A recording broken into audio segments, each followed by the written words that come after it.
Living Dead in Dallas. Sookie Stackhouse Southern Vampire Mystery Series, Book 2. By Charlaine Harris. Chapter 1. Andy Belfleur was as drunk as a skunk. This wasn't normal for Andy, believe me. I know all the drunks in Bon Temps. Working at Sam Merlotte's bar for several years has pretty much introduced me to all of them. But Andy Belfleur, native son and detective on Bon Temps's small police force, had never been drunk in Merlotte's before. I was mighty curious as to why tonight was an exception. Andy and I aren't friends by any stretch of the imagination, so I couldn't ask him outright. But other means were open to me, and I decided to use them. Though I try to limit employing my disability, or gift, or whatever you want to call it, to find out things that might have an effect on me or mine, sometimes sheer curiosity wins out. I let down my mental guard and read Andy's mind. I was sorry. Andy had had to arrest a man that morning for kidnapping. He'd taken his 10-year-old neighbor to a place in the woods and raped her. The girl was in the hospital, and the man was in jail, but the damage that had been dealt was irreparable. I felt weepy and sad. It was a crime that touched too closely on my own past. I liked Andy a little better for his depression. "Andy Belfleur, give me your keys," I said. His broad face turned up to me, showing very little comprehension. After a long pause while my meaning filtered through to his addled brain, Andy fumbled in the pocket of his khakis and handed me his heavy key ring. I put another bourbon and Coke on the bar in front of him. "My treat," I said, and went to the phone at the end of the bar to call Portia, Andy's sister. The Belfleur siblings lived in a decaying large white two-story antebellum, formerly quite a showplace, on the prettiest street in the nicest area of Bon Temps. On Magnolia Creek Road, all the homes faced the strip of park through which ran the stream, crossed here and there by decorative bridges for foot traffic only. A road ran on both sides. There were a few other old homes on Magnolia Creek Road, but they were all in better repair than the Belfleur place, Belrive. Belrive was just too much for Portia, a lawyer, and Andy, a cop, to maintain, since the money to support such a home and its grounds was long since gone. But their grandmother, Charlaine, stubbornly refused to sell. Portia answered on the second ring. "Portia, this is Sookie Stackhouse," I said, having to raise my voice over the background noise in the bar. "You must be at work." "Yes. Andy's here, and he's 3 sheets to the wind." I took his keys. "Can you come get him?" "Andy had too much to drink?" "That's rare." "Sure, I'll be there in 10 minutes, she promised, and hung up. "You're a sweet girl, Sookie," Andy volunteered unexpectedly. He'd finished the drink I'd poured for him. I swept the glass out of sight and hoped he wouldn't ask for more. "Thanks, Andy," I said. "You're okay, yourself?" "Where's boyfriend?" "Right here," said a cool voice, and Bill Compton appeared just behind Andy. I smiled at him over Andy's drooping head. Bill was about 5'10", with dark brown hair and eyes. He had the broad shoulders and hard, muscular arms of a man who's done manual labor for years. Bill had worked a farm with his father, and then for himself, before he'd gone to be a soldier in the war. That would be the Civil War. "Hey, V, called Charles E. Tutton's husband, Micah." Bill raised a casual hand to return the greeting, and my brother, Jason, said, "Evening, Vampire Bill," in a perfectly polite way. Jason, who had not exactly welcomed Bill into our little family circle, had turned over a whole new leaf. I was sort of mentally holding my breath, waiting to see if his improved attitude was permanent. "Bill, you're okay for a bloodsucker," Andy said judiciously, rotating on his bar stool so he could face Bill. I upgraded my opinion of Andy's drunkenness, since he had never otherwise been enthusiastic about the acceptance of vampires into America's mainstream society. "Thanks," Bill said dryly. "You're not too bad for a Belfleur." He leaned across the bar to give me a kiss. His lips were as cool as his voice. You had to get used to it. Like when you laid your head on his chest and you didn't hear a heartbeat inside. "Evening, sweetheart," he said in his low voice. I slid a glass of the Japanese-developed synthetic B negative across the bar, and he knocked it back and licked his lips. He looked pinker almost immediately. "How'd your meeting go, honey?" I asked. Bill had been in Shreveport the better part of the night. "I'll tell you later." I hoped his work-related story was less distressing than Andy's. "Okay." I'd appreciate it if you'd help Portia get Andy to her car. Here she comes now, I said, nodding toward the door. For once, Portia was not wearing the skirt, blouse, jacket, hose, and low-heeled pumps that constituted her professional uniform.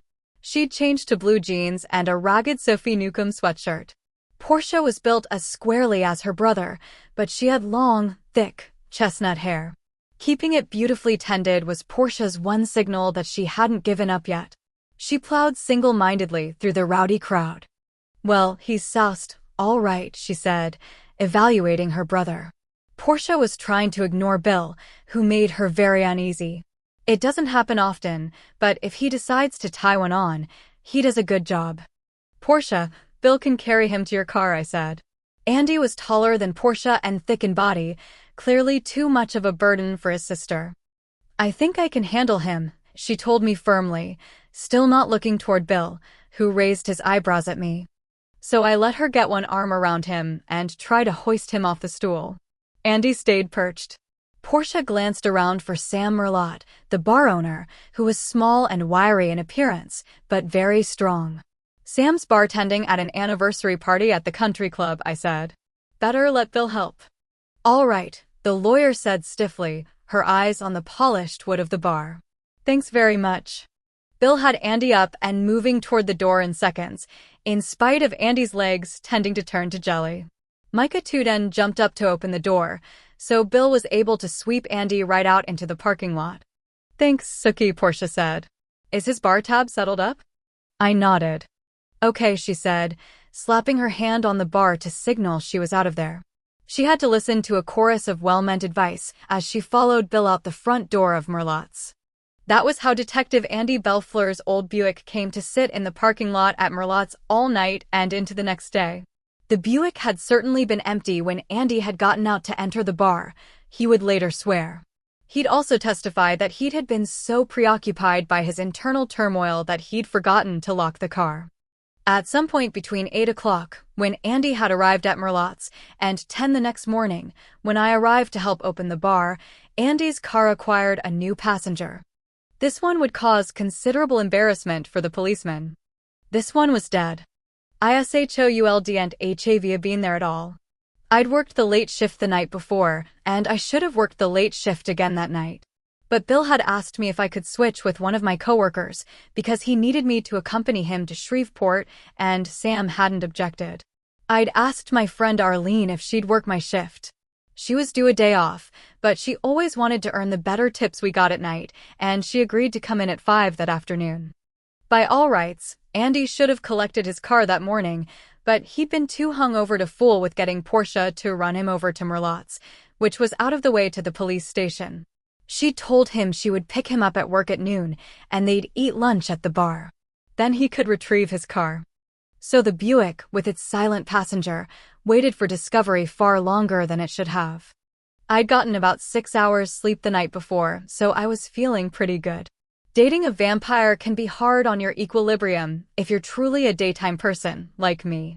I'd helped close the bar and left for home with Bill by 1 o'clock.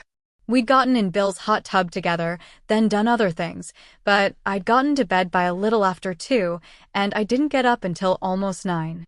Bill had long been in the ground by then. I drank lots of water and orange juice and took a multivitamin and iron supplement for breakfast, which was my regimen since Bill had come into my life and brought, along with love, adventure, and excitement, the constant threat of anemia.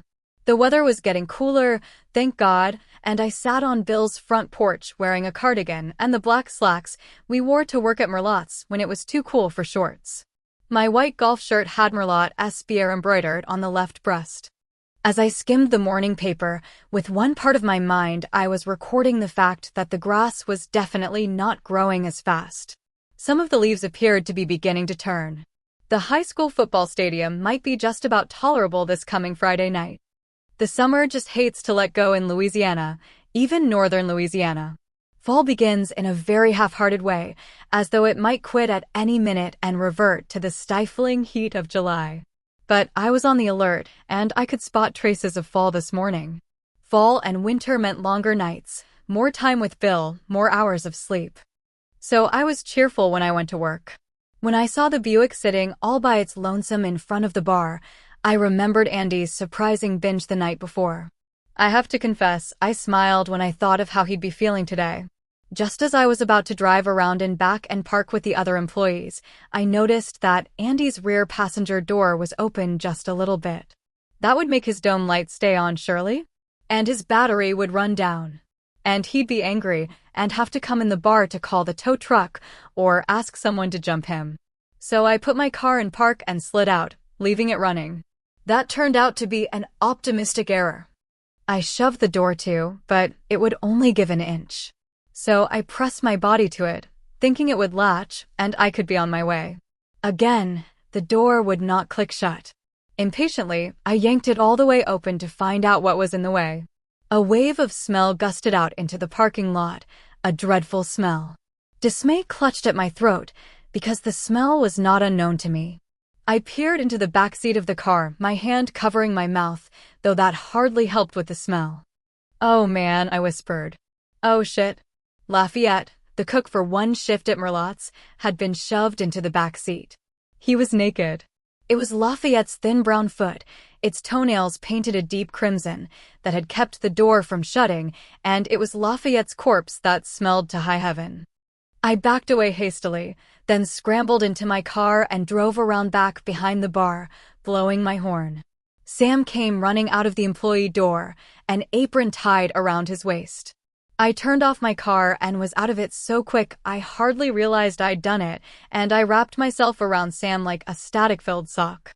"What is it?" Sam's voice said in my ear. I leaned back to look at him, not having to gaze up too much since Sam is a smallish man. His reddish gold hair was gleaming in the morning sun. He has true blue eyes, and they were wide with apprehension. "It's Lafayette," I said, and began crying. That was ridiculous and silly and no help at all, but I couldn't help it. "He's dead, in Andy Belfleur's car." Sam's arms tightened behind my back and drew me into his body once more. "Sookie, I'm sorry you saw it," he said. "We'll call the police." Poor Lafayette. Being a cook at Merlotte's does not exactly call for any extraordinary culinary skill, since Sam just offers a few sandwiches and fries, so there's a high turnover. But Lafayette had lasted longer than most, to my surprise. Lafayette had been gay, flamboyantly gay, makeup and long fingernails gay. People in northern Louisiana are less tolerant of that than New Orleans people, and I expect Lafayette, a man of color, had had a doubly hard time of it. Despite or because Ophi's difficulties, he was cheerful, entertainingly mischievous, clever, and actually a good cook. He had a special sauce he steeped hamburgers in, and people asked for burgers Lafayette pretty regular. "Did he have family here?" I asked Sam. We eased apart self-consciously and went into the building, to Sam's office. "He had a cousin," Sam said, as his fingers punched 911. "Please come to Merlotte's on Hummingbird Road," he told the dispatcher. "There's a dead man in a car here." "Yes, in the parking lot, in the front of the place." "Oh, and you might want to alert Andy Belfleur. It's his car." I could hear the squawk on the other end of the line from where I stood. Danielle Gray and Holly Cleary, the two waitresses on the morning shift, came through the back door laughing. Both divorced women in their mid-20s, Danielle and Holly were lifelong friends who seemed to be quite happy working their jobs as long as they were together. Holly had a 5-year-old son who was at kindergarten, and Danielle had a 7-year-old daughter and a boy too young for school, who stayed with Danielle's mother while Danielle was at Merlotte's. I would never be any closer to the two women who, after all, were around my age because they were careful to be sufficient unto themselves. "What's the matter?" Danielle asked when she saw my face. Her own, narrow and freckled, became instantly worried. "Why's Andy's car out front?" Holly asked. She'd dated Andy Belfleur for a while, I recalled. Holly had short blonde hair that hung around her face like wilted daisy petals, and the prettiest skin I'd ever seen. "He spent the night in it?" "No," I said, "but someone else did." "Who?" "Lafayette's in it." "Andy let a black queer sleep in his car?" This was Holly, who was the blunt, straightforward one. "What happened to him?" This was Danielle, who was the smarter of the two. "We don't know," Sam said. "The police are on the way." "You mean," Danielle said, slowly and carefully, "that he's dead?" "Yes," I told her. That's exactly what we mean. Well, we're set to open in an hour. Holly's hands settled on her round hips. What are we gonna do about that? If the police let us open, who's gonna cook for us? People come in, they'll want lunch. We better get ready, just in case, Sam said. Though I'm thinking we won't get to open until sometime this afternoon. He went into his office to begin calling substitute cooks. It felt strange to be going about the opening routine, just as if Lafayette were going to mince in any minute with a story about some party he'd been to, the way he had a few days before. The sirens came shrieking down the county road that ran in front of Merlotte's. Cars crunched across Sam's gravel parking lot. By the time we had the chairs down, the tables set, and extra silverware rolled in napkins and ready to replace used settings, the police came in. Merlotte's is out of the city limits, so the parish sheriff, Bud Dearborn, would be in charge. Bud Dearborn, who'd been a good friend of my father's, was gray-haired now. He had a mashed-in face, like a human Pekingese, and opaque brown eyes. As he came in the front door of the bar, I noticed Bud was wearing heavy boots and his Saints cap. He must have been called in from working on his farm. With Bud was Elsie Beck, the only African-American detective on the parish force. Elsie was so black that his white shirt gleamed in contrast. His tie was knotted precisely, and his suit was absolutely correct. His shoes were polished and shining. Bud and Elsie, between them, ran the parish. At least some of the more important elements that kept it functional. Mike Spencer, funeral home director and parish coroner, had a heavy hand in local affairs, too, and he was a good friend of Bud's. I was willing to bet Mike was already out in the parking lot, pronouncing poor Lafayette dead. Bud Spencer said, "Who found the body?" I did. Bud and Elsie changed course slightly and headed toward me. "Sam, can we borrow your office?" Bud asked. Without waiting for Sam's response, he jerked his head to indicate I should go in. "Sure, go right ahead," my boss said dryly. "Sookie, you okay?" "Fine, Sam." I wasn't sure that was true, but there wasn't anything Sam could do about it without getting into trouble, and all to no avail. Though Bud gestured to me to sit down, I shook my head as he and Elsie settled themselves in the office chairs. Bud, of course, took Sam's big chair, while Elsie made do with the better extra chair, the one with a little padding left. "Tell us about the last time you saw Lafayette alive," Bud suggested. I thought about it. "He wasn't working last night," I said. "Anthony was working, Anthony Bolivar." "Who is that?" Elsie's broad forehead wrinkled. "Don't recognize the name." "He's a friend of Bill's. He was passing through, and he needed a job. He had the experience. He'd worked in a diner during the Great Depression." "You mean the short-order cook at Merlotte's is Avampire?" "So?" I asked. I could feel my mouth setting stubborn and my brows drawing in, and I knew my face was getting mad. I was trying hard not to read their minds, trying hard to stay completely out of this, but it wasn't easy. Bud Dearborn was average, but Elsie projected his thoughts like a lighthouse sends a signal. Right now he was beaming disgust and fear. In the months before I'd met Bill and found that he treasured that disability of mine and me gift, as he saw it I'd done my best to pretend to myself and everyone else that I couldn't really read minds. But since Bill had liberated me from the little prison I'd built for myself, I'd been practicing and experimenting with Bill's encouragement. For him, I had put into words the things I'd been feeling for years. Some people sent a clear, strong message, like Elsie. Most people were more off and on, like Bud Dearborn. It depended a lot on how strong their emotions were, how clear-headed they were, what the weather was, for all I knew. Some people were murky as hell, and it was almost impossible to tell what they were thinking. I could get a reading of their moods, maybe, but that was all. I had admitted that if I was touching people while I tried to read their thoughts, it made the picture clearer like getting cable, after having only an antenna. And I'd found that if I sent a person relaxing images, I could flow through his brain like water. There was nothing I wanted less than to flow through Elsie Beck's mind. But absolutely involuntarily, I was getting a full picture of Elsie's deeply superstitious reaction to finding out there was a vampire working at Merlotte's, his revulsion on discovering I was the woman he'd heard about who was dating a vampire, his deep conviction that the openly gay Lafayette had been a disgrace to the black community. Elsie figured someone must have it in for Andy Bellefleur to have parked a gay black man's carcass in Andy's car. Elsie was wondering if Lafayette had had AIDS, if the virus could have seeped into Andy's car seat somehow and survived there. He'd sell the car if it were his. If I'd touched Elsie, I would have known his phone number and his wife's bra size. But Dearborn was looking at me funny. Did you say something? I asked. Yeah. I was wondering if you had seen Lafayette in here during the evening. Did he come in to have a drink? I never saw him here. Come to think of it, I'd never seen Lafayette have a drink.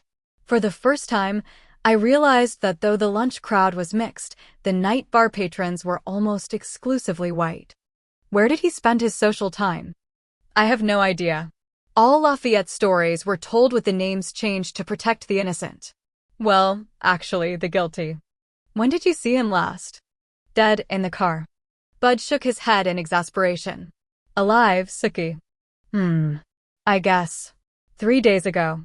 He was still here when I got here to work my shift, and we said hello to each other. Oh, he told me about a party he'd been to. I tried to recall his exact words. He said he'd been to a house where there were all kinds of sex hijinks going on. The two men gaped at me. Well, that's what he said. I don't know how much truth was in it. I could just see Lafayette's face as he told me about it, the coy way he kept putting his finger across his lips to indicate he wasn't telling me any names or places. Didn't you think someone should know about that? But Dearborn looked stunned. It was a private party. Why should I tell anyone about it? But that kind of party shouldn't happen in their parish. Both men were glaring at me. Through compressed lips, Bud said, Did Lafayette tell you anything about drugs being used at this get-together? No, I don't remember anything like that. Was this party at the home of someone white or someone black? White, I said, and then wished I'd pled ignorance. But Lafayette had been really impressed by the home, though not because it was large or fancy. Why had he been so impressed?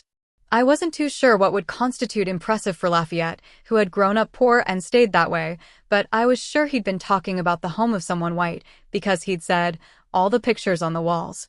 They all white as lilies and smiling like alligators. I didn't offer that comment to the police, and they didn't ask further. When I'd left Sam's office, after explaining why Andy's car had been in the parking lot in the first place, I went back to stand behind the bar. I didn't want to watch the activity out in the parking lot, and there weren't any customers to wait on because the police had the entrances to the lot blocked off. Sam was rearranging the bottles behind the bar, dusting as he went, and Holly and Danielle had plunked themselves down at a table in the smoking section so Danielle could have a cigarette. How was it? Sam asked. Not much to it. They didn't like hearing about Anthony working here, and they didn't like what I told them about the party Lafayette was bragging about the other day. Did you hear him telling me? The orgy thing. Yeah, he said something to me about that too. Must have been a big evening for him. If it really happened.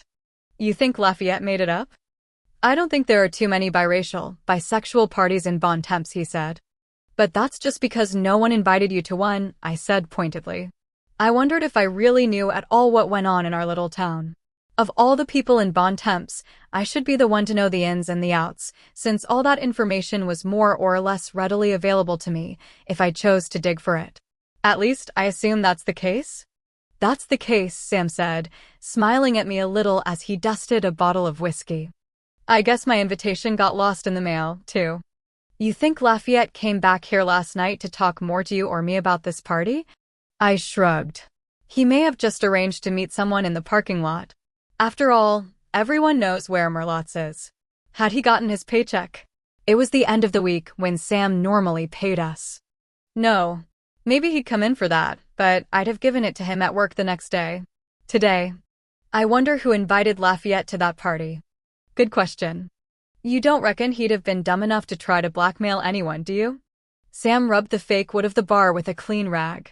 The bar was already shining, but he liked to keep his hands busy, I'd noticed. I don't think so, he said, after he'd thought it over. No, they sure asked the wrong person. You know how indiscreet Lafayette was. Not only did he tell us that he went to such a party, and I'm betting he wasn't supposed to, might have wanted to build more on it than the other, participants would feel comfortable with. Like, keep in contact with the people at the party? Give them a sly wink in public. Something like that. I guess if you have sex with someone, or watch them having sex, you feel pretty much like you're their equal. I said this doubtfully, having limited experience in that area, but Sam was nodding. Lafayette wanted to be accepted for what he was more than anything else, he said, and I had to agree. Chapter 2. We reopened at 4:30, by which time we were all as bored as we could possibly be.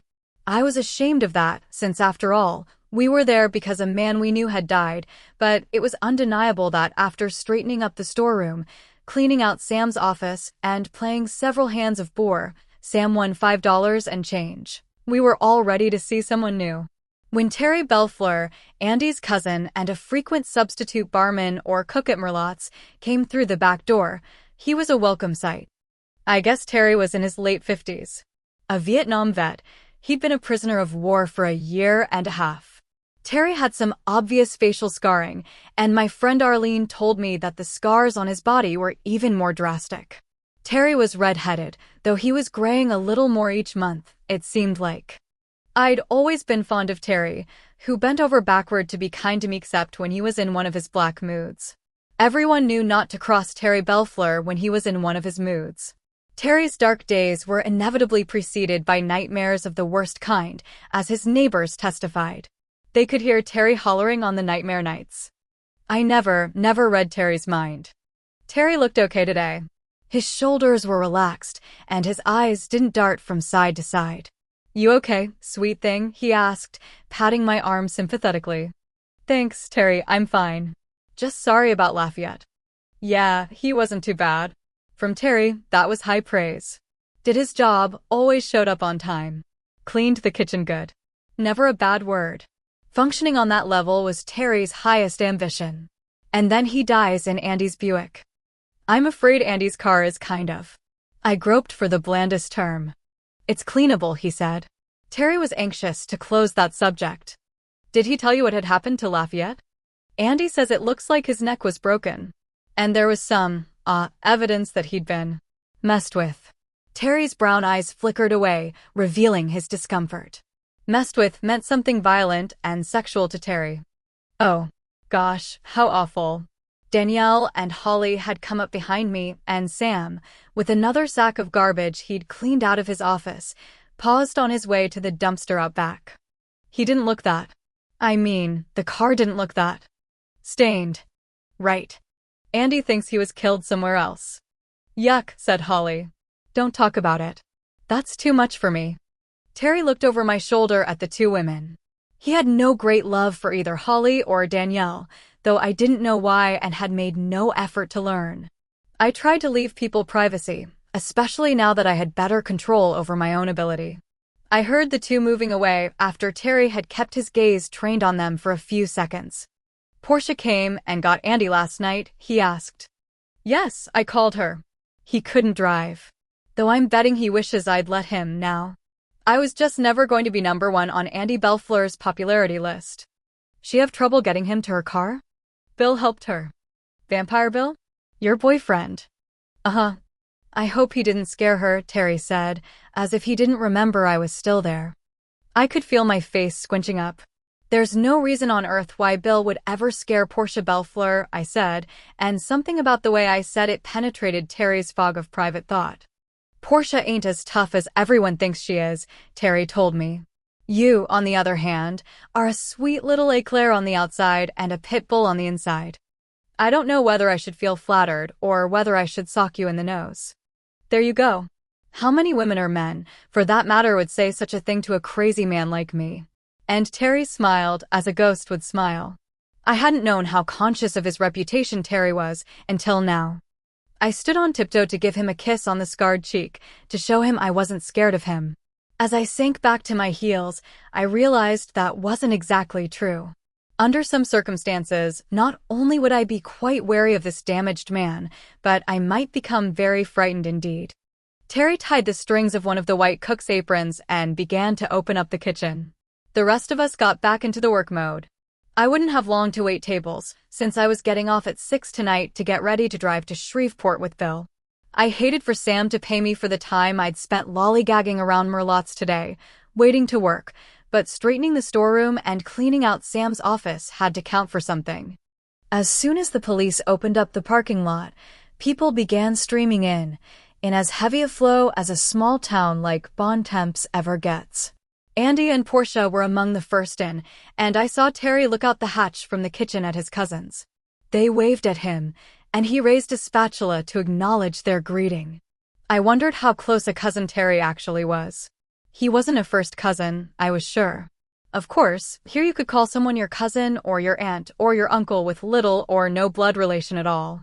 After my mother and father had died in a flash flood that swept their car off a bridge, my mother's best friend tried to come by my grand's every week or two with a little present for me, and I'd called her Aunt Patty my whole life.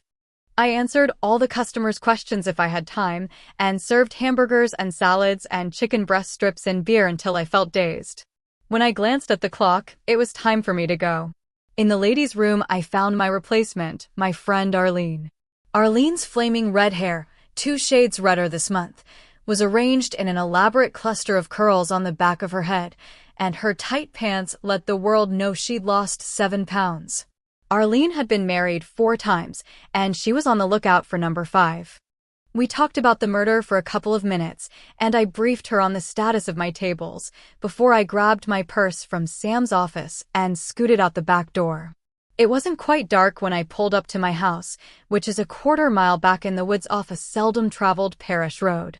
It's an old house, parts of it dating back 140-plus years, but it's been altered and added onto so often we don't count it as an antebellum house. It's just an old farmhouse anyway. My grandmother, Adele Hale Stackhouse, left me this house, and I treasured it. Bill had spoken of me moving into his place, which sat on a hill just across the cemetery from my home, but I was reluctant to leave my own turf. I yanked off my waitress outfit and opened my closet. If we were going over to Shreveport on vampire business, Bill would want me to dress up a little. I couldn't quite figure that out, since he didn't want anyone else making a pass at me, but he always wanted me to look extra pretty when we were going to Fantasia, a vampire-owned bar catering mainly to tourists. Men. I couldn't make up my mind, so I hopped in the shower. Thinking about Fantasia always made me tense. The vampires who owned it were part of the vampire power structure, and once they'd discovered my unique talent, I'd become a desirable acquisition to them. Only Bill's determined entry into the vampire self-governing system had kept me safe, that is, living where I wanted to live, working at my chosen job. But in return for that safety, I was still obliged to show up when I was summoned, and to put my telepathy to use for them. Milder measures than their former choices, torture and terror, were what mainstreaming vampires needed. The hot water immediately made me feel better, and I relaxed as it beat on my back. Shall I join you? Shit, Bill. My heart pounding a mile a minute, I leaned against the shower wall for support. Sorry, sweetheart. Didn't you hear the bathroom door opening? No, damn it. Why can't you just call honey, I'm home, or something? Sorry, he said again, not sounding very sincere. Do you need someone to scrub your back? No, thank you, I hissed. I'm not in the back scrubbing kind of mood. Bill grinned, so I could see his fangs were retracted, and pulled the shower curtain closed. When I came out of the bathroom, towel wrapped around me more or less modestly, he was stretched out on my bed, his shoes neatly lined up on the little rug by the night table. Bill was wearing a dark blue long-sleeved shirt and khakis, with socks that matched the shirt and polished loafers. His dark brown hair was brushed straight back, and his long sideburns looked retro. Well, they were, but more retro than most people could ever have imagined. He has high arched brows and a high-bridged nose. His mouth is the kind you see on Greek statues, at least the ones I've seen in pictures. He died a few years after the end of the Civil War, or the War of Northern Aggression, as my grandmother always called it. What's the agenda for tonight? I asked. Business or pleasure? Being with you is always pleasure, Bill said. We're going to Shreveport for what reason? I asked, since I know a dodgy answer when I hear one. We were summoned. By Eric, of course. Now that Bill had run for, and accepted, a position as Area 5 investigator, he was at Eric's beck and called under Eric's protection. That meant, Bill had explained, that anyone attacking Bill would also have to deal with Eric, and it meant that Bill's possessions were sacred to Eric. Which included me. I wasn't thrilled to be numbered among Bill's possessions, but it was better than some of the alternatives. I made a face in the mirror. Sookie, you made a deal with Eric. Yeah, I admitted I did. So you must stick by it. I plan on it. Wear those tight blue jeans that lace up the sides, Bill suggested. They weren't denim at all, but some kind of stretchy stuff. Bill just loved me in those jeans, which came down low. More than once, I had wondered if Bill had some kind of Britney Spears fantasy thing going on. Since I was fully aware that I looked good in the jeans, I pulled them on, and a dark blue and white checked short-sleeved shirt that buttoned up the front and stopped about 2 inches below my bra. Just to exhibit a little independence. After all, he'd better remember I was my own woman. I brushed my hair into a ponytail high up on my head. I pinned a blue bow over the elastic band and slapped on a little makeup. Bill glanced at his watch once or twice, but I took my time. If he was so all-fired concerned about how I was going to impress his vampire friends, he could just wait for me. Once we were in the car and on our way west to Shreveport, Bill said, I started a new business venture today. Frankly, I'd been wondering where Bill's money came from. He never seemed rich. He never seemed poor. But he never worked, either, unless it was on the nights we weren't together. I was uneasily aware that any vampire worth his salt could become wealthy. After all, when you can control the minds of humans to some extent, it's not that difficult to persuade them to part with money or stock tips or investment opportunities. And until vampires gained the legal right to exist, they hadn't had to pay taxes, see. Even the US government had to admit it couldn't tax the dead. But if you gave them rights, Congress had figured, and gave them the vote, then you could obligate them into paying taxes. When the Japanese had perfected the synthetic blood that actually enabled vampires to live without drinking human blood, it had been possible for vampires to come out of the coffin. See, we don't have to victimize mankind to exist, they could say. We are not a threat. But I knew Bill's big thrill was when he drank from me. He might have a pretty steady diet of Life Flow, the most popular marketing name for the synthetic blood, but nipping my neck was incomparably better.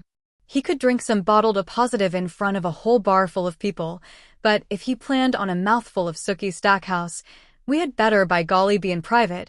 The effect was that different. Bill didn't get any kind of erotic thrill from a wineglass of Life Flow. So, what's this new business? I asked. I bought the strip mall by the highway, the one where LaLaurie's is. Who owned that? The Belfleurs originally owned the land.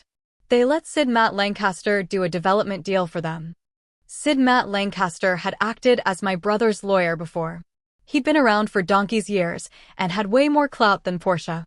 That's good for the Belfleurs. They've been trying to sell that for a couple of years. They need the cash bad. You bought the land and the strip mall? How big a parcel of land is that? Just an acre, but it's in a good location, Bill said, in a businesslike voice that I'd never heard before. That same strip's got LaLaurie's and a hair salon and Tara's Togs?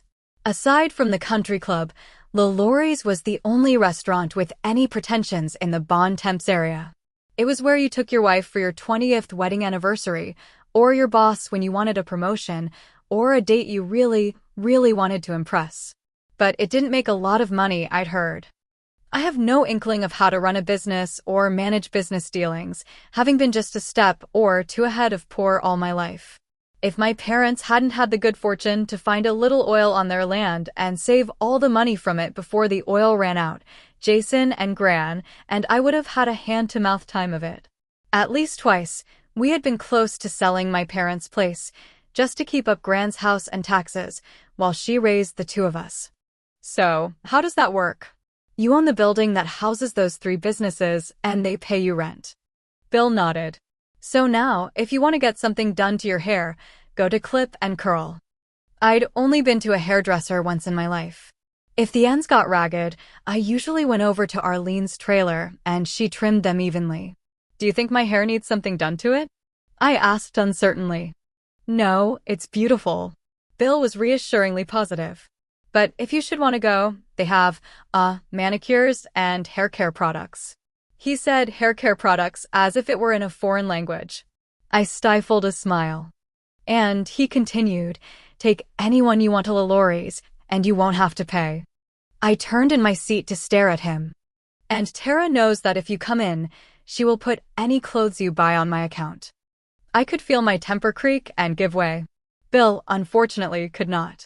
So, in other words, I said, proud of the evenness of my voice, they know to indulge the boss's fancy woman. Bill seemed to realize he'd made a mistake. Oh, Sookie, he began, but I wasn't having any of it. My pride had risen up and whopped me in the face. I don't lose my temper a lot, but when I do, I make a good job of it. Why can't you just send me some damn flowers, like anyone else's boyfriend? Or some candy? I like candy. Just buy me a Hallmark card, why don't you? Or a kitten or a scarf. I meant to give you something, he said cautiously. You've made me feel like a kept woman. And you've certainly given the people who work at those businesses the impression I am. As far as I could tell in the dim dashboard light, Bill looked like he was trying to figure out the difference. We were just past the turnoff to Mimosa Lake, and I could see the deep woods on the lake side of the road in Bill's headlights. To my complete surprise, the car coughed and stopped dead. I took it as a sign.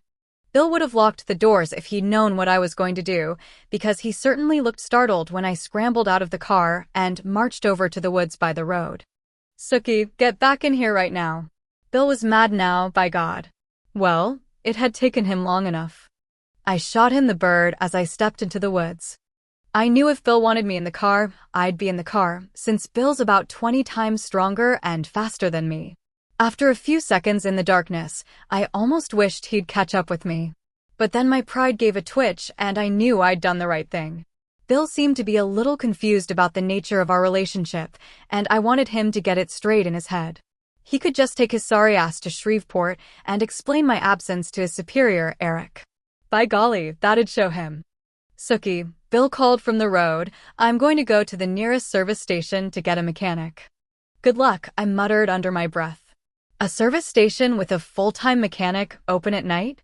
Bill was thinking of the 50s, or some other era. You're acting like a child, Sookie, Bill said. I could come to get you, but I'm not going to waste the time. When you're calm, come get in the car and lock it. I'm going now. Bill had his pride, too. To my mingled relief and concern, I heard the faint footfalls along the road that meant Bill was running at vampire speed. He'd really left. He probably, though, was teaching him a lesson. When it was just the opposite. I told myself that several times. After all, he'd be back in a few minutes. I was sure. All I had to do was be sure I didn't stumble far enough through the woods to fall into the lake. It was really dark in the pines. Though the moon was not full, it was a cloudless night, and the shadows in the trees were pitch black in contrast with the cool remote glow of the open spaces. I made my way back to the road, then took a deep breath and began marching back toward Bontemps, the opposite direction from Bill. I wondered how many miles we'd put between us and Bontemps before Bill had begun our conversation. Not so very many, I reassured myself and patted myself on the back that I was wearing sneakers, not high-heeled sandals. I hadn't brought a sweater, and the exposed skin between my cropped top and my low-cut blue jeans felt goosepimply. I began to run down the shoulder in an easy jog.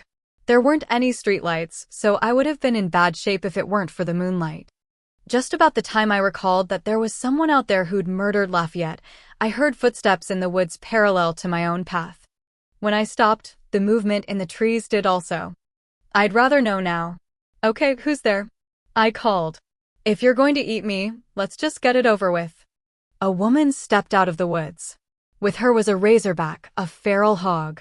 Its tusks gleamed from the shadows. In her left hand she carried a sort of stick or wand, with a tuft of something on its end. Great, I whispered to myself. Just great. The woman was as scary as the razorback. I was sure she wasn't a vampire, because I could feel the activity in her mind, but she was sure some supernatural being, so she didn't send a clear signal. I could snatch the tenor of her thoughts anyway. She was amused. That couldn't be good. I hoped the razorback was feeling friendly. They were very rarely seen around Bontemps, though every now and then a hunter would spot one, even more rarely bring one down. That was a picture in the paper occasion. This hog smelled, an awful and distinctive odor. I wasn't sure which to address. After all, the razorback might not be a true animal at all, but a shapeshifter. That was one thing I'd learned in the past few months. If vampires, so long thought of as thrilling fiction, actually did exist, so did other things that we'd regarded as equally exciting fiction. I was really nervous, so I smiled. She had long snarled hair, an indeterminate dark in the uncertain light, and she was wearing almost nothing. She had a kind of shift on, but it was short and ragged and stained. She was barefoot. She smiled back at me. Rather than scream, I grinned even more brightly. "I have no intention of eating you," she said. "Glad to hear it. What about your friend?" "Oh, the hog." As if she'd just noticed it, the woman reached over and scratched the razorback's neck, like I would a friendly dog's. The ferocious tusks bobbed up and down. "She'll do what I tell her," the woman said casually. I didn't need a translator to understand the threat. I tried to look equally casual as I glanced around the open space where I stood, hoping to locate a tree that I could climb if I had to. But all the trunks close enough for me to reach in time were bare of branches. They were the loblolly pines grown by the millions in our neck of the woods for their lumber. The branches start about 15 feet up. I realized what I should have thought of sooner. Bill's car stopping there was no accident, and maybe even the fight we'd had was no coincidence. "You wanted to talk to me about something?" I asked her, and in turning to her I found she'd come several feet closer. I could see her face a little better now, and I was in no wise reassured. There was a stain around her mouth, and when it opened as she spoke, I could see the teeth had dark margins. Miss Mysterious had been eating a raw mammal. "I see you've already had supper," I said nervously, and then could have slapped myself. She said. "You are Bill's pet?" "Yes," I said. I objected to the terminology, but I wasn't in much position to take a stand. He would be really awfully upset if anything happened to me. "As if a vampire's anger is anything to me," she said offhandedly. "Excuse me, ma'am, but what are you? If you don't mind me asking." She smiled again, and I shuddered. "Not at all. I'm a Maenad." That was something Greek. I didn't know exactly what, but it was wild, female, and lived in nature if my impressions were correct. "That's very interesting," I said, grinning for all I was worth. "And you were out here tonight because—" "I need a message taken to Eric Northman," she said, moving closer. This time I could see her do it. The hog snuffled along at her side, as if she were tied to the woman. The smell was indescribable. I could see the little brushy tail of the razorback. It was switching back and forth in a brisk, impatient sort of way. "What's the message?" I glanced up at her and whirled to run as quickly as I could. If I hadn't ingested some vampire blood at the beginning of the summer, I couldn't have turned in time, and I would have taken the blow on my face and chest instead of my back. It felt exactly as though someone very strong had swung a heavy rake and the points had caught in my skin, gone deeper, and torn their way across my back. I couldn't keep to my feet, but pitched forward and landed on my stomach. I heard her laughing behind me, and the hog snuffling, and then I registered the fact that she had gone. I lay there crying for a minute or two. I was trying not to shriek, and I found myself panting like a woman in labor, attempting to master the pain. My back hurt like hell. I was mad, too, with the little energy I could spare. I was just a living bulletin board to that bitch, that Maenad, whatever the hell she was. As I crawled, over twigs and rough ground, pine needles and dust, I grew angrier and angrier. I was shaking all over from the pain and the rage, dragging myself along, until I didn't feel I was worth killing. I was such a mess. I'd begun the crawl back to the car, trying to head back to the likeliest spot for Bill to find me, but when I was almost there I had second thoughts about staying out in the open. I'd been assuming the road meant help, but of course, it didn't. I'd found out a few minutes before that not everyone met by chance was in a helping kind of mood. What if I met up with something else, something hungry? The smell of my blood might be attracting a predator at this very moment. A shark is said to be able to detect the tiniest particles of blood in the water, and a vampire is surely the shark's land equivalent. So I crawled inside the tree line, instead of staying out beside the road where I'd be visible. This didn't seem like a very dignified or meaningful place to die. This was no Alamo or Thermopylae. This was just a spot in the vegetation by a road in northern Louisiana. I was probably lying in poison ivy. I would probably not live long enough to break out, though. I expected every second that the pain would begin to abate, but it only increased. I couldn't prevent the tears from coursing down my cheeks. I managed not to sob out loud, so I wouldn't attract any more attention, but it was impossible to keep completely still. I was concentrating so desperately on maintaining my silence that I almost missed Bill. He was pacing along the road looking into the woods, and I could tell by the way he was walking that he was alert to danger. Bill knew something was wrong. "Bill," I whispered, but with his vampire hearing, it was like a shout. He was instantly still, his eyes scanning the shadows. "I'm here," I said, and swallowed back a sob. "Watch out. I might be a living booby trap." In the moonlight, I could see that his face was clean of emotion, but I knew he was weighing the odds, just as I was. One of us had to move, and I realized if I came out into the moonglow, at least Bill could see more clearly if anything attacked. I stuck my hands out, gripped the grass, and pulled. I couldn't even get up to my knees, so this progress was my best speed. I pushed a little with my feet, though even that use of my back muscles was excruciating. I didn't want to look at Bill while I moved toward him, because I didn't want to soften at the sight of his rage. It was an almost palpable thing. "What did this to you, Sookie?" he asked softly. "Get me in the car." "Please, get me out of here," I said, doing my best to hold myself together. If I make a lot of noise, she might come back. I shivered all over at the thought.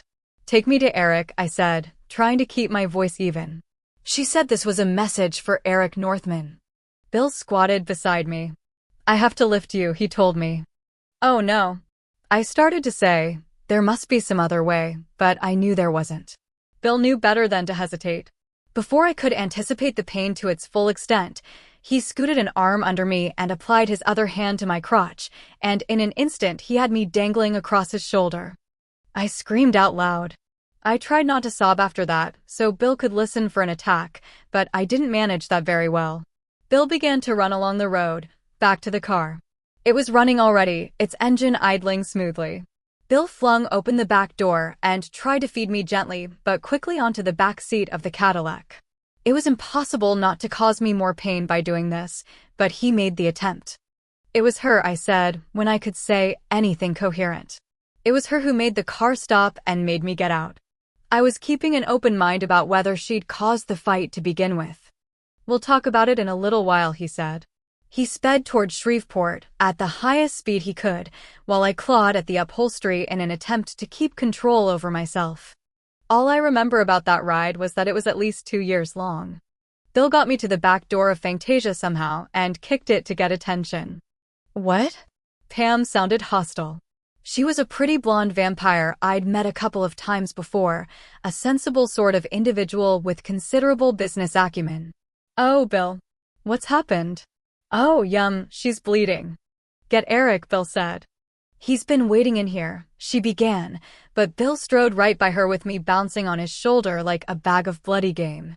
I was so out of it by that time that I wouldn't have cared if he'd carried me onto the dance floor of the bar out front, but instead, Bill blew into Eric's office laden with me and rage. "This is on your account," Bill snarled, and I moaned as he shook me as though he were drawing Eric's attention to me. I hardly see how Eric could have been looking anywhere else, since I was a full-grown female and probably the only bleeding woman in his office. I would have loved to faint, to pass right out. But I didn't. I just sagged over Bill's shoulder and hurt. "Go to hell," I mumbled. "What, my darling?" "Go to hell." "We must lay her on her stomach on the couch," Eric said. "Here, let me." I felt another pair of hands grip my legs. Bill sort of turned underneath me, and together they deposited me carefully on the broad couch that Eric had just bought for his office. It had that new smell, and it was leather. I was glad, staring at it from the distance of half an inch, that he hadn't gotten cloth upholstery. "Pam, call the doctor." I heard footsteps leave the room, and Eric crouched down to look into my face. It was quite a crouch, because Eric, tall and broad, looks exactly like what he is, a former Viking. "What has happened to you?" he asked. I glared at him, so incensed I could hardly speak. "I am a message to you," I said, almost in a whisper. "This woman in the woods made Bill's car stop, and maybe even made us argue, and then she came up to me with this hog." "A pig?" Eric could not have been more astonished if I'd said she had a canary up her nose. "Oink oink." "Razorback." "Wild pig." And she said she wanted to send you a message, and I turned in time to keep her from getting my face, but she got my back, and then she left. Your face. She would have gotten your face, Bill said. I saw his hands clenching by his thighs, and the back of him as he began pacing around the office. Eric, her cuts are not so deep. What's wrong with her? Sookie, Eric said gently, what did this woman look like? His face was right by mine, his thick golden hair almost touching my face. She looked nuts, I'll tell you how she looked. And she called you Eric Northman. That's the last name I use for human dealings, he said. By looking nuts, you mean she looked? How? Her clothes were all ragged, and she had blood around her mouth and in her teeth, like she'd just eaten something raw. She was carrying this kind of one thing with something on the end of it. Her hair was long and tangled. Look, speaking of hair, my hair is getting stuck to my back. I gasped. Yes, I see. Eric began trying to separate my long hair from my wounds, where blood was acting as an adherent as it thickened. Pam came in then with the doctor. If I had hoped Eric meant a regular doctor, like a stethoscope and tongue depressor kind of person, I was once again doomed to disappointment. This doctor was a dwarf who hardly had to bend over to look me in the eyes. Bill hovered, vibrating with tension, while the small woman examined my wounds. She was wearing a pair of white pants and a tunic, just like doctors at the hospital. Well, just like doctors used to, before they started wearing that green color, or blue, or whatever crazy print came their way. Her face was full of her nose, and her skin was olive. Her hair was golden brown and coarse, incredibly thick and wavy. She wore it clipped fairly short. She put me in mind of a hobbit. Maybe she was a hobbit. My understanding of reality had taken several raps to the head in the past few months. What kind of doctor are you? I asked, though it took some time for me to collect myself enough. The healing kind, she said in a surprisingly deep voice. You have been poisoned. So that's why I keep thinking I'm gonna die, I muttered. You will, quite soon, she said. Thanks a lot, Document. What can you do about that? We don't have a lot of choices. You've been poisoned. Have you ever heard of Komodo dragons? Their mouths are teeming with bacteria. Well, Maenad wounds have the same toxic level. After a dragon has bitten you, the creature tracks you for hours, waiting for the bacteria to kill you. For Maenads, the delayed death adds to the fun. For Komodo dragons, who knows? Thanks for the National Geographic side trip, Document. What can you do? I asked through gritted teeth. I can dose the exterior wounds. But your bloodstream has been compromised, and your blood must be removed and replaced. That is a job for the vampires. The good doctor seemed positively jolly at the prospect of everyone working together. On me. She turned to the gathered vamps. If only one of you takes the poison blood, that one will be pretty miserable. It's the element of magic that the Maenad imparts. The Komodo dragon bite would be no problem for you guys. She laughed heartily. I hated her. Tears streamed down my face from the pain. So, she continued, when I'm finished, each of you take a turn, removing just a little. Then we'll give her a transfusion. Of human blood, I said, wanting to make that perfectly clear. I'd had to have Bill's blood once to survive massive injuries and once to survive an examination of sorts, and I'd had another vampire's blood by accident, unlikely as that sounds. I'd been able to see changes in me after that blood ingestion, changes I didn't want to amplify by taking another dose. Vampire blood was the drug of choice among the wealthy now, and as far as I was concerned, they could have it. If Eric can pull some strings and get the human blood, the dwarf said. At least half the transfusion can be synthetic. I'm Dr. Ludwig, by the way. I can get the blood, and we owe her the healing, I heard Eric say, to my relief. I would have given a lot to see Bill's face at that moment. What is your type, Sookie? Eric asked. Oh, positive, I said, glad my blood was so common. That shouldn't be a problem, Eric said. Can you take care of that, Pam? Again, a sense of movement in the room. Dr. Ludwig bent forward and began licking my back. I shrieked. She's the doctor, Sookie, Bill said. She will heal you this way. But she'll get poisoned, I said, trying to think of an objection that wouldn't sound homophobic and sizist.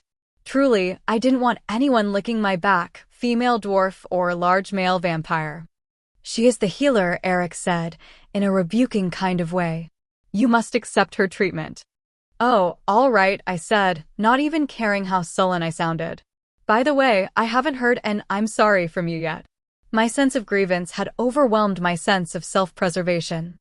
I am sorry that the Maenad picked on you. I glared at him. Not enough, I said. I was trying hard to hang on to this conversation. Angelic Sookie, vision of love and beauty, I am prostrate that the wicked evil Maenad violated your smooth and voluptuous body in an attempt to deliver a message to me. That's more like it. I would have taken more satisfaction in Eric's words if I hadn't been jabbed with pain just then. The doctor's treatment was not exactly comfortable. Apologies had better be either heartfelt or elaborate, and since Eric didn't have a heart to feel, or at least I hadn't noticed it so far, he might as well distract me with words. I take it the message means that she's going to war with you? I asked, trying to ignore the activities of Dr. Ludwig. I was sweating all over. The pain in my back was excruciating. I could feel tears trickling down my face. The room seemed to have acquired a yellow haze. Everything looked sickly. Eric looked surprised. Not exactly, he said cautiously. Pam? It's on the way, she said. This is bad. Start, Bill said urgently. She's changing color. I wondered, almost idly, what color I'd become. I couldn't hold my head off the couch anymore, as I'd been trying to do to look a little more alert. I laid my cheek on the leather, and immediately my sweat bound me to the surface. The burning sensation that radiated through my body from the claw marks on my back grew more intense, and I shrieked because I just couldn't help it. The dwarf leaped from the couch and bent to examine my eyes. She shook her head. Yes, if there's to be any hope, she said, but she sounded very far away to me. She had a syringe in her hand. The last thing I registered was Eric's face moving closer, and it seemed to me he winked. Chapter 3.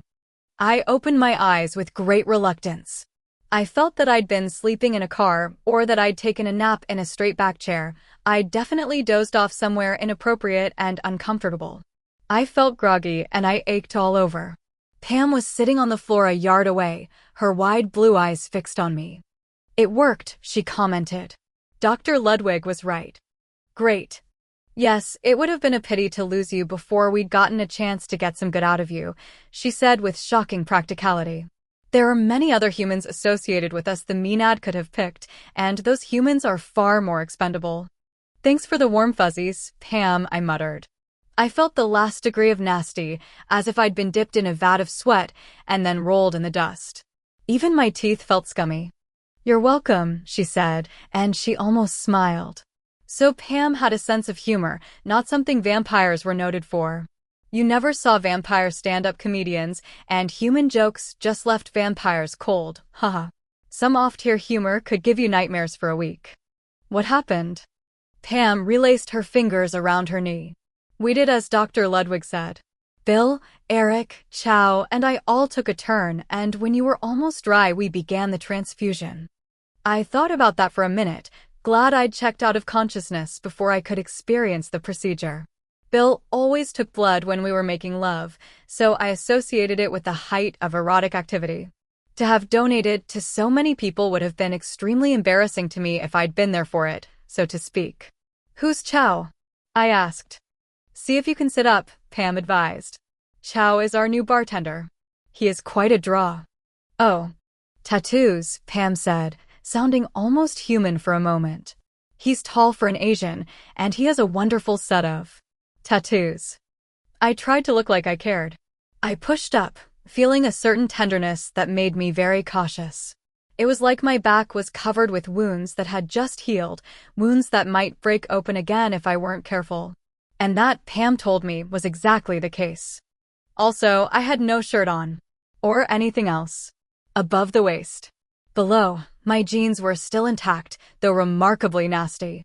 Your shirt was so ragged we had to tear it off, Pam said, smiling openly. We took turns holding you on our laps. You were much admired. Bill was furious. Go to hell, was all I could think of to say. Well, as to that, who knows? Pam shrugged. I meant to pay you a compliment. You must be a modest woman. She got up and opened a closet door. There were shirts hanging inside, An extra store for Eric, I assumed. Pam pulled one off a hanger and tossed it to me. I reached up to catch it and had to admit that movement was comparatively easy. Pam, is there a shower here?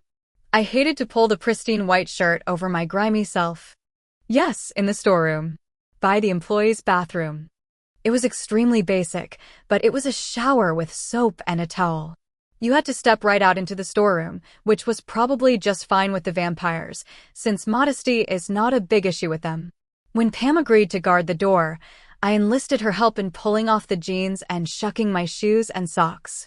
She enjoyed the process a little too much. It was the best shower I'd ever had. I had to move slowly and carefully. I found I was as shaky as though I'd passed through a grave illness, like pneumonia or a virulent strain of the flu. And I guess I had. Pam opened the door enough to pass me some underwear, which was a pleasant surprise, at least until I dried myself and prepared to struggle into it.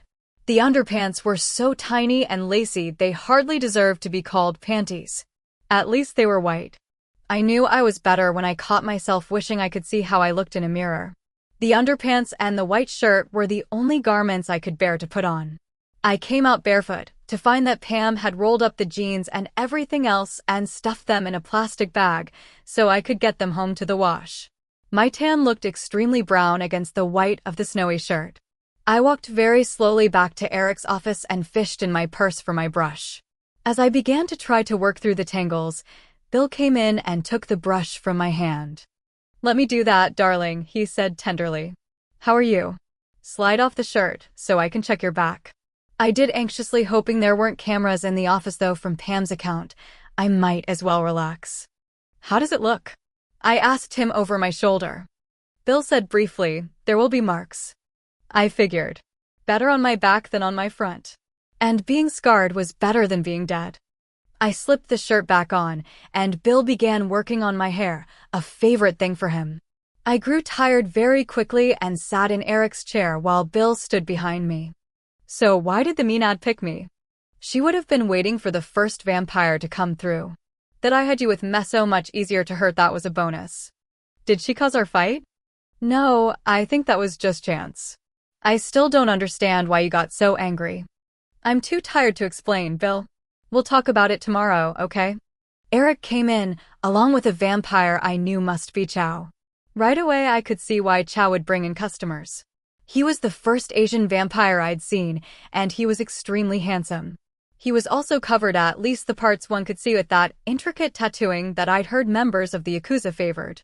Whether Chow had been a gangster when he was human or not, he was certainly sinister now. Pam slid through the door after another minute had passed, saying, "All locked up." Dr. Ludwig left, too. So Fantasia had closed its doors for the night. It must be 2 a.m. then. Bill continued to brush my hair, and I sat in the office chair with my hands on my thighs, acutely conscious of my inadequate clothing. Though, come to think of it, Eric was so tall his shirt covered as much of me as some of my short sets. I guess it was the French-cut bikini panties underneath that made me so embarrassed. Also, no bra. Since God was generous with me in the bosom department, there's no mistaking when I leave off a bra. But no matter if my clothes showed more of me than I wanted, no matter if all of these people had seen even more of my boobs than they could discern now, I had to mind my manners. "Thank you all for saving my life," I said. I didn't succeed in sounding warm, but I hoped they could tell I was sincere. "It was truly my pleasure," said Chow, with an unmistakable leer in his voice. He had a trace of an accent, but I don't have enough experience with the different characteristics of the many strains of Asians to tell you where he came from originally. I am sure Chow was not his complete name, either, but it was all the other vampires called him. It would have been perfect, without the poison. I could feel Bill tense behind me.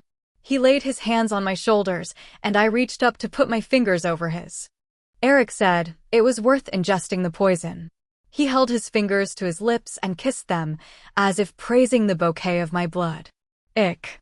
Pam smiled. "Anytime, Sookie." "Oh, just fantastic." "You too, Bill," I said, leaning my head back against him. "It was my privilege," he said, controlling his temper with an effort. "You two had a fight before Sookie's encounter with the Maenad?" Eric asked. "Is that what I heard Sookie say?" That's our business, I snapped, and the three vampires smiled at each other. I didn't like that one bit. By the way, why did you want us to come over here tonight anyway? I asked, hoping to get off of the topic of Bill and me. You remember your promise to me, Sookie? That you would use your mental ability to help me out as long as I let the humans involved live. Of course I remember. I am not one to forget a promise, especially one made to a vampire. Since Bill has been appointed investigator of Area 5, we have not had a lot of mysteries. But Area 6 in Texas has need of your special asset.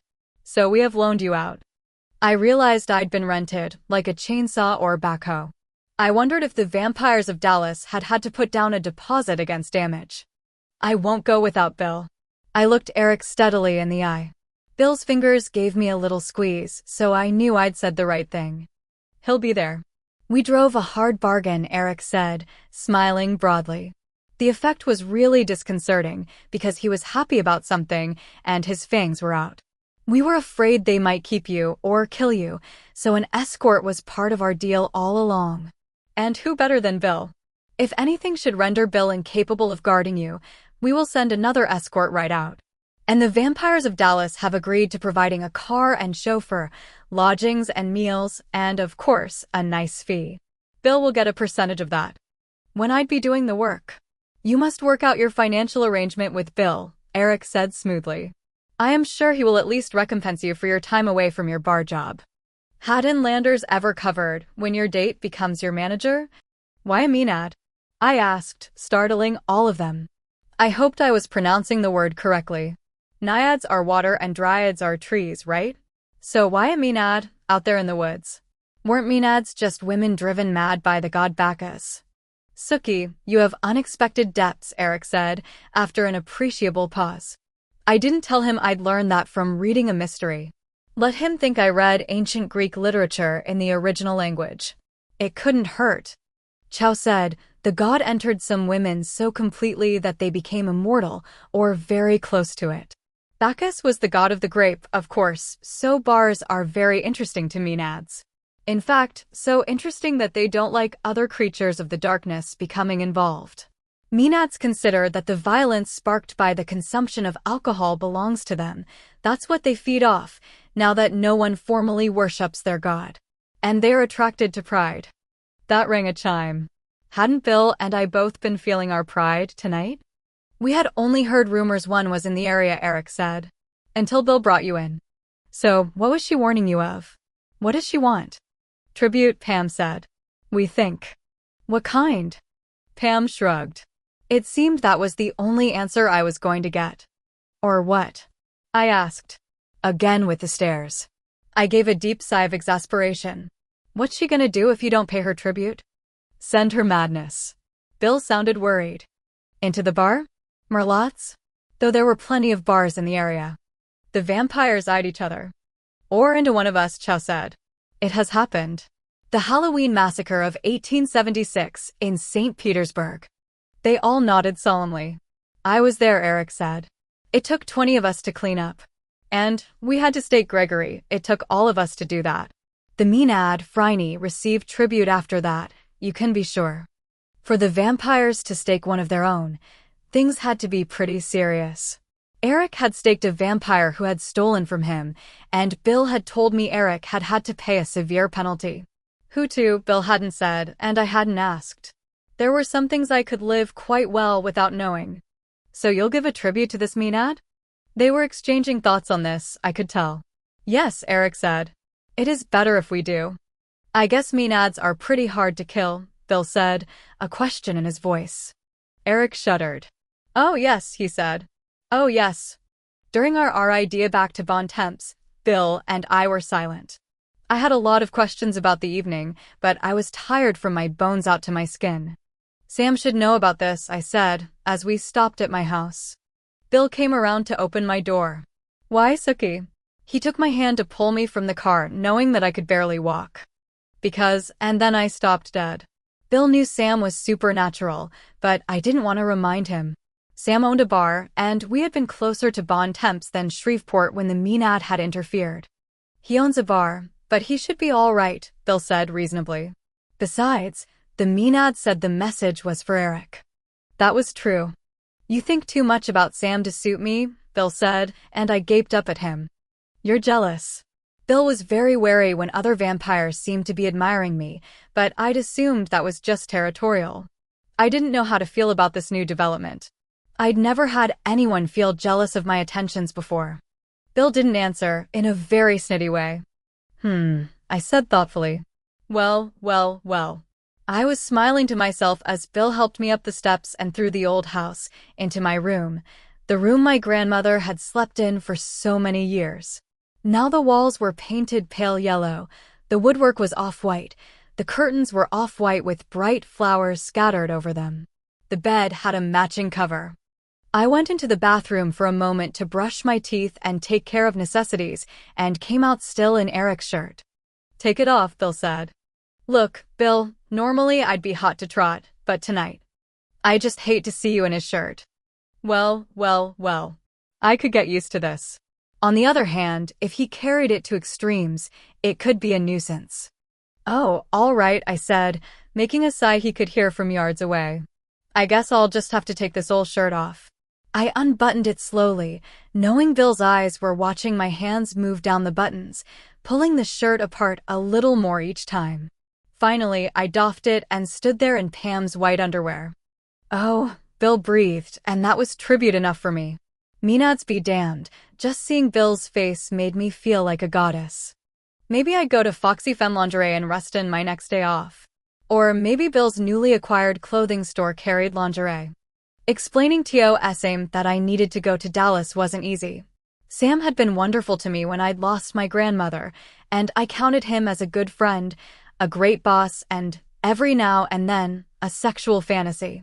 I just told Sam that I was taking a little vacation. God knows, I'd never asked for one before. But he pretty much had figured out what the deal was. Sam didn't like it. His brilliant blue eyes looked hot and his face stony, and even his red blonde hair seemed to sizzle. Though he practically muzzled himself to keep from saying so, Sam obviously thought Bill should not have agreed to my going. But Sam didn't know all the circumstances of my dealings with the vampires, just as only Bill, of the vampires I knew, realized that Sam was a shapeshifter. And I tried not to remind Bill. I didn't want Bill thinking about Sam any more than he already did. Bill might decide Sam was an enemy, and I definitely didn't want Bill to do that. Bill is a really bad enemy to have. I am good at keeping secrets and keeping my face blank after years of reading unwanted items out of people's minds. But I have to confess that compartmentalizing Bill and Sam took a lot of energy. Sam had leaned back in his chair after he'd agreed to give me the time off, his wiry build hidden by a big Kingfisher Blue Merlot's Bar t-shirt. His jeans were old but clean, and his boots were heavy-soled and ancient. I was sitting on the edge of the visitor's chair in front of Sam's desk, the office door shut behind me. I knew no one could be standing outside the door listening. After all, the bar was as noisy as usual, with the jukebox wailing a Zydeco tune and the bellowing of people who'd had a few drinks. But still, when you talked about something like the Maenad, you wanted to lower your voice, and I leaned across the desk. Sam automatically mimicked my posture, and I put my hand on his arm and said in a whisper, Sam, there's a Maenad out by the Shreveport Road. Sam's face went blank for a long second before he whooped with laughter. Sam didn't get over his convulsions for at least 3 minutes, during which time I got pretty mad. I'm sorry, he kept saying, and off he'd go again. You know how irritating that can be when you're the one who triggered it? He came around the desk, still trying to smother his chuckles. I stood because he was standing, but I was fuming. He grasped my shoulders. I'm sorry, Sookie, he repeated. I've never seen one, but I've heard they're nasty. Why does this concern you? The Maenad, that is. Because she's not happy, as you would know if you could see the scars on my back, I snapped, and his face changed then, by golly. You were hurt? How did this happen? So I told him, trying to leave some of the drama out of it and toning down the healing process employed by the vampires of Shreveport. He still wanted to see the scars. I turned around, and he pulled up my t-shirt, not past bra strap level. He didn't make a sound, but I felt a touch on my back, and after a second I realized Sam had kissed my skin. I shivered. He pulled the t-shirt over my scars and turned me around. "I'm very sorry," he said, with complete sincerity. He wasn't laughing now, wasn't even close to it. He was awful close to me. I could practically feel the heat radiating from his skin, electricity crackling through the small fine hairs on his arms. I took a deep breath. "I'm worried she'll turn her attention to you," I explained. "What do Maenads want as tribute, Sam?" "My mother used to tell my father that they love a proud man," he said, and for a moment I thought he was still teasing me. But I looked at his face, and he was not. "Maenads love nothing more than to tear a proud man down to size. Literally." "Yuck," I said. "Anything else satisfy them?" "Large game. Bears, tigers, so on." "Hard to find a tiger in Louisiana." "Maybe you could find a bear, but how'd you get it to the Maenads' territory?" I pondered this for a while, but didn't come to any answer. "I assume she'd want it alive," I said, a question in my voice.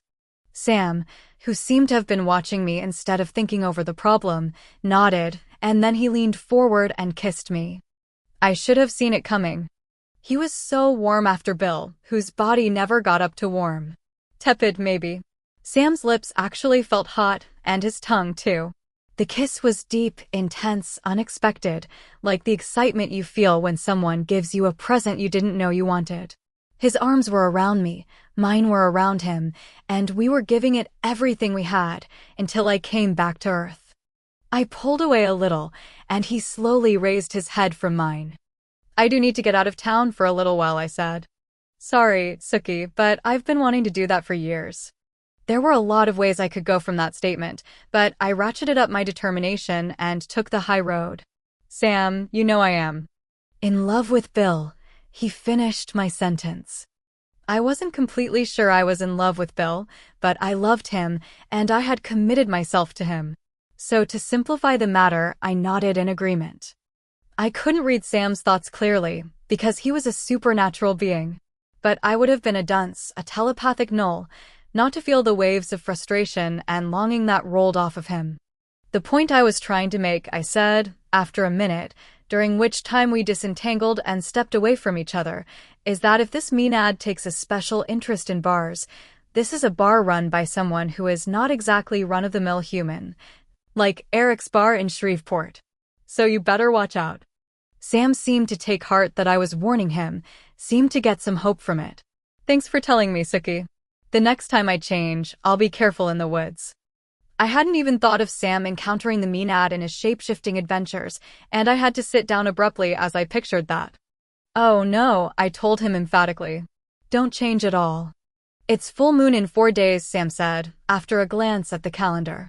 "I'll have to. I've already got Terry scheduled to work for me that night." "What do you tell him?" "I tell him I have a date. He hasn't looked at the calendar to figure out that every time I ask him to work, it's a full moon." "That's something. Did the police come back any more about Lafayette?" "No," Sam shook his head. "And I hired a friend of Lafayette's, Khan." "As in Sher Khan?" "As in Shaka Khan." "Okay, but can he cook?" "He's been fired from the shrimp boat." "What for?" "Artistic temperament, I gather." Sam's voice was dry. "Won't need much of that around here," I observed, my hand on the doorknob. I was glad Sam and I had had a conversation, just to ease down from our tense and unprecedented situation. We had never embraced each other at work. In fact, we'd only kissed once, when Sam brought me home after our single date months before. Sam was my boss, and starting something with your boss is always a bad idea. Starting something with your boss when your boyfriend is a vampire is another bad idea, possibly a fatal idea. Sam needed to find a woman. Quickly. When I'm nervous, I smile. I was beaming when I said, "Back to work," and stepped through the door, shutting it behind me. I had a muddle of feelings about everything that had happened in Sam's office, but I pushed it all away and prepared to hustle some drinks. There was nothing unusual about the crowd that night in Merlotte's. My brother's friend Hoyt Fortenberry was drinking with some of his cronies. Kevin Pryor, whom I was more accustomed to seeing in uniform, was sitting with Hoyt, but Kevin was not having a happy evening. He looked as though he'd rather be in his patrol car with his partner, Kenya. My brother, Jason, came in with his more and more frequent arm decoration, Liz Barrett. Liz always acted glad to see me, but she never tried to ingratiate herself, which earned her high points in my book. My grandmother would have been glad to know Jason was dating Liz so often. Jason had played the scene for years, until the scene was pretty darn tired of Jason. After all, there's a finite pool of women in Bontemps and its surrounding area, and Jason had fished that pool for years. He needed to restock. Besides, Liz seemed willing to ignore Jason's little brushes with the law. "Baby sis," he said in greeting. "Bring me and Liz a 7 and 7 apiece, would you?" "Glad to," I said, smiling. Carried away on a wave of optimism, I listened in to Liz for a moment. She was hoping that very soon Jason would pop the question. The sooner the better, she thought, because she was pretty sure she was pregnant. Good thing I've had years of concealing what I was thinking. I brought them each a drink, carefully shielding myself from any other stray thoughts I might catch, and tried to think what I should do. That's one of the worst things about being telepathic. Things people are thinking, not talking about, are things other people, like me, really don't want to know. Or shouldn't want to know. I've heard enough secrets to choke a camel, and believe me, not a one of them was to my advantage in any way. If Liz was pregnant, the last thing she needed was a drink, no matter who the baby's daddy was.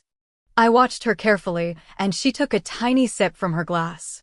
She wrapped her hand around it to partially hide it from public view. She and Jason chatted for a minute, then Hoyt called out to him, and Jason swung around on the bar stool to face his high school buddy. Liz stared down at her drink, as if she'd really like to gulp it in one swallow. I handed her a similar glass of plain 7-Up and whisked the mived drink away. Liz's big round brown eyes gazed up at me in astonishment. "Not for you," I said very quietly. Liz's olive complexion turned as white as it could. "You have good sense," I said. I was struggling to explain why I'd intervened, when it was against my personal policy to act on what I learned in such a surreptitious way. "You have good sense. You can do this right." Jason turned back around then, and I got a call for another pitcher from one of my tables. As I moved out from behind the bar to answer the summons, I noticed Portia Belfleur in the doorway. Portia peered around the dark bar as though she were searching for someone. To my astonishment, that someone turned out to be me.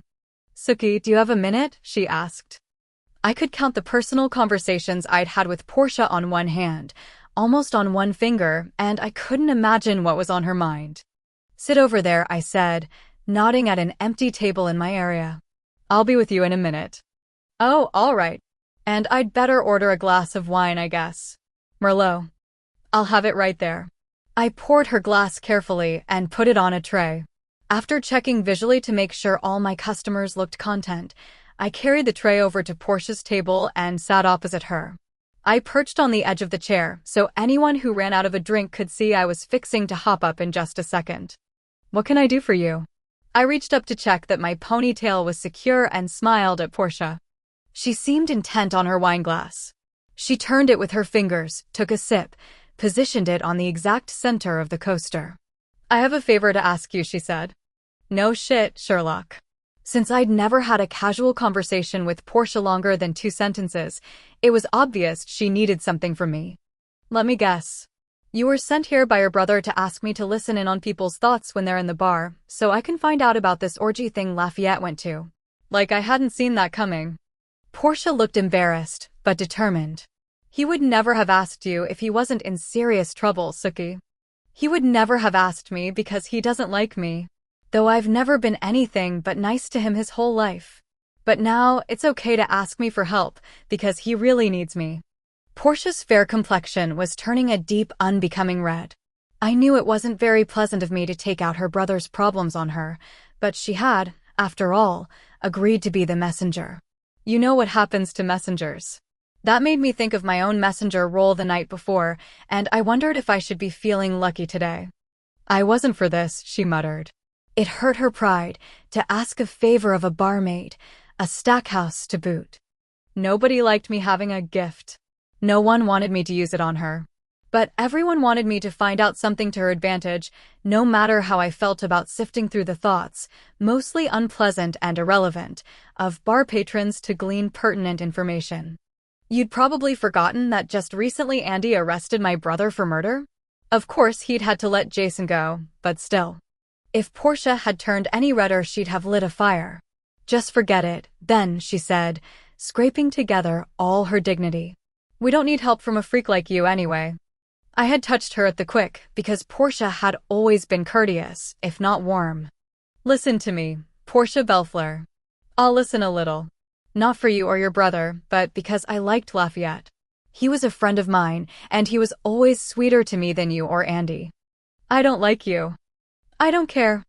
"Darling, is there a problem?" asked a cool voice from behind me. "Bill."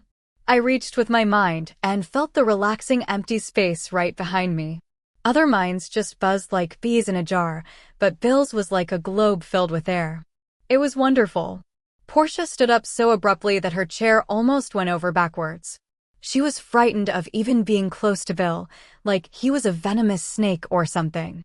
"Portia was just asking me for a favor," I said slowly, aware for the first time that our little trio was attracting a certain amount of attention from the crowd. "In return for the many kind things the Belfleurs have done for you?" Bill asked. Portia snapped. She whirled around to stalk out of the bar. Bill watched her leave with the oddest expression of satisfaction. "Now I have to find out what that was about," I said, and leaned back against him. His arms circled me and drew me back closer to him. It was like being cuddled by a tree. "The vampires in Dallas have made their arrangements," Bill said. "Can you leave tomorrow evening?" "What about you?" "I can travel in my coffin if you're willing to make sure I'm unloaded at the airport. Then we'll have all night to find out what it is the Dallas vampires want us to do." "So I'll have to take you to the airport in a hearse?" "No, sweetheart. Just get yourself there. There's a transportation service that does that kind of thing." "Just takes vampires places in daytime?" "Yes, they're licensed and bonded." "I'd have to think about that for a while." "Want a bottle? Sam has some on the heater." "Yes, please, I'd like some O positive. My blood type." "How sweet." I smiled at Bill, not my strained normal grin, but a true smile from my heart. I was so lucky to have him, no matter how many problems we had as a couple. I couldn't believe I'd kiss someone else, and I blotted out that idea as soon as it skittered across my mind. Bill smiled back, maybe not the most reassuring sight, since he was happy to see me. "How soon can you get off?" he asked, leaning closer. I glanced down at my watch. 30 minutes, I promised. "I'll be waiting for you." He sat at the table Portia had vacated, and I brought him the blood, tout de suite. Kevin drifted over to talk to him, ended up sitting down at the table. I was near enough only twice to catch fragments of the conversation. They were talking about the types of crimes we had in our small town, and the price of gas, and who would win the next sheriff's election. It was so normal. I beamed with pride. When Bill had first started coming into Merlotte's, the atmosphere had been on the strained side. Now, people came and went casually, speaking to Bill or only nodding, but not making a big issue of it either way. There were enough legal issues facing vampires without the social issues involved, too. As Bill drove me home that night, he seemed to be in an excited mood. I couldn't account for that until I figured out that he was pleased about his visit to Dallas. "Got itchy feet?" I asked, curious and not too pleased about his sudden case of travel lust. "I have traveled for years. Staying in Bon Temps these months has been wonderful," he said as he reached over to pat my hand, "but naturally I like to visit with others of my own kind, and the vampires of Shreveport have too much power over me. I can't relax when I'm with them." "Were vampires this organized before you went public?" I tried not to ask questions about vampire society, because I was never sure how Bill would react, but I was really curious. "Not in the same way," he said evasively. I knew that was the best answer I'd get from him, but I sighed a little anyway. Mr. Mystery. Vampires still kept limits clearly drawn. No doctor could examine them, no vampires could be required to join the armed forces. In return for these legal concessions, Americans had demanded that vampires who were doctors and nurses, and there were more than a few, had to hang up their stethoscopes, because humans were too leery of a blood-drinking healthcare professional. Even though, as far as humans knew, vampirism was an extreme allergic reaction to a combination of various things, including garlic and sunlight. Though I was a human, albeit a weird one, I knew better. I'd been a lot happier when I believed Bill had some classifiable illness. Now I knew that creatures we'd shoved off into the realm of myth and legend had a nasty habit of proving themselves real. Take the Maenad. Who'd have believed an ancient Greek legend would be strolling through the woods of northern Louisiana?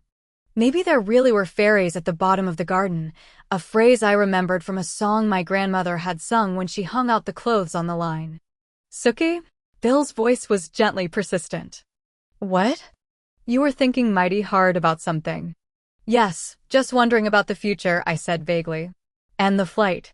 You'll have to fill me in on all the arrangements, and when I have to be at the airport. And what clothes should I take? Bill began to turn that over in his head as we pulled up in the driveway in front of my old house, and I knew he would take my request seriously. It was one of the many good things about him. Before you pack, though, he said, his dark eyes solemn under the arch of his brows, there is something else we have to discuss. What? I was standing in the middle of my bedroom floor, staring in the open closet door, when his words registered. Relaxation techniques. I swung around to face him, my hands on my hips. What on earth are you talking about? This. He scooped me up in the classic Rhett Butler carrying stance, and though I was wearing slacks rather than a long red negligee gown, Bill managed to make me feel like I was as beautiful, as unforgettable as Scarlett O'Hara. He didn't have to traipse up any stairs, either. The bed was very close. Most evenings, Bill took things very slow, so slow I thought I would start screaming before we came to the point, so to speak. But tonight, excited by the trip, by the imminent excursion, Bill's speed had greatly accelerated.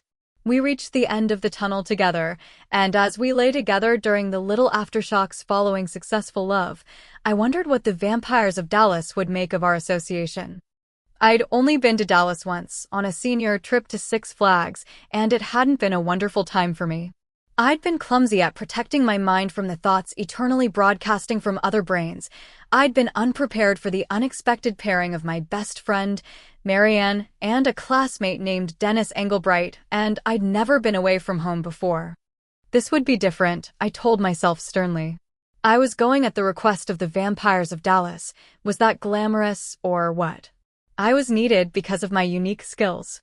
I should focus on not calling my quirks a disability. I had learned how to control my telepathy, at least to have much more precision and predictability. I had my own man. No one would abandon me. Still, I have to admit that before I went to sleep, I cried a few tears for the misery that had been my lot. Chapter 4. It was as hot as the 6 shades of hell in Dallas, especially on the pavement at the airport. Our brief few days of fall had relapsed back into summer. Torch-hot gusts of air bearing all the sounds and smells of the Dallas-Fort Worth airport, the workings of small vehicles and airplanes, their fuel and their cargo seemed to accumulate around the foot of the ramp from the cargo bay of the plane I'd been waiting for. I'd flown a regular commercial flight, but Bill had had to be shipped specially. I was flapping my suit jacket, trying to keep my underarms dry, when the Catholic priest approached me. Initially, I was so respectful of his caller that I didn't object to his approach, even though I didn't really want to talk to anyone. I had just emerged from one totally new experience, and I had several more such hurdles ahead of me. Can I be of some service to you? I couldn't help but notice your situation, the small man said. He was soberly clothed in clerical black, and he sounded chock-full of sympathy.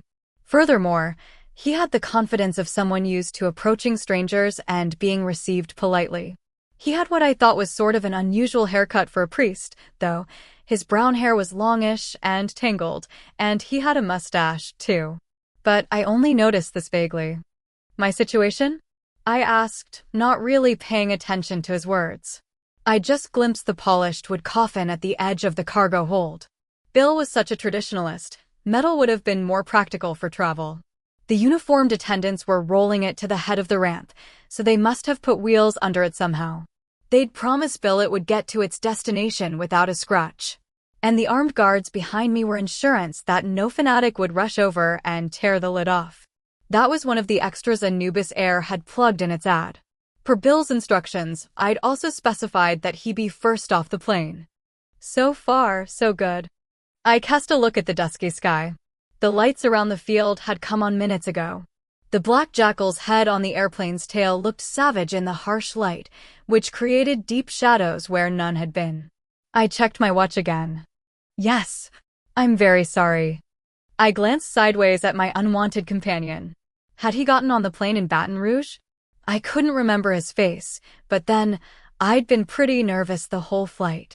Sorry, I said. For what? Is there some kind of problem? He looked elaborately astonished.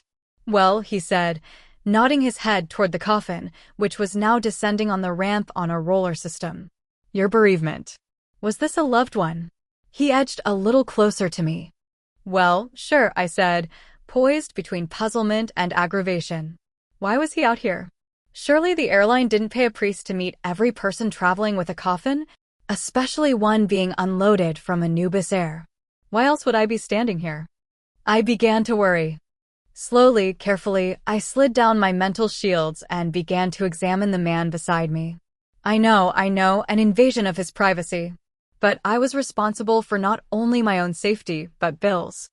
The priest, who happened to be a strong broadcaster, was thinking about approaching nightfall as intently as I was, and with a lot more fear. He was hoping his friends were where they were supposed to be.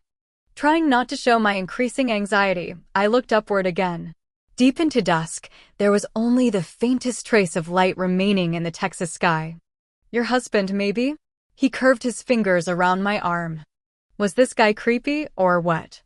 I glanced over at him. His eyes were fixed on the baggage handlers who were clearly visible in the hold of the plane. They were wearing black and silver jumpsuits with the Anubis logo on the left chest.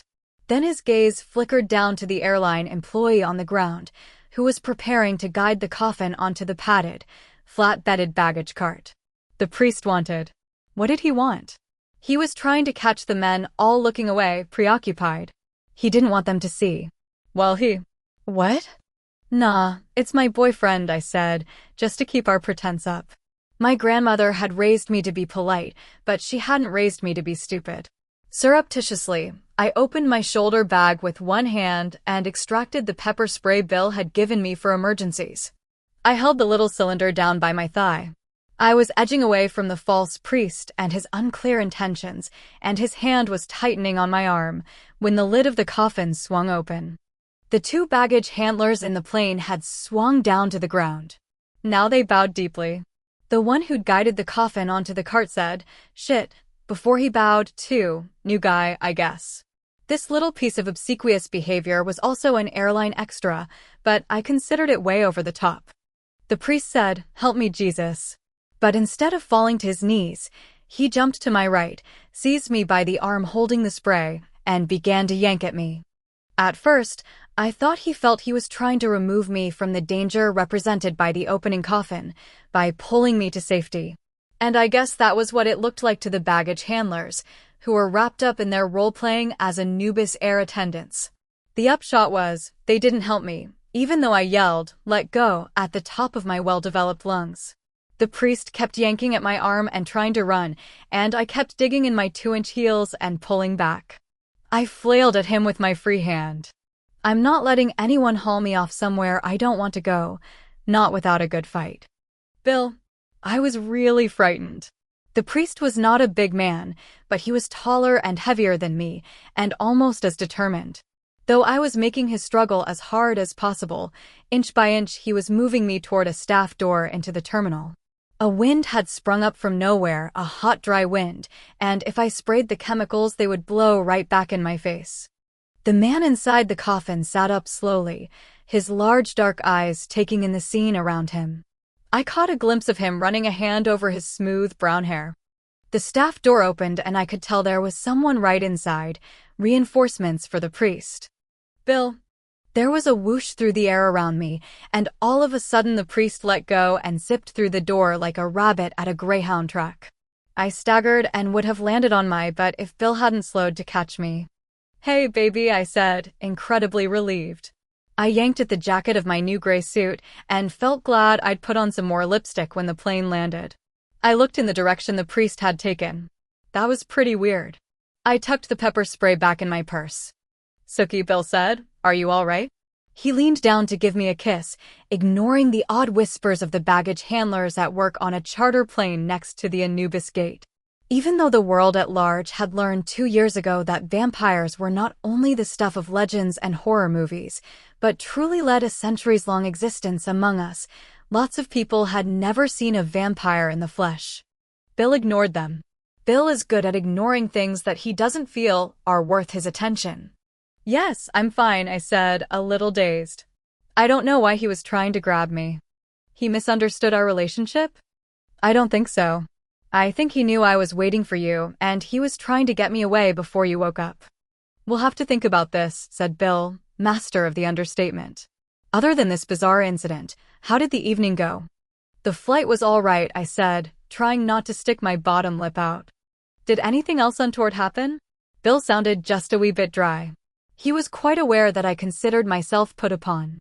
I don't know what normal is for airplane trips, never having done it before, I said tartly, but up until the time the priest appeared, I'd say things pretty much ran smooth. Bill raised one eyebrow in that superior way he has, so I'd elaborate. I don't think that man was really a priest at all. What did he meet the plane for?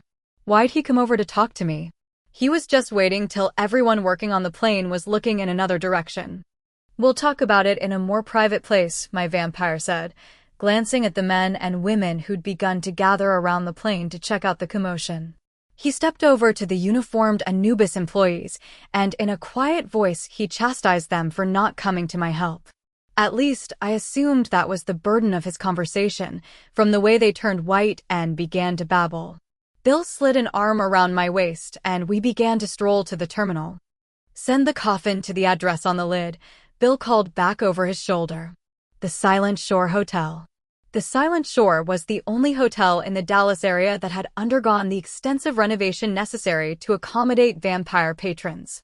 It was one of the grand old downtown hotels, the brochure had said, not that I'd ever seen downtown Dallas or any of its grand old hotels before. We stopped in the stairwell of a grubby little flight leading up to the main passenger concourse. Now, tell me, he demanded. I glanced up at him while I related the odd little incident from start to finish. He was very white. I knew he must be hungry. His eyebrows looked black against the pallor of his skin, and his eyes looked an even darker brown than they really were. He helped open a door, and I passed through into the bustle and confusion of one of the biggest airports in the world. You didn't listen to him? I could tell Bill didn't mean with my ears. I was still pretty heavily shielded from the plane, I said.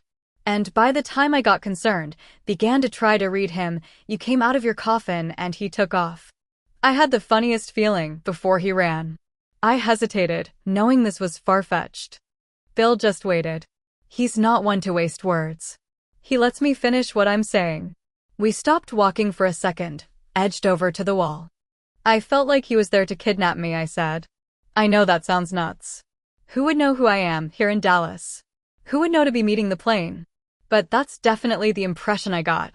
Bill took my warm hands in his cool ones. I looked up into Bill's eyes. I'm not that short and he's not that tall, but I still have to look up at him. And it's a little pride issue with me, that I can meet his eyes and not get glamored. Sometimes I wish Bill could give me a different set of memory, for example. I wouldn't mind forgetting about the Menad, but he can't. Bill was thinking over what I'd said, filing it away for future reference. So the flight itself was boring, he asked. Actually, it was pretty exciting, I admitted. After I made sure the Anubis people had stowed you on their plane, and I was boarded on mine, the woman showed us what to do when we crashed. I was sitting on the row with the emergency exit. She said to switch if we didn't think we could handle that. But I think I could, don't you? Handle an emergency? She brought me a drink and a magazine. I seldom got waited on myself, being a barmaid by profession, you might say, so I really enjoyed being served. I'm sure you can handle just about anything, Sookie. Were you frightened when the plane took off? No. I was just a little worried about this evening. Aside from that, it went fine. Sorry I couldn't be with you, he murmured, his cool and liquid voice flowing around me. He pressed me against his chest. That's okay, I said into his shirt, mostly meaning it. First time flying, you know, it's kind of nerve-wracking. But it went all right. Until we landed. I might grouse and I might moan, but I was truly glad Bill had risen in time to steer me through the airport. I was feeling more and more like the poor country cousin. We didn't talk any more about the priest, but I knew Bill hadn't forgotten. He walked me through collecting our luggage and finding transportation. He would have parked me somewhere and arranged it all, except, as he reminded me frequently, I'd have to do this on my own sometime, if our business demanded we land somewhere in full daylight. Despite the fact that the airport seemed incredibly crowded, full of people who all appeared heavily burdened and unhappy, I managed to follow the signs with a little nudge from Bill, after reinforcing my mental shields. It was bad enough, getting washed with the weary misery of the travelers, without listening to their specific laments. I directed the porter with our luggage, which Bill could easily have carried under one arm, to the taxi stand, and Bill and I were on our way to the hotel within 40 minutes of Bill's emergence. The Anubis people had sworn up and down that his coffin would be delivered within 3 hours. We'd see. If they didn't make it, we got a free flight. I'd forgotten the sprawl of Dallas in the 7 years since I'd graduated from high school. The lights of the city were amazing, and the busyness. I stared out of the windows at everything we passed, and Bill smiled at me with an irritating indulgence. "You look very pretty, Sookie. Your clothes are just right." "Thanks," I said, relieved and pleased. Bill had insisted that I needed to look professional, and after I'd said, "Professional what?" he'd given me one of those looks. So I was wearing a gray suit over a white shell, with pearl earrings and a black purse and heels. I'd even smoothed my hair back into a twisted shape at the back of my head with one of those harigamis I'd ordered from TV. My friend Arlene had helped me. To my mind, I looked like a professional, a professional funeral home attendant, but Bill seemed to approve. And I'd charged the whole outfit to him at Tara's Togs, since it was a legitimate business expense. So I couldn't complain about the cost. I'd have been more comfortable in my barmaid's outfit. Give me shorts and a t-shirt over a dress and hose any day. And I could have been wearing my Adidas with my barmaid uniform, not these damn heels. I sighed. The taxi pulled up to the hotel, and the driver got out to extract our luggage. There was enough of it for 3 days. If the vampires of Dallas had followed my directions, I could win this up and we could go back to Bon Temps tomorrow night, to live there unmolested and uninvolved in vampire politics at least until the next time Bill got a phone call. But it was better to bring extra clothes than to count on that. I scooted across the seat to emerge after Bill, who was paying the driver. A uniformed bellboy from the hotel was loading the luggage onto a rolling cart. He turned his thin face to Bill and said, "Welcome to Silent Shore Hotel, sir. My name is Barry and I'll..." Then Bill stepped forward, the light from the lobby door spilling onto his face. "I'll be your porter," Barry finished weakly. "Thank you," I said, to give the boy, who couldn't be more than 18, a second to compose himself. His hands were a little trembly. I cast a mental net out to check the source of his distress. To my startled delight, I realized, after a quick rummage in Barry's head, that he was a telepath like me. But he was at the level of organization and development I'd been when I was, maybe, 12 years old. He was a mess, that boy. He couldn't control himself at all, and his shields were a shambles. He was heavy into denial. I didn't know whether to grab him and hug him or smack him upside the head. Then I realized his secret was not mine to give away. I glanced off in another direction and shifted from one foot to another, as if I were bored. "I'll just follow you with your luggage," Barry mumbled, and Bill smiled at him gently. Barry smiled tentatively back and then got busy bringing in the cart. It had to be Bill's appearance that unnerved Barry, since he couldn't read Bill's mind, the great attraction of the undead for people like me. Barry was going to have to learn how to relax around vampires, since he'd agreed to work at a hotel that catered to them. Some people think all vampires look terrifying. To me, it depends on the vampire. I remember thinking, when I first met Bill, that he looked incredibly different, but I hadn't been frightened. The one that was waiting for us in the lobby of Silent Shores, now she was scary. I bet she made old Barry wet his pants. She approached after we'd checked in, as Bill was putting his credit card back in his wallet. You just try applying for a credit card when you're 160 years old. That process had been a beer, and I sidled a little closer to him as he tipped Barry, hoping she wouldn't notice me. "Bill Compton?" The detective from Louisiana. Her voice was as calm and cool as Bill's, with considerably less inflection. She had been dead a long time. She was as white as paper and as flat as a board, and her thin ankle-length blue and gold dress didn't do a thing for her except accentuate both whiteness and flatness. Light brown hair, braided and long enough to tap her butt, and glittery green eyes emphasized her otherness. Yes, vampires don't shake hands, but the two made eye contact and gave each other a curt nod. This is the woman? She had probably gestured toward me with one of those lightning-quick movements, because I caught a blur from the corner of my eyes. This is my companion and co-worker, Sookie Stackhouse, Bill said. After a moment, she nodded to show she was picking up the hint. I am Isabelle Beaumont, she said, and after you take your luggage to your room and take care of your needs, you are to come with me. Bill said, I have to feed. Isabelle swiveled an eye toward me thoughtfully, no doubt wondering why I wasn't supplying blood for my escort, but it was none of her business. She said, just punch the telephone button for room service. Measly old MORTL me would just have to order from the menu. But as I considered the time frame, I realized I'd feel much better if I waited to eat after this evening's business was finished. After our bags had been put in the bedroom, big enough for the coffin and a bed, the silence in the little living room became uncomfortable. There was a little refrigerator well stocked with pureblood, but this evening Bill would want the real thing. I have to call, Sookie, Bill said. We'd gone over this before the trip. Of course.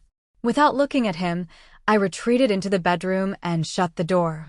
He might have to feed off someone else so I could keep my strength up for coming events, but I didn't have to watch it or like it. After a few minutes, I heard a knock on the corridor door, and I heard Bill admit someone is meal on wheels. There was a little murmur of voices and then a low moan. Unfortunately for my tension level, I had too much common sense to do something like throw my hairbrush or one of the damn high heels across the room. Maybe retaining some dignity figured in there, too, and a healthy sense of how much temperament Bill would put up with. So I unpacked my suitcase and laid my makeup out in the bathroom, using the facility even though I didn't feel especially needy. Toilets were optional in the vampire world, I'd learned, and even if a functional facility was available in a house occupied by vampires, occasionally they forgot to stock toilet paper. Soon I heard the outer door open and close again, and Bill knocked lightly before coming into the bedroom. He looked rosy and his face was fuller. Are you ready? He asked. Suddenly, the fact that I was going out on my first real job for the vampires hit me, and I felt scared all over again. If I wasn't a success, my life would become out-and-out perilous, and Bill might become even deader than he was now. I nodded, my throat dry with fear. Don't bring your purse. Why not? I stared down at it, astonished. Who could object? Things can be hidden in purses. Things like steaks, I assumed. Just slip a room key into. Does that skirt have a pocket? No. Well, slip the key into your underthings. I raised my hem so Bill could see exactly what underthings I had to tuck something into. I enjoyed the expression on his face more than I can say. Those are. Would that be a thong? Bill seemed a little preoccupied all of a sudden. It would. I didn't see the need to be professional down to the skin. And what skin it is, Bill murmured. So tan, so smooth. Yep, I figured I didn't need to wear any hose. I tucked the plastic rectangle, the key, under one of the side straps. Oh, I don't think it'll stay there, he said, his eyes large and luminous. We might get separated, so you definitely need to take it with you. Try another spot. I moved it somewhere else. Oh, Sookie, you'll never get at it in a hurry there. We have to go. Bill seemed to shake himself out of his trance. All right, if you insist, I said, smoothing the skirt of the suit over my underthings. He gave me a dark look, patted his pockets like men do, just to make sure they got everything. It was an oddly human gesture, and it touched me in a way I couldn't even describe to myself. We gave each other a sharp nod and walked down the corridor to the elevator. Isabelle Beaumont would be waiting, and I had a distinct feeling she wasn't used to that. The ancient vampire, who looked no more than 35, was standing exactly where we'd left her. Here at the Silent Shore Hotel, Isabelle felt free to be her vampire self, which included a mobile downtime. People fidget. They're compelled to look engaged in an activity or purposeful. Vampires can just occupy space without feeling obliged to justify it. As we came out of the elevator, Isabelle looked exactly like a statue. You could have hung your hat on her, though you'd have been sorry. Some early warning system kicked in when we were within 6 feet of the vamp. Isabel's eyes flicked in our direction and her right hand moved, as though someone had thrown her on switch. "Come with me," she said, and glided out the main door. Barry could hardly open it for her fast enough. I noticed he had enough training to cast his eyes down as she passed. Everything you've heard about meeting vampires' eyes is true. Predictably, Isabel's car was a black Lexus loaded with options. Vampires won't go around in any Geo. Isabel waited until I'd buckled my seatbelt. She and Bill didn't bother to use them, before pulling away from the curb, which surprised me. Then we were driving through Dallas, down a main thoroughfare. Isabel seemed to be the strong, silent type, but after we'd been in the car for maybe 5 minutes, she seemed to shake herself, as if she had been reminded she had orders. We began a curve to the left. I could see some sort of grassy area and a vague shape that would be some kind of historical marker, maybe. Isabel pointed to her right with a long, bony finger. "The Texas School Book Depository," she said, and I understood she felt obliged to inform me. That meant she had been ordered to do so, which was very interesting. I followed her finger eagerly, taking in as much of the brick building as I could see. I was surprised it didn't look more notable. "That's the grassy knoll?" I breathed, excited and impressed. It was like I'd happened upon the Hindenburg or some other fabled artifact. Isabel nodded, a barely perceptible movement that I only caught because her braid jerked. "There is a museum in the old depository," she said. Now, that was something I'd like to see in the daytime. If we were here long enough, I'd walk or maybe find out how to catch a cab while Bill was in his coffin. Bill smiled over his shoulder at me. He could pick up on my slightest mood, which was wonderful about 80% of the time. We drove for at least 20 more minutes, leaving business areas and entering residential. At first the structures were modest and boxy, but gradually, though the lots didn't seem that much larger, the houses began to grow as if they'd taken steroids. Our final destination was a huge house shoehorned onto a small lot. With its little ruffle of land around the cube of the house, it looked ridiculous, even in the dark. I sure could have stood a longer ride and more delay. We parked on the street in front of the mansion, for so it seemed to me. Bill opened my door for me. I stood for a moment, reluctant to start the project. I knew there were vampires inside, lots of them. I knew it the same way I would be able to discern that humans were waiting. But instead of positive surges of thought, the kind I'd get to indicate people, I got mental pictures of. How can I put it? There were holes in the air inside the house. Each hole represented a vampire. I went a few feet down the short sidewalk to the front door, and there, finally, I caught a mental whiff of human. The light over the door was on, so I could tell the house was of beige brick with white trim. The light, too, was for my benefit. Any vampire could see far better than the sharpest-eyed human. Isabel led the way to the front door, which was framed in graduating arches of brick. There was a tasteful wreath of grapevines and dried flowers on the door, which almost disguised the peephole. This was clever mainstreaming. I realized there was nothing apparent in this house's appearance to indicate that it was any different from any of the other oversized houses we'd passed. No outward indication that within lived vampires. But they were there in force. As I followed Isabel inside, I counted 4 in the main room onto which the front door opened, and there were 2 in the hall and at least 6 in the vast kitchen, which looked designed to produce meals for 20 people at a time. I knew immediately that the house had been purchased, not built, by a vampire, because vampires always plan tiny kitchens or leave the kitchen out entirely. All they need is a refrigerator for the synthetic blood and a microwave to heat it up. What are they going to cook? At the sink, a tall, lanky human was washing a few dishes, so perhaps some humans did live here.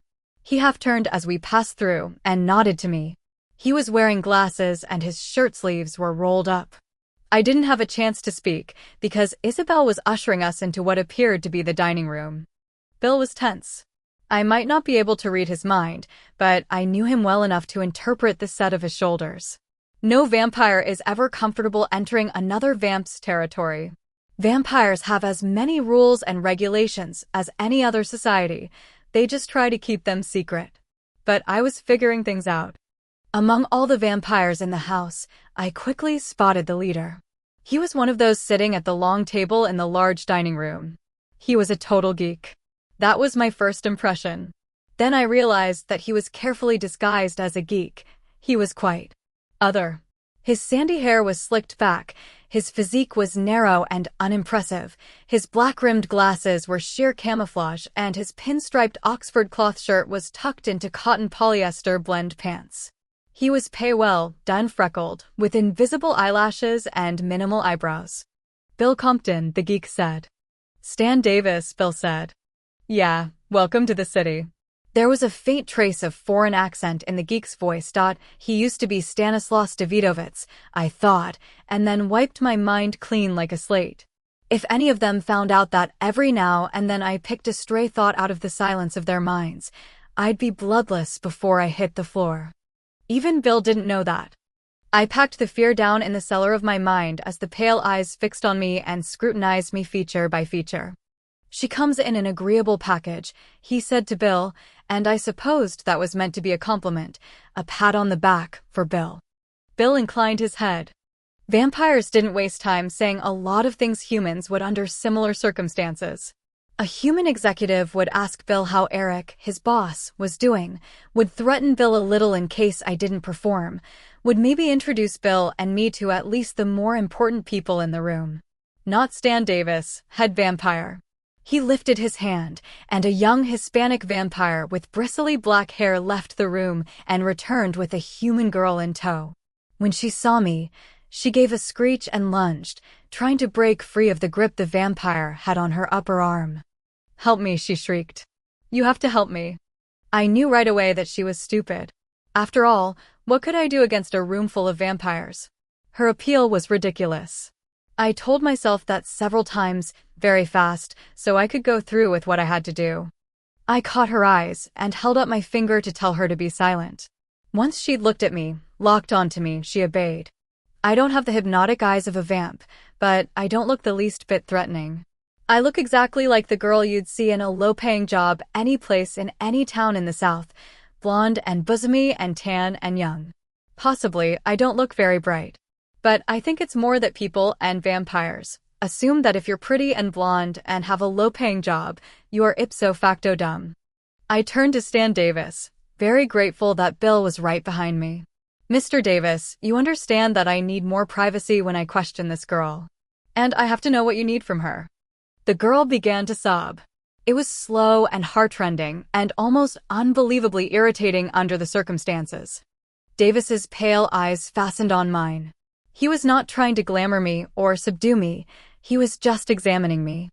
"I understood your escort knew the terms of my agreement with his leader," Stan Davis said. "All right, I got the point." I was beneath contempt since I was a human. My talking to Stan was like a chicken talking to the buyer from KFC. But still, I had to know our goal. "I'm aware you met Area 5's conditions," I said, keeping my voice as steady as I could, "and I'm going to do my best. But without a goal, I can't get started." "We need to know where our brother is," he said, after a pause. I tried not to look as astonished as I felt.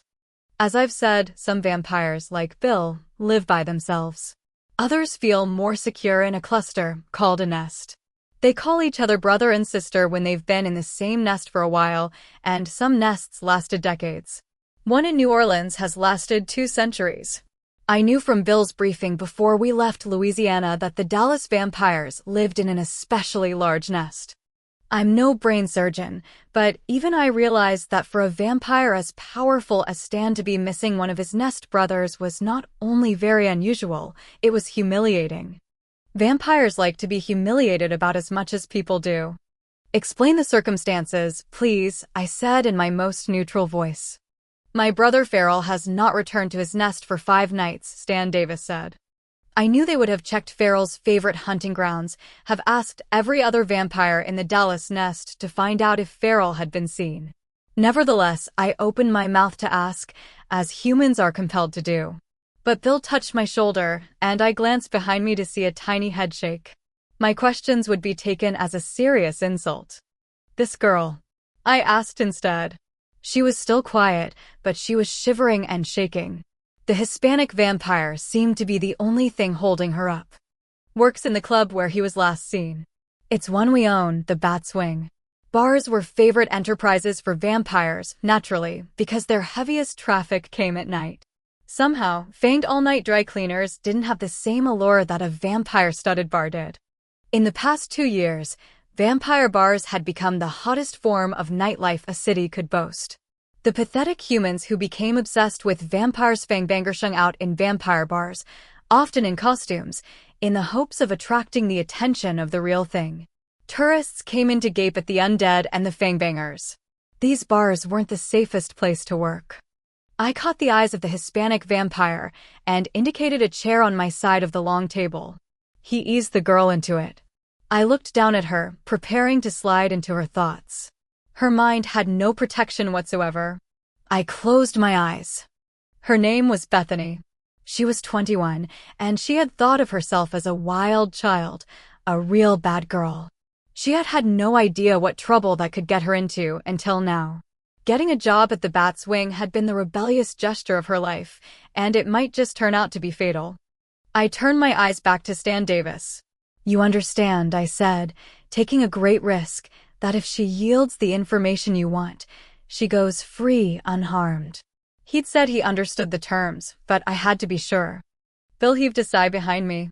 Not a happy camper. Stan Davis's eyes actually glowed for a second, so angry was he.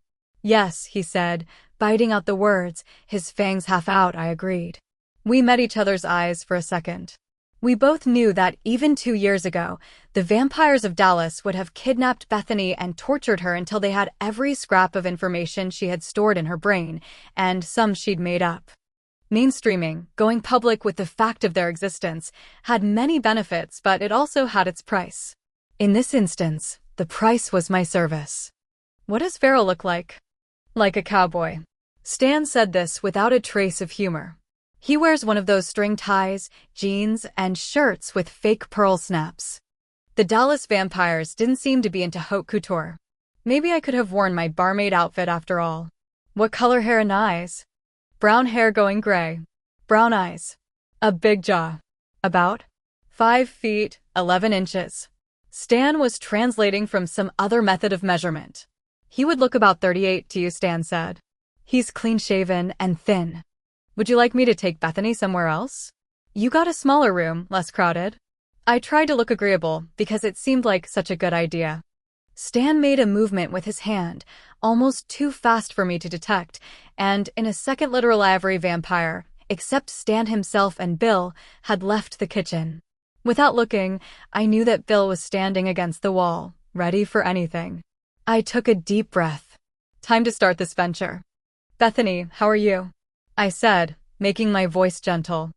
"How'd you know my name?" she asked, slumping down in her seat. It was a breakfast nook chair on wheels, and I rolled it out from the table and turned it to face the one I now settled in. Stan was still sitting at the head of the table, behind me, slightly to my left. "I can tell lots of things about you," I said, trying to look warm and omniscient. I began picking thoughts out of the air, like apples from a laden tree. "You had a dog named Wolf when you were little, and your mother makes the best coconut cake in the world.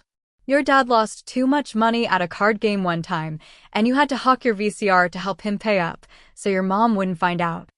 Her mouth was hanging open. As much as it was possible, she had forgotten the fact that she was in terrible danger. "That's amazing. You're as good as the psychic on TV, the one in the ads." "Well, Bethany, I'm not a psychic," I said, a little too sharply. "I'm a telepath, and what I do is read your thoughts, even some you maybe didn't know you had.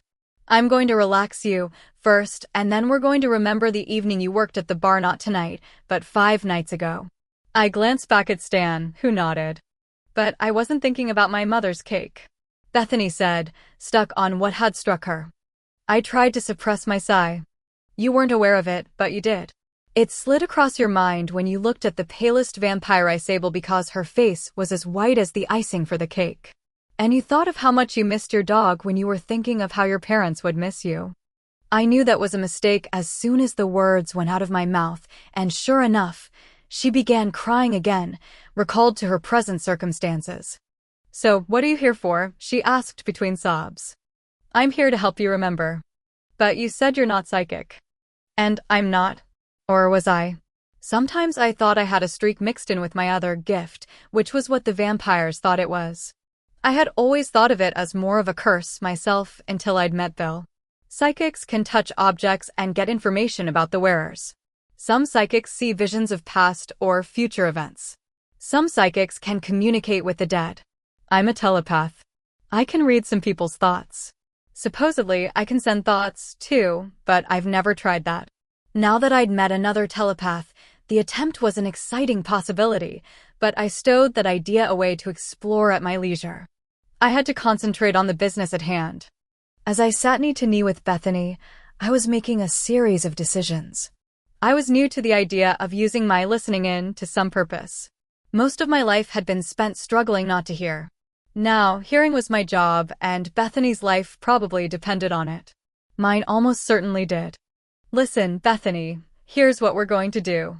You're going to remember that evening, and I'm going to go through it with you. In your mind. Will it hurt? No, not a bit. And after that? Why, you'll go. Go home. Sure. With an amended memory that wouldn't include me, or this evening, courtesy of a vampire. They won't kill me? No way. You promise. I do. I managed to smile at her. Okay, she said, hesitantly. I moved her a little so she couldn't see Stan over my shoulder. I had no idea what he was doing. But she didn't need to see that white face while I was trying to get her to relax. You're pretty, she said suddenly. Thanks, and back at you. At least, she might be pretty under better circumstances.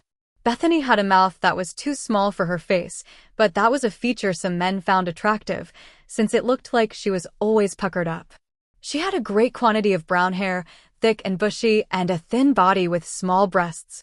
Now that another woman was looking at her, Bethany was worried about her wrinkled clothes and stale makeup. You look fine, I said quietly, taking her hands into mine. Now, we're just gonna hold hands here for a minute, I swear I'm not making a pass. She giggled, and her fingers relaxed a little more. Then I began my spiel. This was a new wrinkle for me. Instead of trying to avoid using my telepathy, I'd been trying to develop it with Bill's encouragement. The human staff at Fantasia had acted as guinea pigs. I'd found out, almost by accident, that I could hypnotize people in a jiffy. It didn't put them under my spell or anything, but it let me into their minds with a frightening ease. When you can tell what really relaxes someone by reading his or her mind, it's relatively easy to relax that person right into a trance-like state. What do you enjoy the most, Bethany? I asked. Do you get a massage every now and then? Or maybe like getting your nails done? I looked in Bethany's mind delicately. I selected the best channel for my purpose. You're getting your hair fixed, I said, keeping my voice soft and even, by your favorite hairdresser, Jerry. He's combed it and combed it, there's not a tangle left. He's sectioned it off, so carefully, because your hair is so thick. It's gonna take him a long time to cut it, but he's looking forward to it, because your hair is healthy and shiny. Jerry's lifting a lock and trimming it. The scissors give a little snick. A little bit of hair falls on the plastic cape and slides off to the floor. You feel his fingers in your hair again. Over and over, his fingers move in your hair, lift a lock, snip it. Sometimes he combs it again, to see if he got it even. It feels so good, just sitting and having someone work on your hair. There's no one else. No, wait. I'd raised a hint of unease. There's only a few people in the shop, and they're just as busy as Jerry. Someone's got a blow dryer going. You can barely hear voices murmuring in the next booth. His fingers run through, lift, snip, comb, over and over. I didn't know what a trained hypnotist would say about my technique, but it worked for me this time at least. Bethany's brain was in a restful, fallow state, just waiting to be given a task. In the same even voice I said, while he's working on your hair, we're going to walk through that night at work. He won't stop cutting, okay? Start with getting ready to go to the bar. Don't mind me, I'm just a puff of air right behind your shoulder. You might hear my voice, but it's coming from another booth in that beauty salon. You won't even be able to hear what I'm saying unless I use your name. I was informing Stan as well as reassuring Bethany. Then I submerged deeper into the girl's memory. Bethany was looking at her apartment. It was very small, fairly neat, and she shared it with another Bat's Wing employee, who went by the name Desiree Dumas. Desiree Dumas, as seen by Bethany, looked exactly like her made-up name, a self-designated siren, a little too plump, a little too blonde, and convinced of her own eroticism. Taking the waitress through this experience was like watching a film, a really dull one. Bethany's memory was almost too good. Skipping over the boring parts, like Bethany and Desiree's argument over the relative merits of two brands of mascara, what Bethany remembered was this. She had prepared for work as she always did, and she and Desiree had ridden together to their job. Desiree worked in the gift shop section of the Bat's Wing. Dressed in a red bustier and black boots, she hawked vampire souvenirs for big bucks. Wearing artificial fangs, she posed for pictures with tourists for a good tip. Bony and shy Bethany was a humble waitress. For a year she'd been waiting for an opening in the more congenial gift shop, where she wouldn't make the big tips, but her base salary would be higher, and she could sit down when she wasn't busy. Bethany hadn't gotten there yet. Big grudge against Desiree, there, on Bethany's part, irrelevant, but I heard myself telling Stan about it as if it were crucial information. I had never been this deep into someone else's mind. I was trying to weed as I went, but it wasn't working. Finally, I just let it all come. Bethany was completely relaxed, still getting that haircut. She had excellent visual recall, and she was as deeply engaged as I was in the evening she'd spent at work. In her mind, Bethany served synthetic blood to only 4 vampires, a red-haired female, a short, stocky Hispanic female with eyes as black as pitch, a blonde teenager with ancient tattoos, and a brown-haired man with a jutting jaw and a bolo tie. There. Farrell was embedded in Bethany's memory. I had to suppress my surprise and recognition and try to steer Bethany with more authority. "That's the one, Bethany," I whispered. "What do you remember about him?" "Oh, him," Bethany said out loud, startling me so much I almost jumped out of my chair. In her mind, she turned to look at Farrell, thinking of him. He'd had 2 synthetic bloods, O positive, and he'd left her a tip. There was a crease between Bethany's eyebrows as she became focused on my request. She was trying hard now, searching her memory.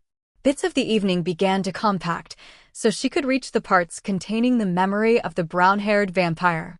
"He went back to the bathroom with the blonde," she said, and I saw in her mind the image of the blonde tattooed vampire, the very young-looking one.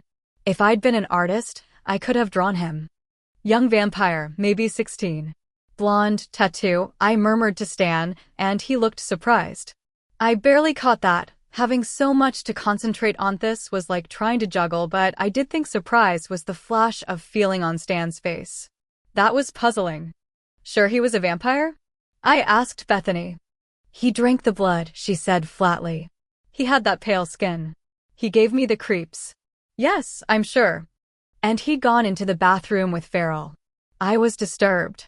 The only reason a vampire would enter a bathroom was if there were a human inside he wanted to have sex with or drink from, or, any vamp's favorite, do both simultaneously.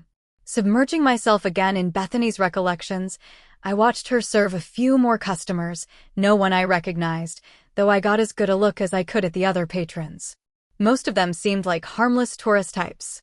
One of them, a dark-complexioned man with a bushy mustache, seemed familiar, so I tried to note his companions, a tall, thin man with shoulder-length blonde hair and a squatty woman with one of the worst haircuts I'd ever seen. I had some questions to ask Stan, but I wanted to finish up with Bethany first. "Did the cowboy-looking vampire come out again, Bethany?" "No," she said after a perceptible pause. "I didn't see him again."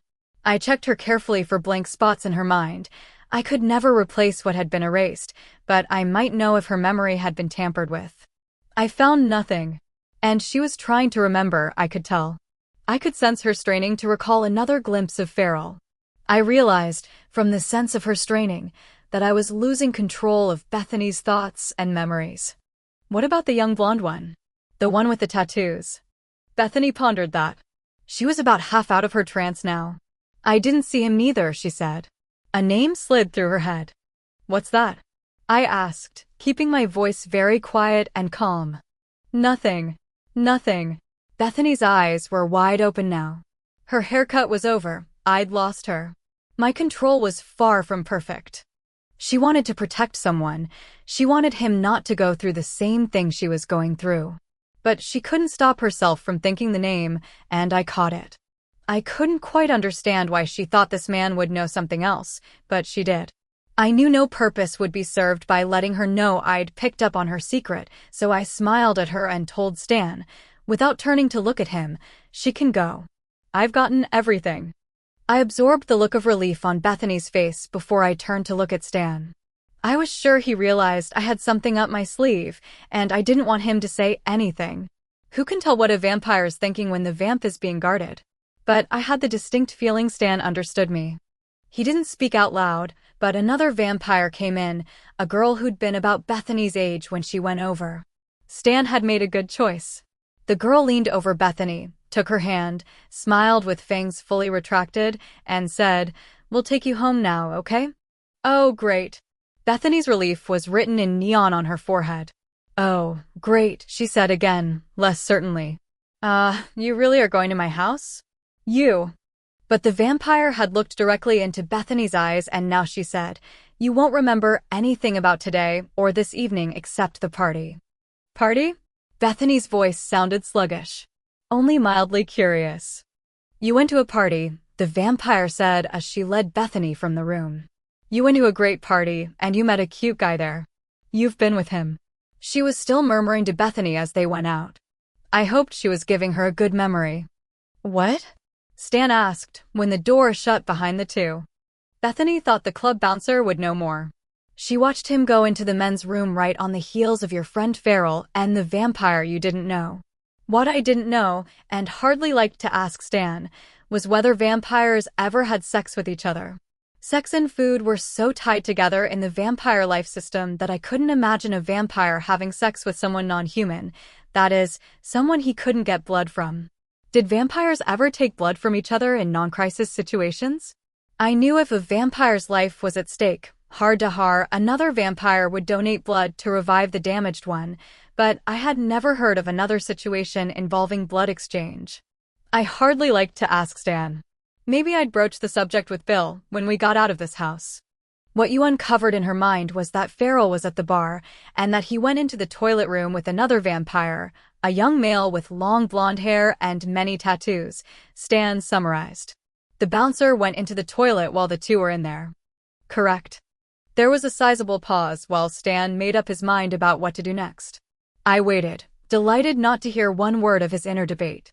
No flashes, no glimpses.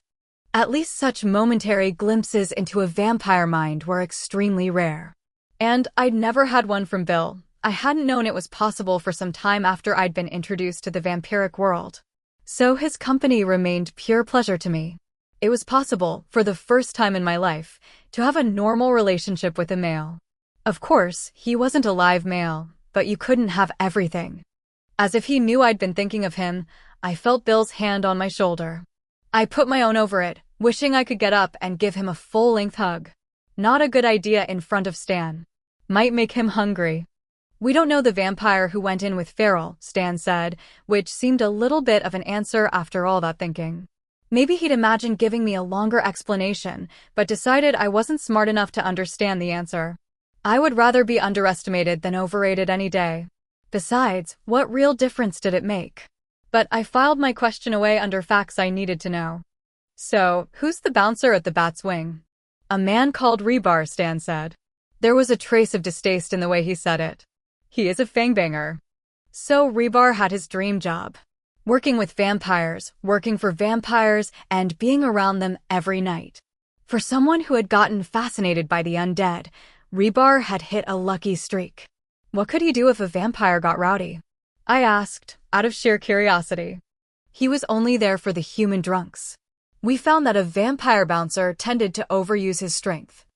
I didn't want to think about that too much. "Is Rebar here?" "It will take a short time," Stan said, without consulting anyone in his entourage. He almost certainly had some kind of mind contact with them. I'd never seen that before, and I was sure Eric couldn't approach Bill mentally. It must be Stan's special gift.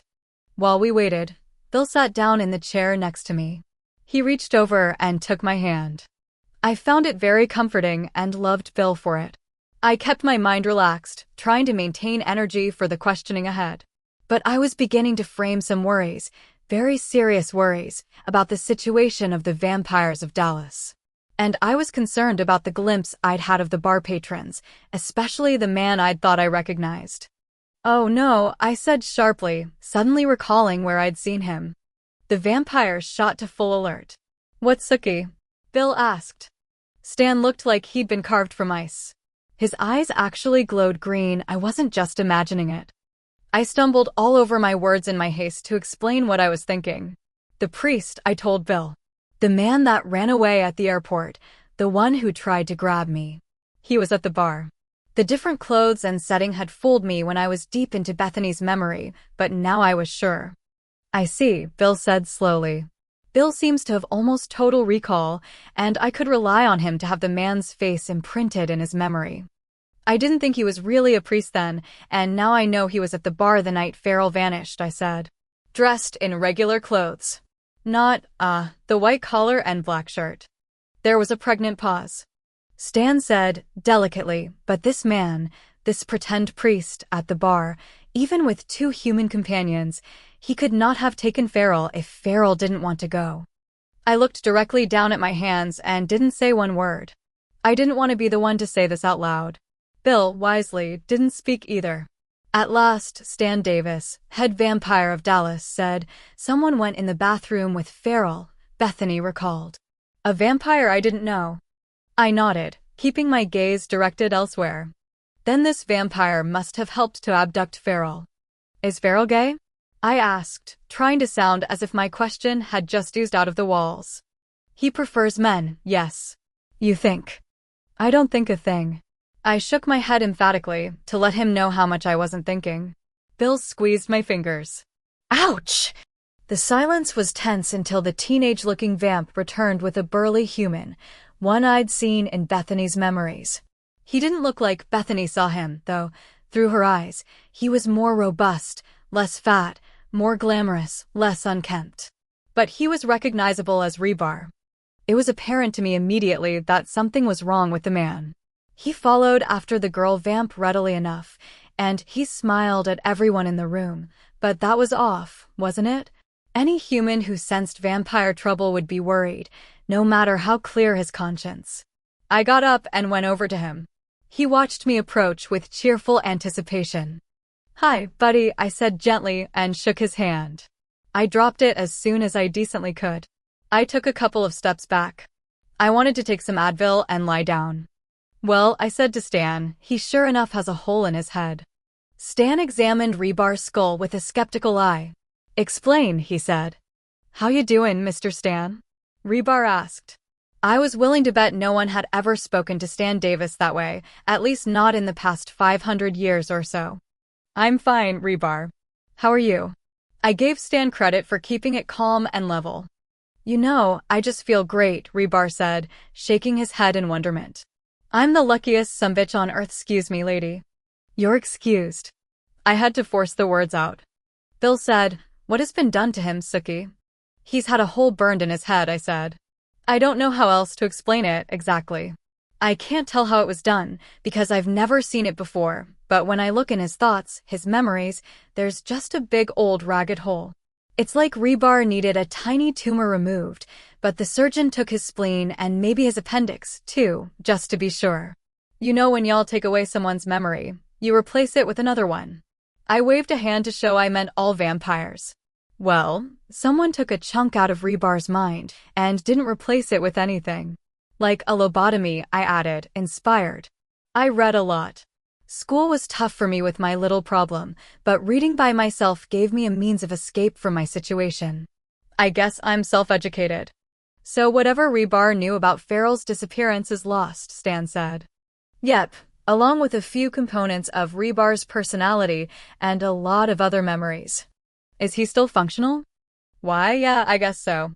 I'd never encountered anything like this, never even realized it was possible. But I don't know how effective a bouncer he'll be," I said, trying to be honest. "He was hurt while he was working for us. We'll take care of him. Maybe he can clean the club after it closes," Stan said. I could tell from Stan's voice that he wanted to be sure I was marking this down mentally, that vampires could be compassionate or at least fair. Gosh, that would be great. Rebar beamed at his boss. Thanks, Mr. Stan. Take him back home, Mr. Stan told his minion. She departed directly, with the lobotomized man in tow. Who could have done such a crude job on him? Stan wondered. Bill did not reply, since he wasn't there to stick his neck out, but to guard me and do his own detecting when it was required.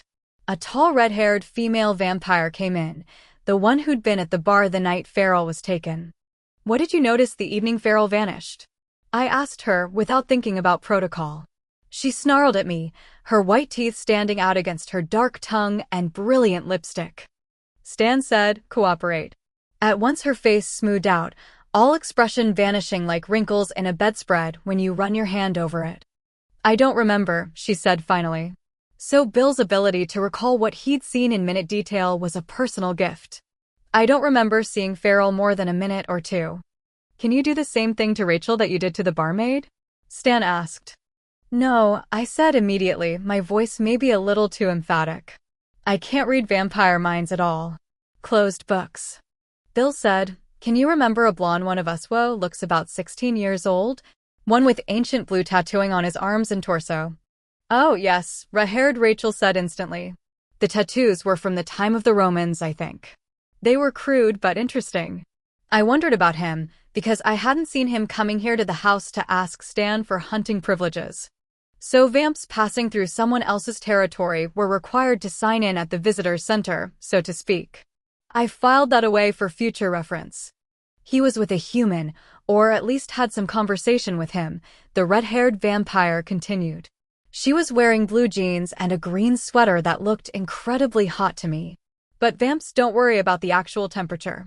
She looked at Stan, then Bill, who made a beckoning gesture to indicate he wanted whatever memories she had. The human was dark-haired and had a mustache, if I am recalling him correctly. She made a gesture with her hands, an open-fingered sweep that seemed to say, they're all so much alike. After Rachel left, Bill asked if there was a computer in the house. Stan said there was and looked at Bill with actual curiosity when Bill asked if he could use it for a moment, apologizing for not having his laptop. Stan nodded. Bill was about to leave the room when he hesitated and looked back at me. Will you be all right, Sookie? He asked. Sure. I tried to sound confident. Stan said, she will be fine. There are more people for her to see. I nodded, and Bill left. I smiled at Stan, which is what I do when I'm strained. It's not a happy smile, but it's better than screaming. You and Bill have been together for how long? Stan asked. For a few months. The less Stan knew about us, the happier I'd be. You are content with him? Yes. You love him. Stan sounded amused. None of your business, I said, grinning. Did you mention there were more people I needed to check? Following the same procedure I had with Bethany, I held a variety of hands and checked a boring bunch of brains. Bethany had definitely been the most observant person in the bar. These people, another barmaid, the human bartender, and a frequent patron, a fangbanger, who'd actually volunteered for this, had dull, boring thoughts and limited powers of recollection. I did find out the bartender fenced stolen household goods on the side, and after the guy had left, I recommended to Stan that he get another employee behind the bar, or he'd be sucked into any police investigation. Stan seemed more impressed by this than I hoped he'd be. I didn't want him to get too enamored of my services. Bill returned as I finished up the last bar employee, and he looked just a little pleased, so I concluded he'd been successful. Bill had been spending most of his waking hours on the computer lately, which had not been too popular an idea with me. The tattooed vampire, Bill said when Stan and I were the only two left in the room, is named Godric, though for the past century, he's gone by Godfrey. He's a renouncer. I don't know about Stan, but I was impressed. A few minutes on the computer, and Bill had done a neat piece of detective work. Stan looked appalled, and I suppose I looked puzzled. He's allied himself with radical humans. He plans to commit suicide, Bill told me in a soft voice, since Stan was wrapped in thought. This Godfrey plans to meet the sun. His existence has turned sour on him. So he's gonna take someone with him? Godfrey would expose Farrell along with himself? He has betrayed us to the Fellowship, Stan said. Betrayudi's a word that packs a lot of melodrama, But I didn't dream of smirking when Stan said it. I'd heard of the Fellowship, though I'd never met anyone who claimed to actually belong to it. What the Klan was to African Americans, the Fellowship of the Sun was to vampires. It was the fastest-growing cult in America. Once again, I was in deeper waters than I could swim in. Chapter 5. There were lots of humans who hadn't liked discovering they shared the planet with vampires. Despite the fact that they had always done so without knowing Itans, they believed that vampires were real. These people were bent on the vampires' destruction. They weren't any choosier about their methods of murder than a rogue vampire was about his. Rogue vampires were the backward-looking undead. They hadn't wanted to be made known to humans any more than the humans wanted to know about them. Rogues refused to drink the synthetic blood that was the mainstay of most vampires' diets these days. Rogues believed the only future for vampires lay in a return to secrecy and invisibility. Rogue vampires would slaughter humans for the fun of it now because they actually welcomed a return of persecution of their own kind. Rogues saw it as a means of persuading mainstream vampires that secrecy was best for the future of their kind, and then, too, persecution was a form of population control. Now I learned from Bill that there were vampires who became afflicted with terrible remorse, or perhaps ennui, after a long life. These renouncers planned to meet the sun, the vampire term for committing suicide by staying out past daybreak. Once again, my choice of boyfriend had led me down paths I never would have trod otherwise. I wouldn't have needed to know any of this, would never have even dreamed of dating someone definitely deceased, if I hadn't been born with the disability of telepathy. I was kind of a pariah to human guys. You can imagine how impossible it is to date someone whose mind you can read. When I met Bill, I began the happiest time of my life.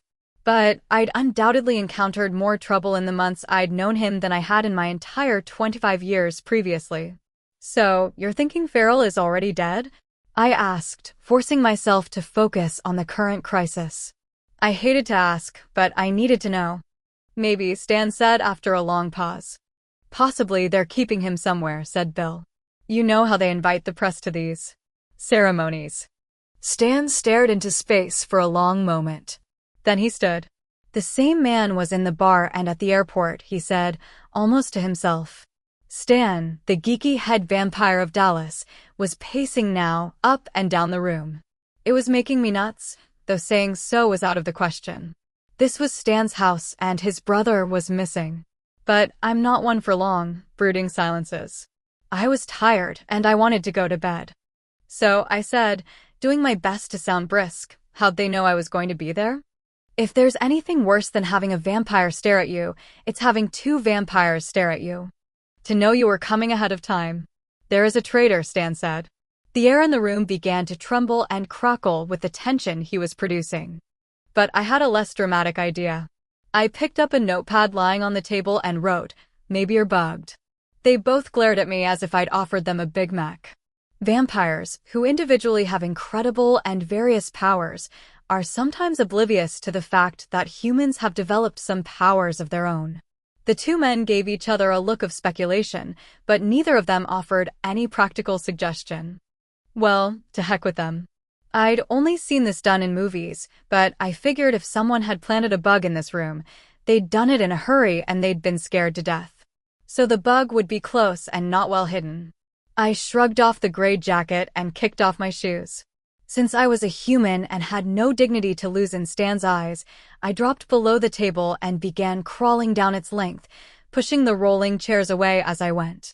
For about the millionth time, I wished I'd worn slacks. I'd gotten about 2 yards from Stan's legs when I saw something odd. There was a dark bump adhering to the underside of the blonde wood of the table. I looked at it as closely as I could without a flashlight. It was not old gum. Having found the little mechanical device, I didn't know what to do. I crawled out, somewhat dustier for the experience, and found myself right at Stan's feet. He held out his hand, and I took it reluctantly. Stan pulled gently, or it seemed gently, but suddenly I was on my feet facing him. He wasn't very tall, and I looked more into his eyes than I really wanted. I held up my finger in front of my face to be sure he was paying attention. I pointed under the table. Bill left the room in a flash. Stan's face grew even whiter, and his eyes blazed. I looked anywhere but directly at him. I didn't want to be the sight filling his eyes while he digested the fact that someone had planted a bug in his audience chamber. He had indeed been betrayed, just not in the fashion he'd expected. I cast around in my mind for something to do that would help. I beamed at Stan. Reaching up automatically to straighten my ponytail, I realized my hair was still in its roll on the back of my head, though considerably less neat. Fiddling with it gave me a good excuse to look down. I was considerably relieved when Bill reappeared with Isabel and the dishwashing man, who was carrying a bowl of water. "I'm sorry, Stan," Bill said. "I'm afraid Farrell is already dead, if you go by what we have discovered this evening. Sookie and I will return to Louisiana tomorrow, unless you need us further." Isabel pointed to the table, and the man set the bowl down. "You might as well," Stan replied, in a voice as cold as ice. "Send me your bill. Your master, Eric, was quite adamant about that. I will have to meet him someday." His tone indicated the meeting would not be pleasant for Eric. Isabel said abruptly, "You stupid human. You've spilled my drink." Bill reached past me to snatch the bug from under the table and drop it in the water, and Isabel, walking even more smoothly to keep the water from slopping over the sides of the bowl, left the room. Her companion remained behind. That had been disposed of simply enough. And it was at least possible that whoever had been listening in had been fooled by that little bit of dialogue. We all relaxed now that the bug was gone. Even Stan looked a little less frightening. "Isabel says you have reason to think Farrell might have been abducted by the Fellowship," the man said. "Maybe this young lady and I could go to the Fellowship Center tomorrow and try to find out if there are plans for any kind of ceremony soon." Bill and Stan regarded him thoughtfully. "That's a good idea," Stan said. "A couple would seem less noticeable." "Sookie?" Bill asked. "Certainly none of you can go," I said. "I think maybe we could at least get the layout of the place. If you think there's really a chance Farrell's being held there.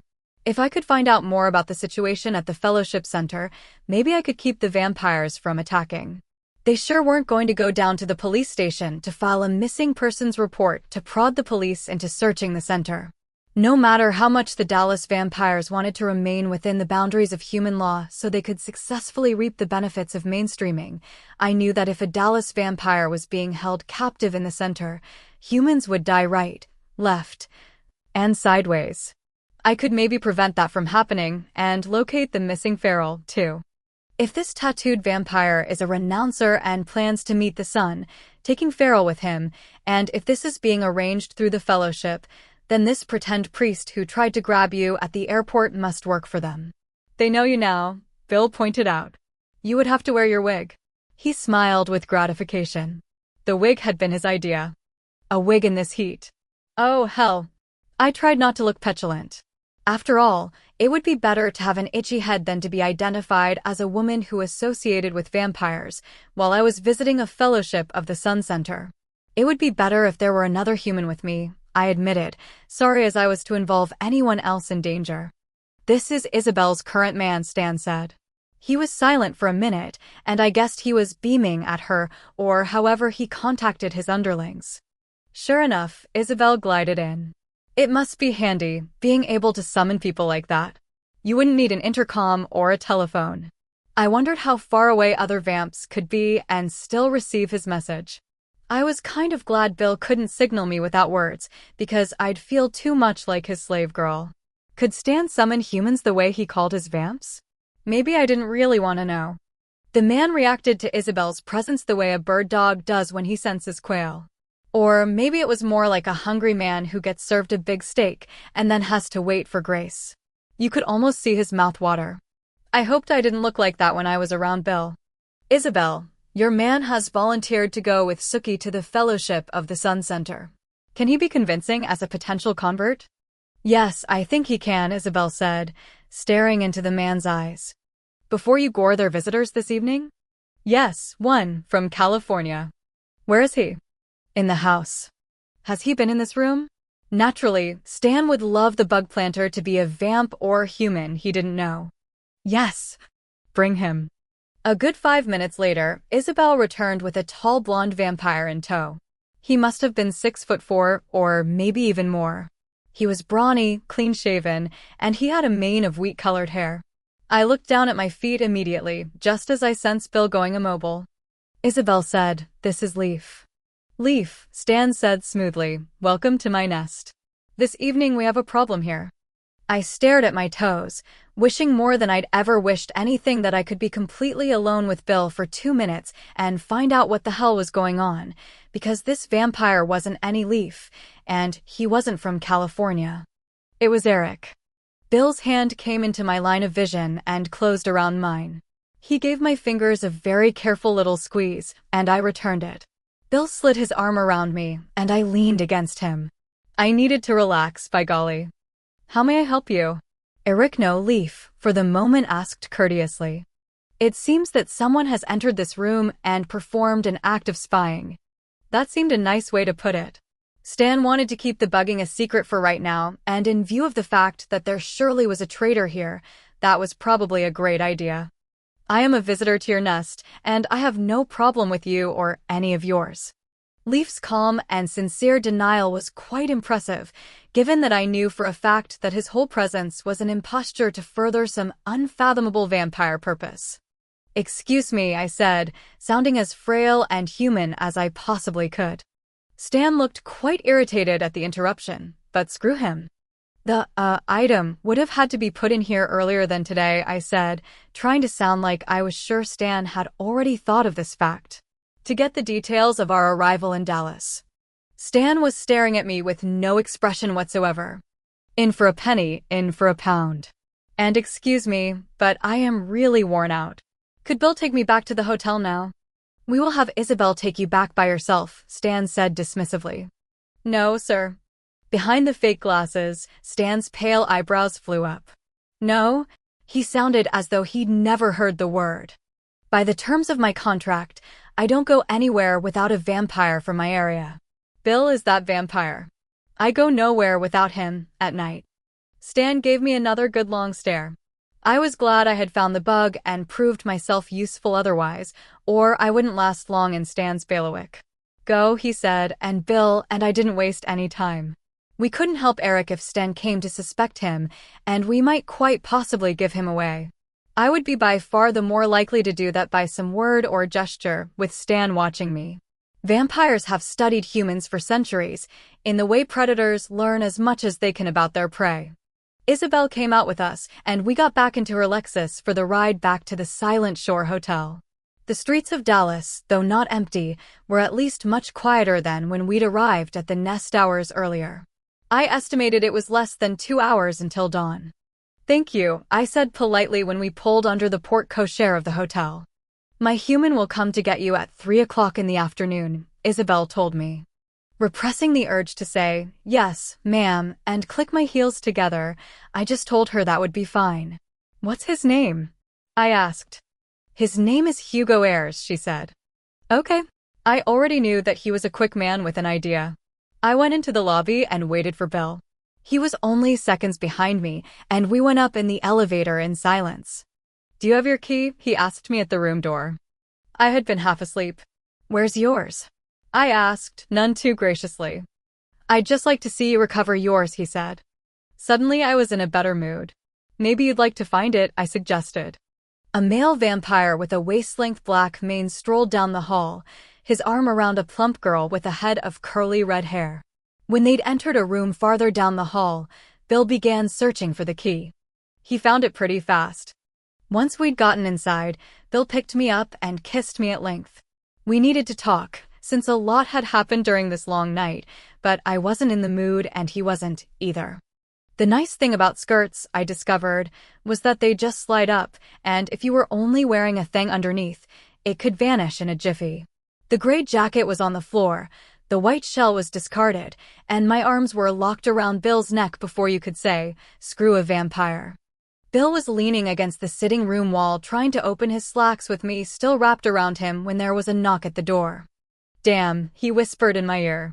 "Go away," he said, somewhat louder. I wriggled against him, and his breath caught in his throat. He pulled the bobby pins and the harigami out of my hair to let it roll down my back. "I need to talk to you," said a familiar voice, somewhat muffled by the thick door. "No," I moaned. "Say it isn't Eric." The only creature in the world we had to admit. "It's Eric," said the voice. I unlocked my legs from around Bill's waist, and he gently lowered me to the floor. In a real snit, I stomped into the bedroom to put on my bathrobe. To hell with rebuttoning all those clothes. I came back out as Eric was telling Bill that Bill had done well this evening. And, of course, you were marvelous, Sookie, Eric said, taking in the pink, short bathrobe with a comprehensive glance. I looked up at him and you-panned wished him at the bottom of the Red River, spectacular smile, golden hair and all. Oh, I said malignantly, thanks so much for coming up to tell us this. We couldn't have gone to bed without a pat on the back from you. Eric looked as blandly delighted as he possibly could. Oh dear, he said. Did I interrupt something? Would this be yours, Sookie? He held up the black string that had formerly been one side of my thigh. Bill said, in a word, yes. Is there anything else you would like to discuss with us, Eric? Ice would have been surprised by how cold Bill could sound. We haven't got time tonight, Eric said regretfully, since daylight is so soon, and there are things I need to see to before I sleep. But tomorrow night we must meet. When you find out what Stan wants you to do, leave me a note at the desk, and we'll make an arrangement. Bill nodded. Goodbye then, he said. You don't want a nightcap? Was he hoping to be offered a bottle of blood? Eric's eyes went to the refrigerator, then to me. I was sorry I was wearing a thin nylon robe instead of something bulky and chenille. Warm from the vessel? Bill maintained a stony silence. His gaze lingering on me until the last minute, Eric stepped through the door and Bill locked it behind him.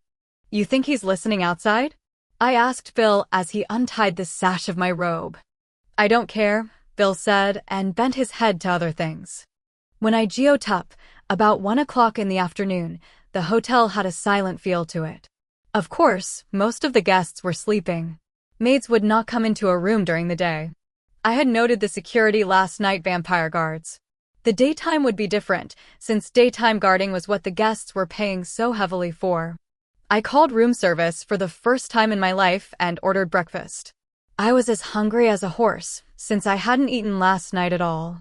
I was showered and wrapped up in my robe when the waiter knocked on the door, and after I'd made sure he was who he said he was, I let him in. After my attempted abduction at the airport the day before, I wasn't taking anything for granted. I held the pepper spray down by my side as the young man laid out the food and the coffee pot. If he took one step toward the door behind which Bill slept in his coffin, I would zap him. But this fellow, Arturo, had been well trained, and his eyes never even strayed toward the bedroom. He never looked directly at me either. He was thinking about me, though, and I wished I'd put on a bra before I let him in.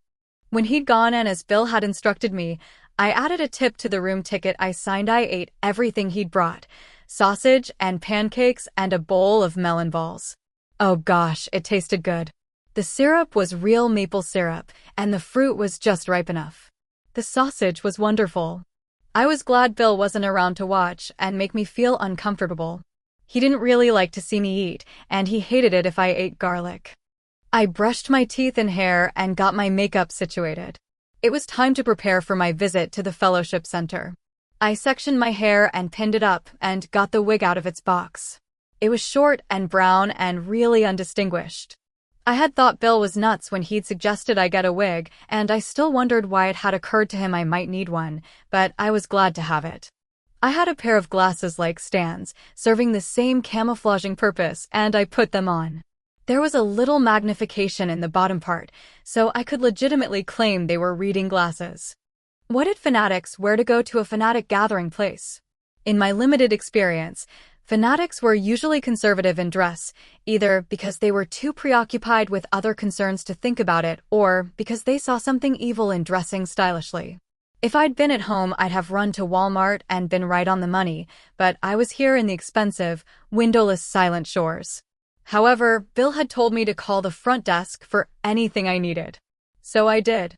Front desk, said a human who was trying to copy the smooth, cool voice of an older vampire. How may I help you? I felt like telling him to give it up. Who wants an imitation when the real thing is under the roof? This is Sookie Stackhouse in 314. I need a long denim skirt, size 8, and a pastel-flowered blouse or knit top, same size. Yes, ma'am, he said, after a longish pause. When shall I have those for you? Soon. Gee, this was a lot of fun. As a matter of fact, the sooner the better. I was getting into this. I loved being on someone else's expense account. I watched the news while I waited. It was the typical news of any American city: traffic problems, zoning problems, homicide problems. A woman found dead last night in a hotel dumpster has been identified, said a newscaster, his voice appropriately grave. He bent down the corners of his mouth to show serious concern. The body of 21-year-old Bethany Rogers was found behind the Silent Shore Hotel, famous for being Dallas's first hotel catering to the undead. Rogers had been killed by a single gunshot wound to the head. Police described the murder as execution style. Detective Tawny Kellner told our reporter that police are following up several leads. The screen image shifted from the artificially grim face to a genuinely grim one. The detective was in her 40s, I thought, a very short woman with a long braid down her back. The camera shot swiveled to include the reporter, a small dark man with a sharply tailored suit. Detective Kellner, is it true that Bethany Rogers worked at a vampire bar? The detective's frown grew even more formidable. Yes, that's true, she said. However, she was employed as a waitress, not an entertainer. An entertainer? What did entertainers do at the Bat's Wing? She had only been working there a couple of months. Doesn't the site used to dump her body indicate that there's some kind of vampire involvement? The reporter was more persistent than I would have been. On the contrary, I believe the site was chosen to send a message to the vampires, Kellner snapped, and then looked as if she regretted speaking. Now, if you'll excuse me. Of course, detective, the reporter said, a little dazed. So, Tom, and he turned to face the camera, as if he could see through it back to the anchor in the station. That's a provocative issue. Huh? The anchor realized the reporter wasn't making any sense, too, and quickly moved to another topic. Poor Bethany was dead, and there wasn't anyone I could discuss that with. I pushed back tears. I hardly felt I had a right to cry for the girl. I couldn't help but wonder what had happened to Bethany Rogers last night after she'd been led from the room at the vampire nest. If there'd been no fang marks, surely a vampire hadn't killed her. It would be a rare vampire who could pass up the blood. Sniffling from repressed tears and miserable with dismay, I sat on the couch and hunted through my purse to find a pencil. At last, I unearthed a pen. I used it to scratch up under the wig. Even in the air-conditioned dark of the hotel, it itched. In 30 minutes, there was a knock at the door. Once again, I looked through the peephole. There was Arturo again, with garments draped across his arm. "We'll return the ones you don't want," he said, handing me the bundle. He tried not to stare at my hair. "Thanks," I said, and tipped him. I could get used to this in a hurry. It wasn't long until I was supposed to be meeting the heirs guy, Isabel's honey bun. Dropping the robe where I stood, I looked at what Arturo'd brought me. The pale peachy blouse with the off-white flowers, that would do, and the skirt. He hadn't been able to find denim, apparently, and the two he'd brought were khaki. That would be all right, I figured, and I pulled one on. It looked too tight for the effect I needed, and I was glad he'd brought another style. It was just right for the image. I slid my feet into flat sandals, put some tiny earrings in my pierced ears, and I was good to go. I even had a battered straw purse to carry with the ensemble. Unfortunately, it was my regular purse. But it fit right in. I dumped out my identifying items and wished I had thought of that earlier instead of at the last minute. I wondered what other crucial safety measures I might have forgotten. I stepped out into the silent corridor. It was exactly as it had been the night before. There were no mirrors and no windows, and the feeling of enclosure was complete. The dark red of the carpet and the federal blue, red, and cream of the wallpaper didn't help. The elevator snicked open when I touched the call button, and I rode down by myself. No elevator music, even. The Silent Shore was living up to its name. There were armed guards on either side of the elevator when I reached the lobby. They were looking at the main doors to the hotel. Those doors were obviously locked. There was a television set mounted by the doors, and it showed the sidewalk outside of the doors. Another television set showed a wider view. I thought a terrible attack must be imminent and I froze, my heart racing, but after a few seconds of calm I figured out they must be there all the time. This was why vampires stayed here and at other similar specialty hotels. No one would get past these guards to the elevators. No one would make it into the hotel rooms where sleeping and helpless vampires lay. This was why the fee for the hotel was exorbitant. The 2 guards on duty at the moment were both huge and wearing the black livery of the hotel. Ho-hum. Everyone seemed to think vampires were obsessed with black. The guard's sidearms seemed gigantic to me, but then, I'm not too familiar with guns. The men glanced at me and then went back to their bored forward stare. Even the desk clerks were armed. There were shotguns on racks behind the counter. I wondered how far they would go to protect their guests. Would they really shoot other humans, intruders? How would the law handle it? A man wearing glasses sat in one of the padded chairs that punctuated the marble floor of the lobby. He was about 30, tall and lanky with sandy hair. He was wearing a suit, a lightweight summer khaki suit, with a conservative tie and penny loafers. The dishwasher, sure enough. Hugo Ayres? I asked. He sprang up to shake my hand. You must be Sookie? But your hair. Last night, you were blonde. I am. I'm wearing a wig. It looks very natural. Good. Are you ready? My car's outside. He touched my back briefly to point me in the right direction, as if I wouldn't see the doors otherwise. I appreciated the courtesy, if not the implication.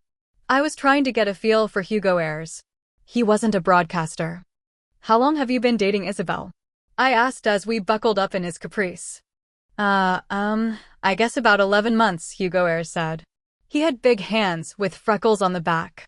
I was surprised he wasn't living in the suburbs with a wife with streaked hair and 2 sandy children. Are you divorced? I asked impulsively. I was sorry when I saw the grief cross his face. Yes, he said. Pretty recently. Too bad. I started to ask about the children, decided it was none of my business. I could read him well enough to know he had a little girl, but I couldn't discover her name and age. Is it true you can read minds? He asked. Yes, it's true. No wonder you're so attractive to them. Well, ouch, Hugo. That's probably a good part of the reason, I said, keeping my voice flat and even. What's your day job? I'm a lawyer, Hugo said. No wonder you're so attractive to them, I said, in the most neutral voice I could manage. After a longish silence, Hugo said, I guess I deserve that. Let's move on past it. Let's get a cover story. Could we be brother and sister? That's not out of the question. I've seen brother and sister teams that looked less like each other than we do. But I think boyfriend-girlfriend would account for the gaps in our knowledge of each other more if we get separated and questioned. I'm not predicting that'll happen, and I'd be amazed if it did, but as brother and sister we'd have to know all about each other. You're right. Why don't we say that we met at church? You just moved to Dallas, and I met you in Sunday school at Glen Craigie Methodist. That's actually my church. Okay. How about I'm manager of a restaurant? From working at Merlot's, I thought I could be convincing in the role if I wasn't questioned too intensively. He looked a little surprised. That's just different enough to sound good. I'm not much of an actor, so if I just stick to being me, I'll be okay. How did you meet Isabel? Of course I was curious. I represented Stan in court. His neighbors sued to have the vampires barred from the neighborhood. They lost. Hugo had mixed feelings about his involvement with a vampire woman and wasn't entirely sure he should have won the court case, either. In fact, Hugo was deeply ambivalent about Isabel. Oh, good. That made this errand much more frightening. Did that get in the papers? The fact that you represented Stan Davis. He looked chagrined. Yes, it did. Damn it. Someone at the center might recognize my name. Or me, from my picture being in the papers. But that might be even better. You can tell them you saw the error of your ways after you'd gotten to know vampires. Hugo thought that over, his big freckled hands moving restlessly on the steering wheel. Okay, he said finally. Like I said, I'm not much of an actor, but I think I can bring that off. I acted all the time, so I wasn't too worried about myself. Taking a drink order from a guy while pretending you don't know whether he's speculating on whether you're blonde all the way down can be excellent acting training. You can't blame people mostly for what they're thinking on the inside. You have to learn to rise above it. I started to suggest to the lawyer that he hold my hand if things got tense today, to send me thoughts that I could act on. But his ambivalence, the ambivalence that wafted from him like a cheap cologne, gave me pause. He might be in sexual thrall to Isabel. He might even love her and the danger she represented, but I didn't think his heart and mind were wholly committed to her. In an unpleasant moment of self-examination, I wondered if the same could be said of Bill and me. But now was not the time and place to ponder this. I was getting enough from Hugo's mind to wonder if he were completely trustworthy in terms of this little mission of ours. It was just a short step from there to wondering how safe I was in his company. I also wondered how much Hugo Ayres actually knew about me. He hadn't been in the room when I'd been working the night before. Isabel hadn't struck me as a chatterer. It was possible he didn't know much about me. The 4-lane road, running through a huge suburb, was lined with all the usual fast food places and chain stores of all kinds. But gradually, the shopping gave way to residences and the concrete to greenery. The traffic seemed unrelenting. I could never live in a place this size, cope with this on a daily basis.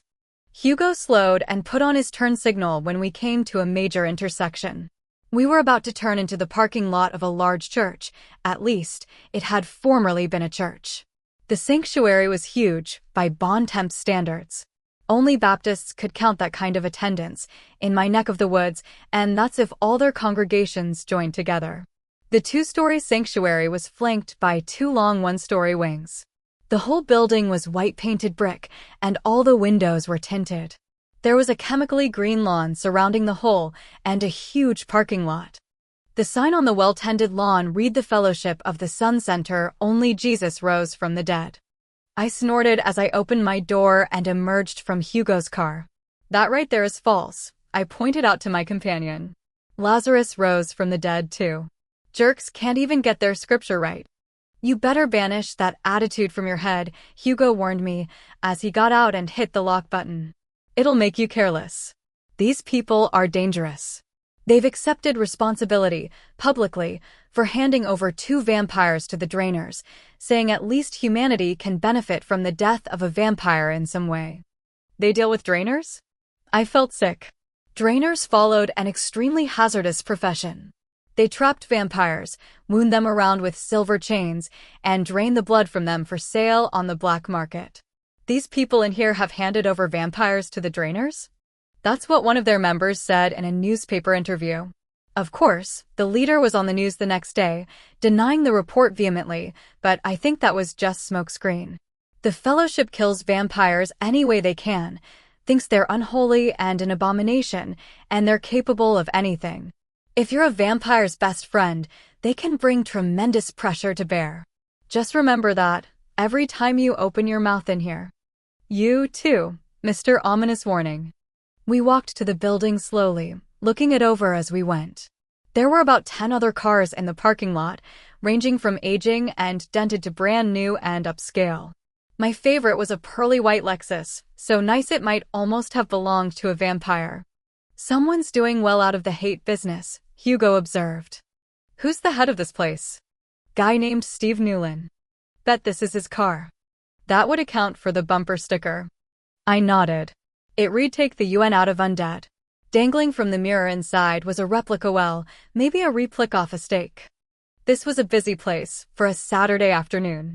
There were children using the swing set and jungle gym in a fenced yard to the side of the building. The kids were being watched by a bored teenager who looked up every now and then from picking at his nails. Today was not as hot as the day before summer was losing its doomed last stand, and thank God for that, and the door of the building was propped open to take advantage of the beautiful day and moderate temperature. Hugo took my hand, which made me jump until I realized he was trying to make us look lover-like. He had zero interest in me personally, which was fine with me. After a second's adjustment, we managed to look fairly natural. The contact made Hugo's mind just that more open to me, and I could tell that he was anxious but resolute. He found touching me distasteful, which was a little bit too strong a feeling for me to feel comfortable about. Lack of attraction was peachy, but this actual distaste made me uneasy. There was something behind that feeling, some basic attitude. But there were people ahead of us, and I pulled my mind back to my job. I could feel my lips pull into their smile. Bill had been careful to leave my neck alone last night, so I didn't have to worry about concealing any fong marks, and in my new outfit and on this lovely day, it was easier to look carefree as we nodded at a middle-aged couple who were on their way out. We passed into the dimness of the building, into what must have been the Sunday school wing of the church. There were fresh signs outside the rooms up and down the corridor, signs that read budgeting and finance, advertising, and, most ominously, media relations. A woman in her 40s came out of a door farther down the hall and turned to face us. She looked pleasant, even sweet, with lovely skin and short brown hair. Her definitely pink lipstick matched her definitely pink fingernails, and her lower lip was slightly pouty, which gave her an unexpectedly sensuous air. It sat with odd provocation on her pleasantly round body.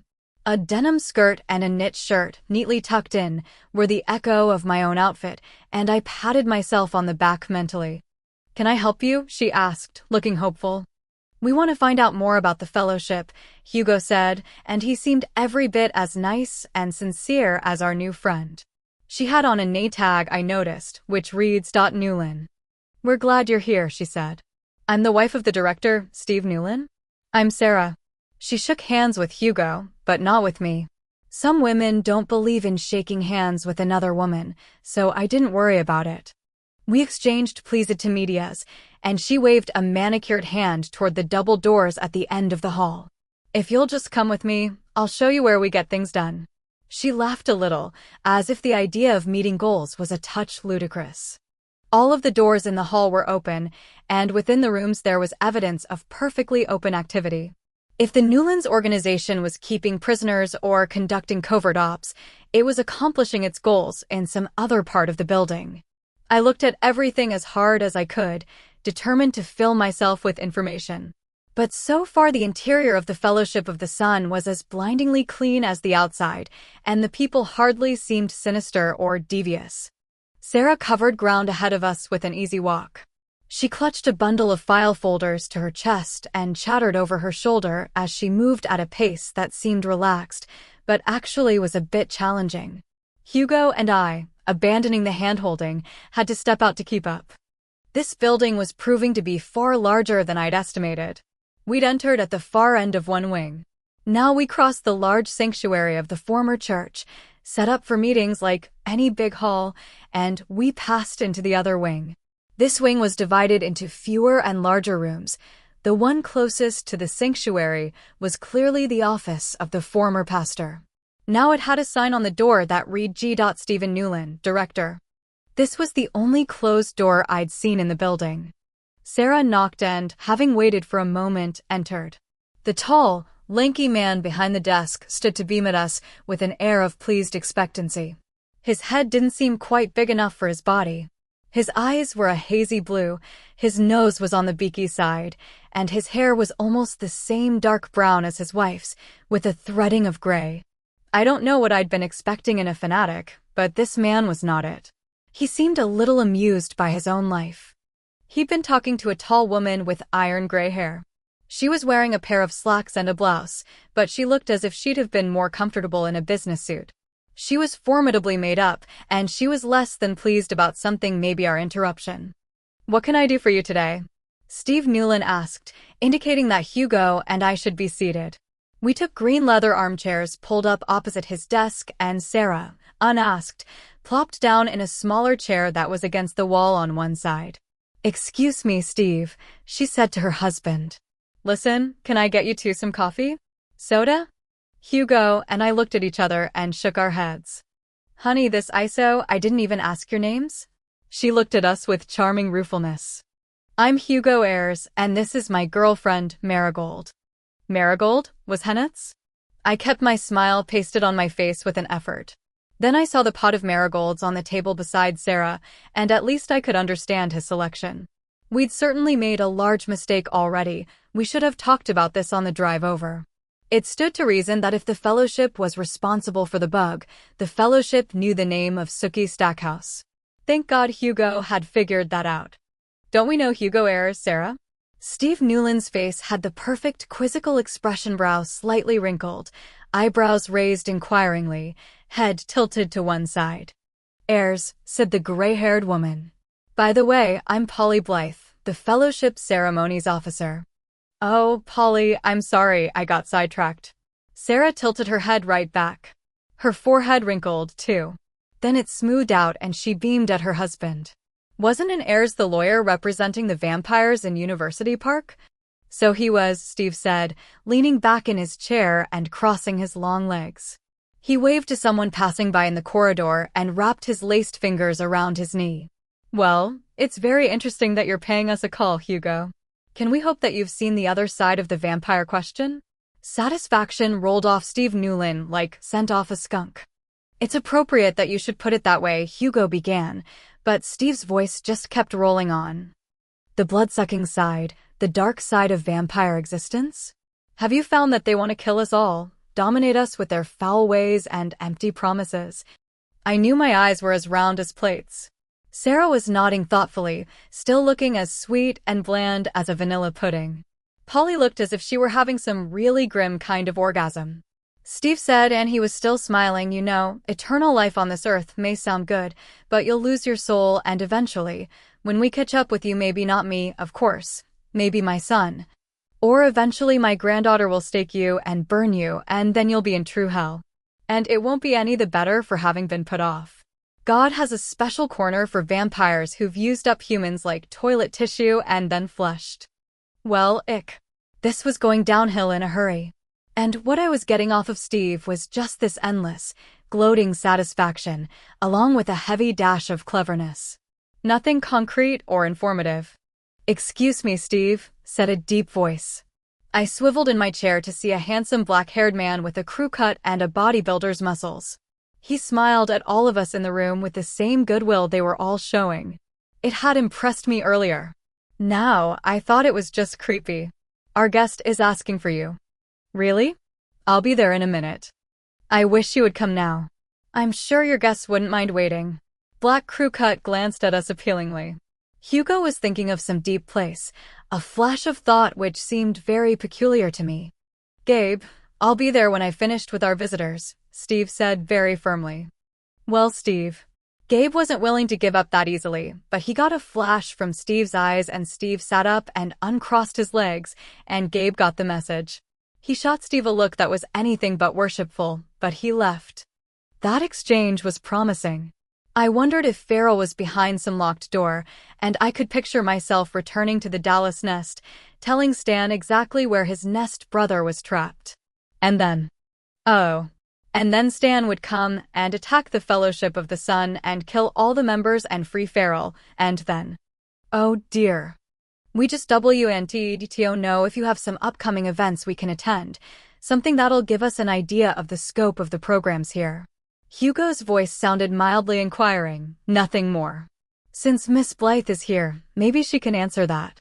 I noticed Polly Blythe glanced at Steve before she spoke, and I noticed that his face remained shuttered. Polly Blythe was very pleased to be asked to give information, and she was very pleased about Hugo and me being there at the fellowship. We do have some upcoming events, the gray-haired woman said. Tonight, we're having a special lock-in, and following that, we have a Sunday dawn ritual. That sounds interesting, I said. Literally at dawn? Oh, yes, exactly. We call the weather service and everything, Sarah said, laughing. Steve said, you'll never forget one of our dawn services. It's inspiring beyond belief. What happens? Hugo asked. You'll see the evidence of God's power right before you, Steve said, smiling. That sounded really, really ominous. Oh, Hugo, I said. Doesn't that sound exciting? It sure does. What time does the lock-in start? At 6:30. We want our members to get here before they rise. For a second, I envisioned a tray of rolls set in some warm place. Then I realized Steve meant he wanted members to get here before the vampires rose for the night. But what about when your congregation goes home? I could not refrain from asking. Oh, you must not have gone to a lock-in as a teenager, Sarah said. It's loads of fun. Everyone comes and brings their sleeping bags, and we eat and have games and Bible readings and a sermon, and we all spend the night actually in the church. I noticed that the fellowship was a church, in Sarah's eyes, and I was pretty sure that reflected the view of the rest of the management. If it looked like a church and functioned like a church, then it was a church, no matter what its tax status was. I'd been to a couple of lock-ins as a teenager, and I'd scarcely been able to endure the experience. A bunch of kids locked in a building all night, closely chaperoned, provided with an endless stream of movies and junk food, activities, and sodas. I had suffered through the mental bombardment of teenage hormone-fueled ideas and impulses, the shrieking and the tantrums. This would be different, I told myself. These would be adults, and purposeful adults at that. There weren't likely to be a million bags of chips around, and there might be decent sleeping arrangements. If Hugo and I came, maybe we'd get a chance to search around the building and rescue Farrell, because I was sure that he was the one who was going to get to meet the dawn on Sunday, whether or not he got to choose. Polly said, "You'd be very welcome. We have plenty of food and cots." Hugo and I looked at each other uncertainly. "Why don't we just go tour the building now, and you can see all there is to see?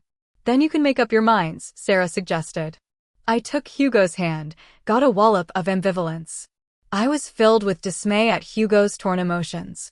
He thought, "Let's get out of here." I jettisoned my previous plans. If Hugo was in such turmoil, we didn't need to be here. Questions could wait until later.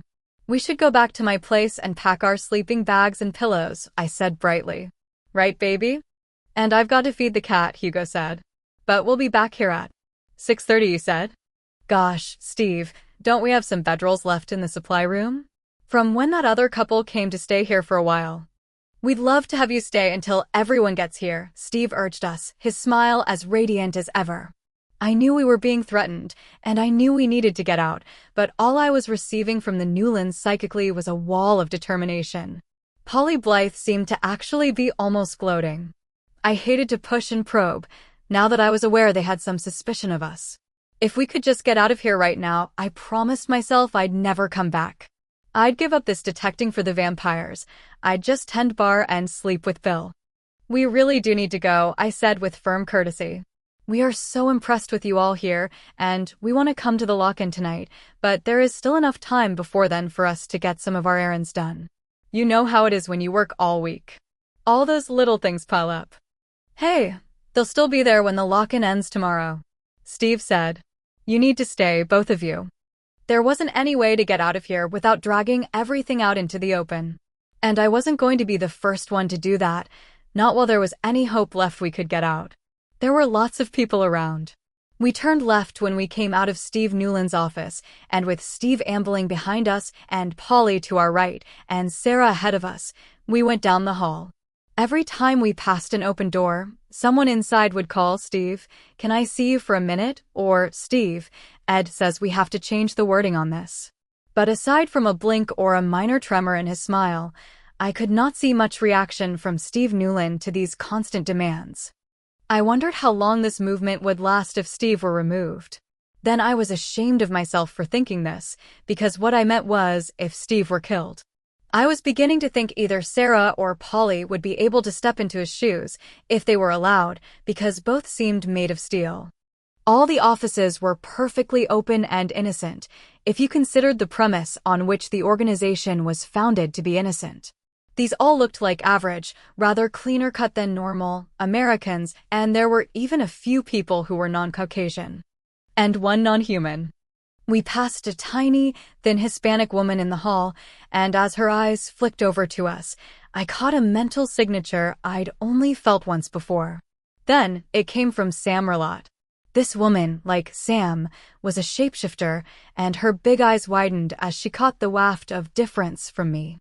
I tried to catch her gaze, and for a minute we stared at each other, me trying to send her a message, and her trying not to receive it.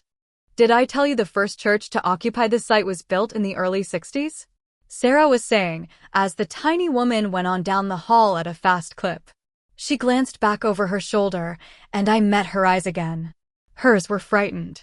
Mine said, "Help." "No," I said, startled at the sudden turn in the conversation. "Just a little bit more," Sarah coaxed. "We'll have seen the whole church." We come to the last door at the end of the corridor. The corresponding door on the other wing had led to the outside. The wings had seemed to be exactly balanced from the outside of the church. My observations had obviously been faulty, but still. "It's certainly a large place," said Hugo agreeably. Whatever ambivalent emotions had been plaguing him seemed to have subsided. In fact, he no longer seemed at all concerned. Only someone with no psychic sense at all could fail to be worried about this situation. That would be Hugo. No psychic sense at all. He looked only interested when Polly opened the last door, the door flat at the end of the corridor. It should have led outside. Instead, it led down. Chapter 6. You know, I have a touch of claustrophobia, I said instantly. I didn't know many Dallas buildings had a basement, but I have to say, I just don't believe I want to see it. I clung to Hugo's arm and tried to smile in a charming but self-deprecating way. Hugo's heart was beating like a drum because he was scared shitless, I'll swear he was. Faced with those stares, somehow his calm was eroding again. What was with Hugo? Despite his fear, he gamely patted my shoulder and smiled apologetically at our companions. Maybe we should go, he murmured. But I really think you should see what we've got underground. We actually have a bomb shelter, Sarah said, almost laughing in her amusement. And it's fully equipped, isn't it, Steve? Got all kinds of things down there, Steve agreed. He still looked relaxed, genial, and in charge, but I no longer saw those as benign characteristics. He stepped forward, and since he was behind us, I had to step forward or risk him touching me, which I found I very much did not want. Come on, Sarah said enthusiastically. I'll bet Gabe's down here, and Steve can go on and see what Gabe wanted while we look at the rest of the facility. She trotted down the stairs as quickly as she'd moved down the hall, her round but swaying in a way I probably would have considered cute if I hadn't been just on the edge of terrified. Polly waved us down ahead of her, and down we went. I was going along with this, because Hugo seemed absolutely confident that no harm would come to him. I was picking that up very clearly. His earlier fear had completely abated. It was as though he'd resigned himself to some program, and his ambivalence had vanished.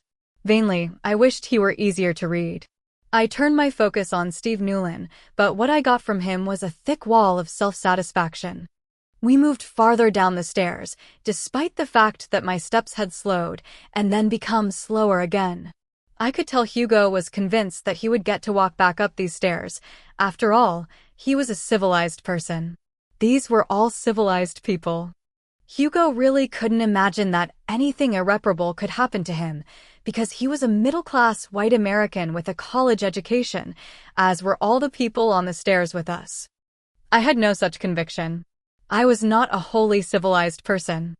That was a new and interesting thought, but like many of my ideas that afternoon, it had to be stowed away, to be explored at leisure. If I ever had leisure again. At the base of the stairs there was another door, and Sarah knocked on it in a pattern. 3 fast, skip, 2 fast, my brain recorded. I heard locks shooting back. Black crew cut Gaby opened the door. Hey, you brought me some visitors, he said enthusiastically. Good show. His golf shirt was tucked neatly into his pleated dockers, his Nikes were new and spotless, and he was shaved as clean as a razor could get. I was willing to bet he did 50 push-ups every morning. There was an undercurrent of excitement in his every move and gesture. Gabe was really pumped about something. I tried to read the area for life, but I was too agitated to concentrate. I'm glad you're here, Steve, Gabe said. While Sarah is showing our visitors the shelter, maybe you can give our guest room a look-see. He nodded his head to the door in the right side of the narrow concrete hall. There was another door at the end of it, and a door to the left. I hated it down here. I had pleaded claustrophobia to get out of this. Now that I had been coerced into coming down the stairs, I was finding that it was a true failing of mine. The musty smell, the glare of the artificial light, and the sense of enclosure. I hated it all. I didn't want to stay here. My palms broke out in a sweat. My feet felt anchored to the ground. Hugo, I whispered. I don't want to do this. There was very little act in the desperation in my voice. I didn't like to hear it, but it was there. She really needs to get back upstairs, Hugo said apologetically. If you all don't mind, we'll just go back up and wait for you there. I turned around, hoping this would work, but I found myself looking up into Steve's face. He wasn't smiling anymore. I think you two need to wait in the other room over there until I'm through with my business. Then we'll talk. His voice brooked no discussion, and Sarah opened the door to disclose a bare little room with 2 chairs and 2 cots. No, I said, I can't do that, and I shoved Steve as hard as I could. I am very strong indeed, since I've had vampire blood, and despite his size, he staggered. I nipped up the stairs as fast as I could move, but a hand closed around my ankle, and I fell most painfully. The edges of the stairs hit me everywhere, across my left cheekbone, my breasts, my hip bones, my left knee. It hurt so much I almost gagged. "Here, little lady," said Gabe, hauling me to my feet. "What have you? How could you hurt her like that?" Hugo was sputtering, genuinely upset. "We come here thinking of joining your group, and this is the way you treat us?" "Drop the act," Gabe advised, and he twisted my arm behind my back before I had gotten my wits back from the fall. I gasped with a new pain, and he propelled me into the room, at the last minute grabbing my wig and yanking it off my head. Hugo stepped in behind me, though I gasped no, and then they shut the door behind him. And we heard it lock. "And that was that?" "Sookie," Hugo said, "there's a dent across your cheekbone." "No shit," I muttered weakly. "Are you badly hurt?" "What do you think?" He took me literally. "I think you have bruises and maybe a concussion. You didn't break any bones, did you?" "Not but one or two," I said. "And you're obviously not hurt badly enough to cut out the sarcasm," Hugo said. If he could be angry with me, it would make him feel better, I could tell, and I wondered why. But I didn't wonder too hard. I was pretty sure I knew. I was lying on one of the cots, an arm across my face, trying to keep private and do some thinking. We hadn't been able to hear much happening in the hall outside. Once I thought I'd heard a door opening, and we'd heard muted voices, but that was all. These walls were built to withstand a nuclear blast, so I guess the quiet was to be expected. "Do you have a watch?" I asked Hugo. "Yes. It's 5:30. A good 2 hours until the vampires rose." I let the quiet go on. When I knew hard-to-read Hugo must have relapsed into his own thoughts, I opened my mind and I listened with complete concentration. "Not supposed to happen like this. Don't like this. Surely everything will be okay. What about when we need to go to the bathroom? I can't haul it out in front of her. Maybe Isabel won't ever know. I should have known after that girl last night. How can I get out of this still practicing law? If I begin to distance myself after tomorrow, maybe I can kind of ease out of it." I pressed my arm against my eyes hard enough to hurt, to stop myself from jumping up and grabbing a chair and beating Hugo Ayres senseless. At present, he didn't fully understand my telepathy, and neither did the fellowship, or they wouldn't have left me in here with him. Or maybe Hugo was as expendable to them as he was to me. And he certainly would be to the vampires. I could hardly wait to tell Isabel that her boy toy was a traitor. That sobered up my bloodlust. When I realized what Isabel would do to Hugo, I realized that I would take no real satisfaction in it if I witnessed it. In fact, it would terrify me and sicken me. But part of me thought he richly deserved it. To whom did this conflicted lawyer owe fealty? One way to find out. I sat up painfully, pressed my back against the wall. I would heal pretty fast the vampire blood again, but I was still a human, and I still felt awful. I knew my face was badly bruised, and I was willing to believe my cheekbone was fractured. The left side of my face was swelling something fierce. But my legs weren't broken, and I could still run, given the chance. That was the main thing. Once I was braced, and as comfortable as I was going to get, I said, "Hugo, how long have you been a traitor?" He flushed an incredible red. "To whom? To Isabel, or to the human race? Take your pick." I betrayed the human race when I took the side of the vampires in court. If I'd had any idea of what they were. I took the case sight unseen, because I thought it would be an interesting legal challenge. I have always been a civil rights lawyer, and I was convinced vampires had the same civil rights as other people. Mr. Floodgates. "Sure," I said. To deny them the right to live anywhere they wanted to, that was un-American, I thought. Hugo continued. He sounded bitter and world-weary. He hadn't seen bitter yet. "But you know what, Sookie? Vampires aren't American. They aren't even Black or Asian or Indian. They aren't Rotarians or Baptists. They're all just plain vampires. That's their color and their religion and their nationality." Well, that was what happened when a minority went underground for thousands of years. Duh. At the time, I thought if Stan Davis wanted to live on Green Valley Road, or in the 100-Acre Wood, that was his right as an American. So I defended him against the neighborhood association and I won. I was real proud of myself. Then I got to know Isabel and I took her to bed one night, feeling real daring, really the big man, the emancipated thinker. I stared at him, not blinking or saying a word. As you know, the sex is great, the best. I was enthralled to her, couldn't get enough. My practice suffered. I started seeing clients only in the afternoon because I couldn't get up in the morning. I couldn't make my court dates in the morning. I couldn't leave Isabel after dark. This sounded like an alcoholic's tale to me. Hugo had become addicted to vampiric sex. I found the concept fascinating and repellent. I started doing little jobs she found for me. This past month, I've been going over there and doing the housekeeping chores, just so I can hang around Isabel. When she wanted me to bring the bowl of water into the dining room, I was excited. Not at doing such a menial task, I'm a lawyer, for God's sake. But because the fellowship had called me, asked me if I could give them any insight into what the vampires of Dallas intended to do. At the time they called, I was mad at Isabel. We'd had a fight about the way she treated me. So I was open to listening to them. I'd heard your name pass between Stan and Isabel, so I passed it on to the fellowship. They have a guy who works for Anubis Air. He found out when Bill's plane was coming in, and they tried to grab you at the airport so they could find out what the vamps wanted with you. What they'd do to get you back. When I came in with the bowl of water, I heard Stan or Bill call you by name, so I knew they'd missed you at the airport. I felt like I had something to tell them, to make up for losing the bug I'd put in the conference room. You betrayed Isabel, I said. And you betrayed me, though I'm human, like you. Yes, he said.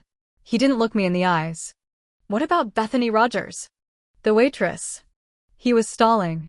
The dead waitress, I said.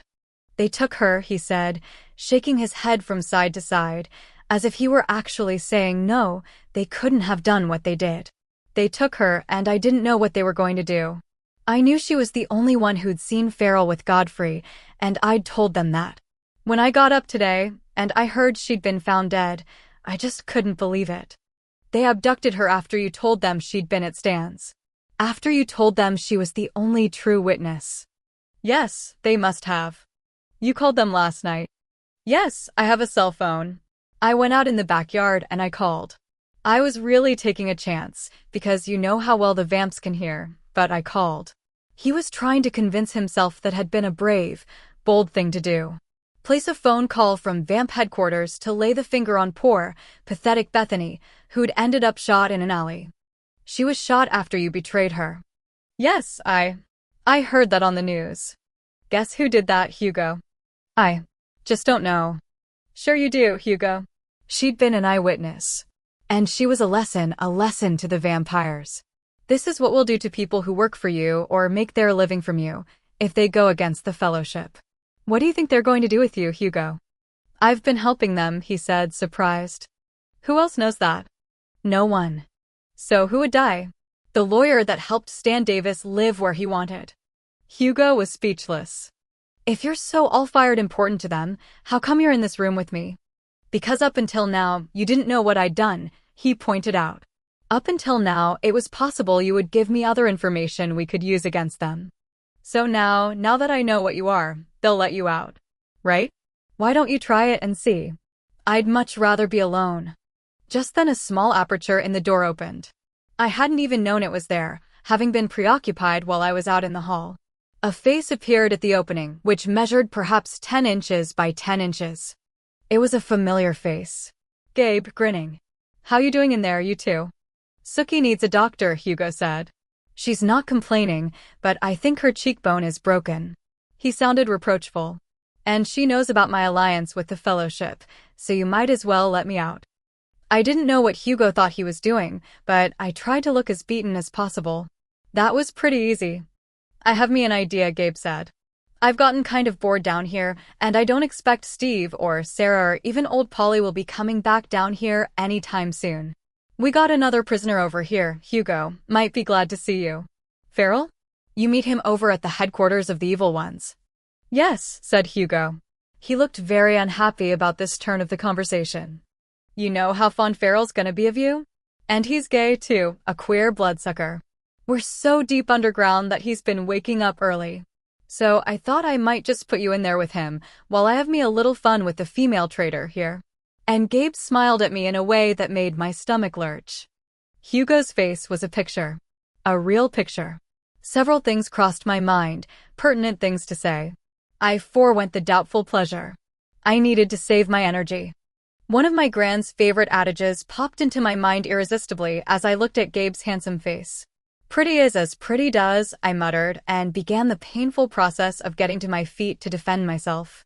My legs might not be broken, but my left knee was surely in bad shape. It was already badly discolored and swollen. I wondered if Hugo and I together could take Gabe down when he opened the door, but as soon as it swung outward, I saw he'd armed himself with a gun and a black, menacing-looking object I decided might be a stun gun. "Farrell," I called. If he were awake, he'd hear me. He was a vampire. Gabe jumped, looked at me suspiciously. "Yes," came a deep voice from the room farther down the hall.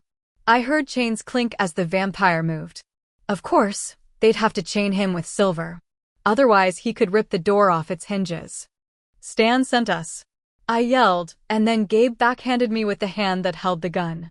Since I was against the wall, my head bounced off it. I made an awful noise, not quite a scream but too loud for a moan. "Shut up, bitch," Gabe screamed. He was pointing the gun at Hugo and had the stun gun held at the ready a few inches from me. "Now, lawyer, you get out here in the hall. Keep away from me, you hear?" Hugo, sweat pouring down his face, edged past Gabe and into the hall. I was having a hard time tracking what was happening, but I noticed that in the narrow width Gabe had to maneuver, he came very close to Hugo on his way to open Farrell's cell. Just when I thought he was far enough down the hall for me to make it, he told Hugo to close my cell door, and though I frantically shook my head at Hugo, he did so. I don't think Hugo even saw me. He was turned completely inward. Everything inside him was collapsing, his thoughts were in chaos. I'd done my best for him by telling Farrell we were from Stan, which in Hugo's case was stretching it considerably, but Hugo was too frightened or disillusioned or ashamed to show any backbone. Considering his deep betrayal, I was very surprised I'd bothered. If I hadn't held his hand and seen the images of his children, I wouldn't have. "There's nothing to you, Hugo," I said. His face reappeared at the still-open window momentarily, his face white with distress of all kinds, but then he vanished. I heard a door open, I heard the clink of chains, and I heard a door close. Gabe had forced Hugo into Farrell's cell. I took deep breaths, one right after another, until I felt I might hyperventilate.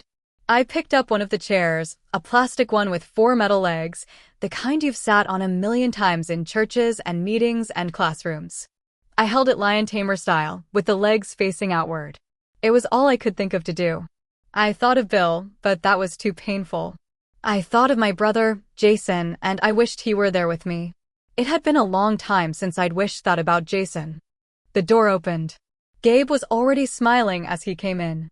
It was a nasty smile, letting all the ugliness leak out of his soul through his mouth and eyes. This really was his idea of a good time. "You think that little chair is going to keep you safe?" he asked. I wasn't in the mood for talking, and I didn't want to listen to the snakes in his mind. I closed myself off, contained myself tightly, bracing myself. He'd holstered the gun, but kept the stun gun in his hand. Now, such was his confidence, he put it in a little leather pouch on his belt, on the left side. He seized the legs of the chair and began to yank the chair from side to side. I charged. I almost had him out the door, so unexpected was my strong counterattack, but at the last minute he managed to twist the legs sideways so that they couldn't pass through the narrow doorway. He stood against the wall on the other side of the hall, panting, his face red. "Bitch," he hissed, and came at me again, and this time he tried to pull the chair out of my hands altogether. But as I've said before, I've had vampire blood, and I didn't let him have it. And I didn't let him have me. Without my seeing it, he'd drawn the stun gun and, quick as a snake, he reached over the chair and touched it to my shoulder. I didn't collapse, which he expected, but I went down on my knees, still holding the chair. While I was still trying to figure out what had happened to me, he yanked the chair from my hands and knocked me backwards. I could hardly move, but I could scream and lock my legs together, and I did. "Shut up," he yelled, and since he was touching me, I could tell that he really wanted me unconscious. He would enjoy raping me while I was unconscious. In fact, that was his ideal. "Don't like your women awake," I panted, "do you?" He stuck a hand between us and yanked open my blouse. I heard Hugo's voice yelling as if that would do any good. I bit at Gabe's shoulder. He called me a bitch again, which was getting old. He'd opened his own pants, now he was trying to pull up my skirt. I was fleetingly glad I'd bought a long one. "You afraid they'll complain if they're awake?" I yelled. "Let me go, get off me. Get off, get off, get off." Finally, I'd unpinned my arms. In a moment, they'd recovered enough from the electric jolt to function. I formed 2 cups with my hands. As I screamed at him, I clapped my hands over his ears. He roared and reared back, his own hands going to his head. He was so full of rage it escaped him and washed over me. It felt like bathing in fury. I knew then that he would kill me if he could, no matter what reprisals he faced. I tried to roll to one side, but he had me pinned with his legs. I watched as his right hand formed a fist, which seemed as big as a boulder to me. And with a sense of doom, I watched the arc of that fist as it descended to my face, knowing this one would knock me out and it would be all over. And it didn't happen. Up in the air Gabe went, pants open and dick hanging out, his fist landing on air, his shoes kicking at my legs. A short man was holding Gabe up in the air, not a man, I realized at second glance, a teenager. An ancient teenager. He was blonde and shirtless, and his arms and chest were covered with blue tattoos. Gabe was yelling and flailing, but the boy stood calmly, his face expressionless, until Gabe ran down. By the time Gabe was silent, the boy had transferred his grip to a kind of bear hug encircling Gabe's waist, and Gabe was hanging forward. The boy looked down at me dispassionately. My blouse had been torn open, and my bra was ripped down the middle. "Are you badly hurt?" the boy asked, almost reluctantly. I had a savior, but not an enthusiastic one. I stood up, which was more of a feat than it sounds. It took me quite a while. I was trembling violently from the emotional shock. When I was upright, I was on an eye level with the boy. In human years, he would have been about 16 when he'd been made vampire. There was no telling how many years ago that had been. He must be older than Stan, older than Isabel. His English was clear, but heavily accented. I had no idea what kind of accent it was. Maybe his original language was not even spoken anymore. What a lonely feeling that would be. "I'll mend," I said. "Thank you." I tried to rebutton my blouse. There were a few remaining buttons, but my hands were shaking too badly. He wasn't interested in seeing my skin anyway. It didn't do a thing for him. His eyes were quite dispassionate. "Godfrey," Gabe said. His voice was threaty. "Godfrey," she was trying to escape. Godfrey shook him, and Gabe shut up. So, Godfrey was the vampire I'd seen through Bethany's eyes, the only eyes that could remember seeing him at the bat swing that evening. The eyes that were no longer seeing anything. "What do you intend to do?" I asked him, keeping my voice quiet and even. Godfrey's pale blue eyes flickered. He didn't know. He'd gotten the tattoos while he was alive, and they were very strange, symbols whose meaning had been lost centuries ago, I was willing to bet. Probably some scholar would give his eye teeth to have a look at those tattoos. Lucky me, I was getting to see them for nothing. "Please let me out," I said with as much dignity as I could muster. "They'll kill me." "But you consort with vampires," he said. My eyes darted from one side to another as I tried to figure this one out. I said hesitantly. "You're a vampire, aren't you?" "Tomorrow I atone for my sin publicly," Godfrey said. "Tomorrow I greet the dawn. For the first time in 1,000 years, I will see the sun. Then I will see the face of God." "Okay, you chose," I said. "Yes, but I didn't. I don't want to die." I spared a glance for Gabe's face, which was quite blue. In his agitation, Godfrey was squeezing Gabe much tighter than he ought to. I wondered if I should say something. "You do consort with vampires," Godfrey accused, and I switched my gaze back to his face. I knew I'd better not let my concentration wander again. "I'm in love," I said. "With a vampire." "Yes, Bill Compton. All vampires are damned and should all meet the sun. We're a taint, a blot on the face of the earth." And these people, I pointed upward to indicate I meant the fellowship. These people are better, Godfrey? The vampire looked uneasy and unhappy. He was starving, I noticed. His cheeks were almost concave, and they were as white as paper. His blonde hair almost floated around his head. It was so electric, and his eyes looked like blue marbles against his pallor. They, at least, are human, part of God's plan, he said quietly. Vampires are an abomination. Yet you've been nicer to me than this human. Who is dead, I realized, as I glanced down at his face. I tried not to flinch and refocused on Godfrey, who was much more important to my future. But we take the blood of the innocents. Godfrey's pale blue eyes fixed on mine. Who is innocent? I asked rhetorically, hoping I didn't sound too much like Pontius Pilate asking, what is truth? When he knew damn well. Well, children, Godfrey said. Oh, you. Fed on children. I put my hand over my mouth.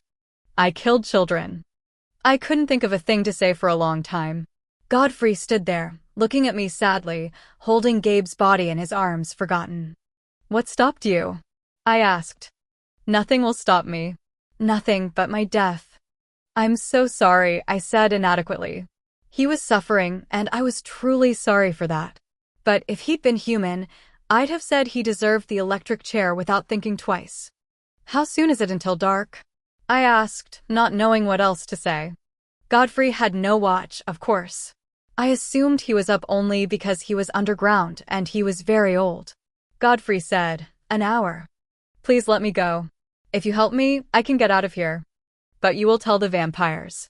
They will attack. I will be prevented from meeting the dawn. Why wait till the morning? I asked, suddenly irritated. Walk outside. Do it now. He was astounded. He dropped Gabe, who landed with a thud. Godfrey didn't even spare him a glance. The ceremony is planned for dawn, with many believers there to witness it, he explained. Farrell will also be brought up to face the sun. What part would I have played in this? He shrugged. Sarah wanted to see if the vampires would exchange one of their own for you. Steve had other plans. His idea was to lash you to Farrell so that when he burned, so would you. I was stunned. Not that Steve Newland had had the idea, but that he thought it would appeal to his congregation, for that was what they were. Newland was further over the top than even I had guessed. And you think lots of people would enjoy seeing that, a young woman executed without any kind of trial? That they would think it was a valid religious ceremony? You think the people who plan this terrible death for me are truly religious? For the first time, he seemed a shade doubtful. Even for humans, that seems a little extreme, he agreed. But Steve thought it would be a powerful statement. Well, sure, it would be a powerful statement. It would say, I'm nuts. I know this world has plenty of bad people and bad vampires, but I don't believe the majority of the people in this country, or for that matter just here in Texas, would be edified by the sight of a screaming woman burning to death. Godfrey looked doubtful. I could see I was voicing thoughts that had occurred to him, thoughts he had denied to himself he was entertaining. They have called the media, he said. It was like the protest of a bride slated to marry a groom she suddenly doubted. But the invitations have been sent out, Mother. I'm sure they have. But it'll be the end of their organization, I can tell you that flat out. I repeat, if you really want to make a statement that way, a big I'm sorry, then you walk out of this church right now and stand on the lawn. God'll be watching, I promise you. That's who you should care about. He struggled with it, I'll give him that. They have a special white robe for me to wear, he said. But I've already bought the dress and reserved the church. Big damn deal. If we're arguing clothes, you don't really want to do it. I bet you'll chicken out. I had definitely lost sight of my goal. When the words came out of my mouth, I regretted them. You will see, he said firmly. I don't want to see, if I'm tied to Farrell at the time. I am not evil, and I don't want to die. When was the last time you were in church? He was issuing me a challenge. About a week ago. And I took communion too. I was never happier to be a churchgoer, because I couldn't have lied about that. Oh. Godfrey looked dumbfounded. See? I felt I was robbing him of all his wounded majesty by this argument, but damn it, I didn't want to die by burning. I wanted Bill, wanted him with a longing so intense I hoped it would pop his coffin open. If only I could tell him what was going on. "Come on," said Godfrey, holding out his hand. I didn't want to give him a chance to rethink his position, not after this long do-as-I-do, so I took his hand and stepped over Gabe's prone form out into the hall. There was an ominous lack of conversation from Farrell and Hugo, and, to tell the truth, I was too scared to call out to find out what was going on with them. I figured if I could get out, I could rescue them both anyway. Godfrey sniffed the blood on me, and his face was swept with longing. I knew that look, but it was devoid of lust. He didn't care a thing for my body. The link between blood and sex is very strong for all vampires, so I considered myself lucky that I was definitely adult in form. I inclined my face to him out of courtesy. After a long hesitation, he licked the trickle of blood from the cut on my cheekbone. He closed his eyes for a second, savoring the taste, and then we started for the stairs. With a great deal of help from Godfrey, I made it up the steep flight. He used his free arm to punch in a combination on the door and swung it open. "I've been staying down here, in the room at the end," he explained, in a voice that was hardly more than a disturbance of the air. The corridor was clear, but any second someone might come out of one of the offices. Godfrey didn't seem to fear that at all, but I did, and I was the one whose freedom was at stake. I didn't hear any voices. Apparently the staff had gone home to get ready for the lock-in, and the lock-in guests had not yet started arriving. Some of the office doors were closed, and the windows in the offices were the only means of sunlight getting to the hall. It was dark enough for Godfrey to be comfortable, I assumed, since he didn't even wince. There was bright artificial light coming from under the main office door. We hurried, or at least tried to, but my left leg was not very cooperative. I wasn't sure what door Godfrey was heading toward, perhaps double doors I'd seen earlier at the back of the sanctuary. If I could get safely out of those, I wouldn't have to traverse the other wing. I didn't know what I'd do when I got outside. But being outside would definitely be better than being inside. Just as we reached the open doorway to the next-to-last office on the left, the one from which the tiny Hispanic woman had come, the door to Steve's office opened. We froze. Godfrey's arm around me felt like an iron band. Polly stepped out, still facing into the room. We were only a couple of yards away. "Bonfire," she was saying. "Oh, I think we've got enough," Sarah's sweet voice said. "If everyone returned their attendance cards, we'd know for sure."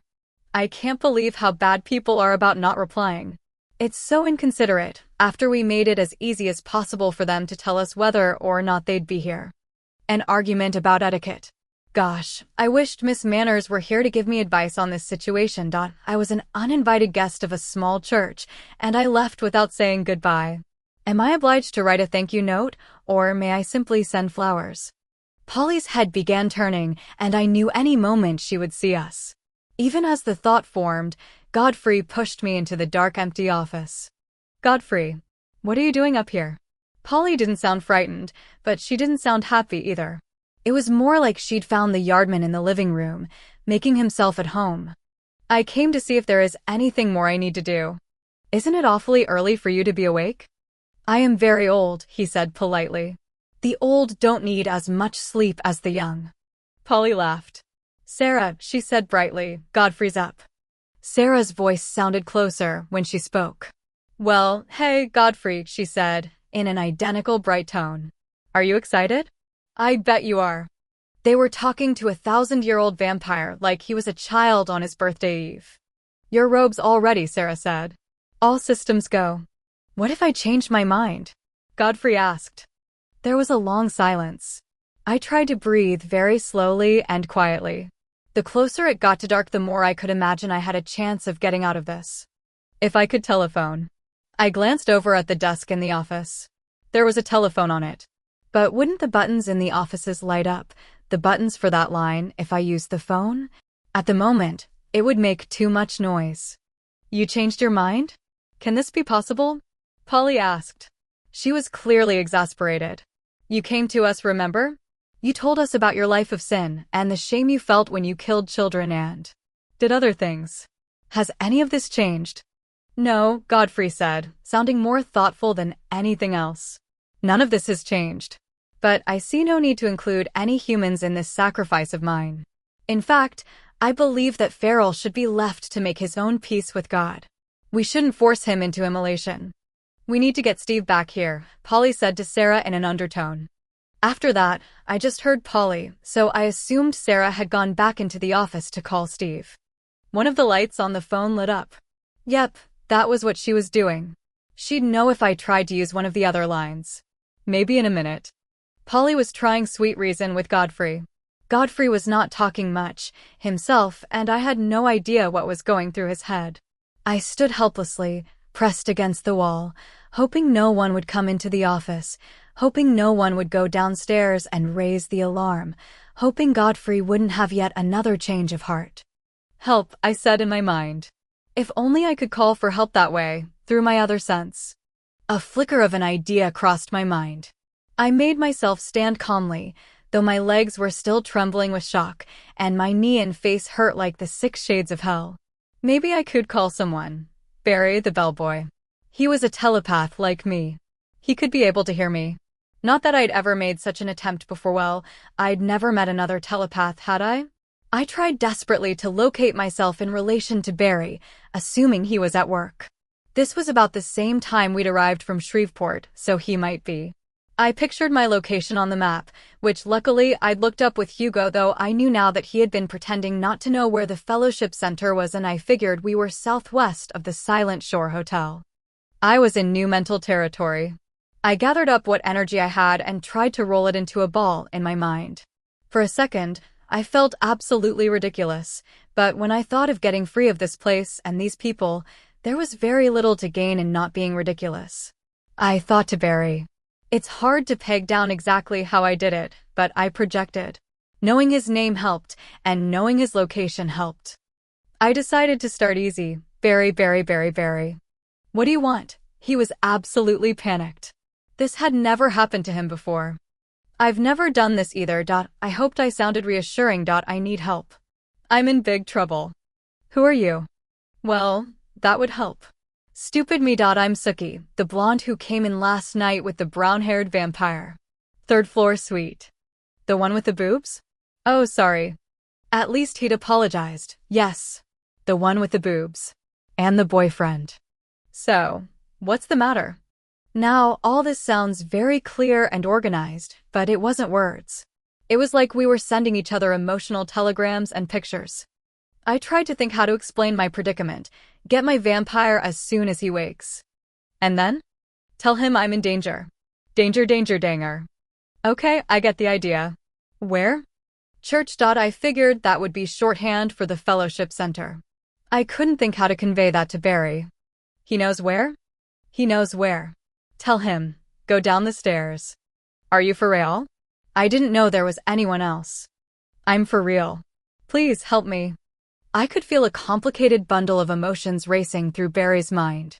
He was scared of talking to a vampire. He was frightened that his employers would discover he had a weird brain thing. He was just excited that there was someone like him. But mostly, he was scared of this part of him that had puzzled and frightened him for so long. I knew all those feelings. It's okay, I understand. I told him I wouldn't ask if I wasn't going to be killed. Fear struck him again. Fear of his own responsibility in this. I should never have added that.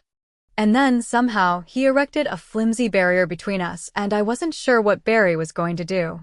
While I'd been concentrating on Barry, things had been moving right along in the hall.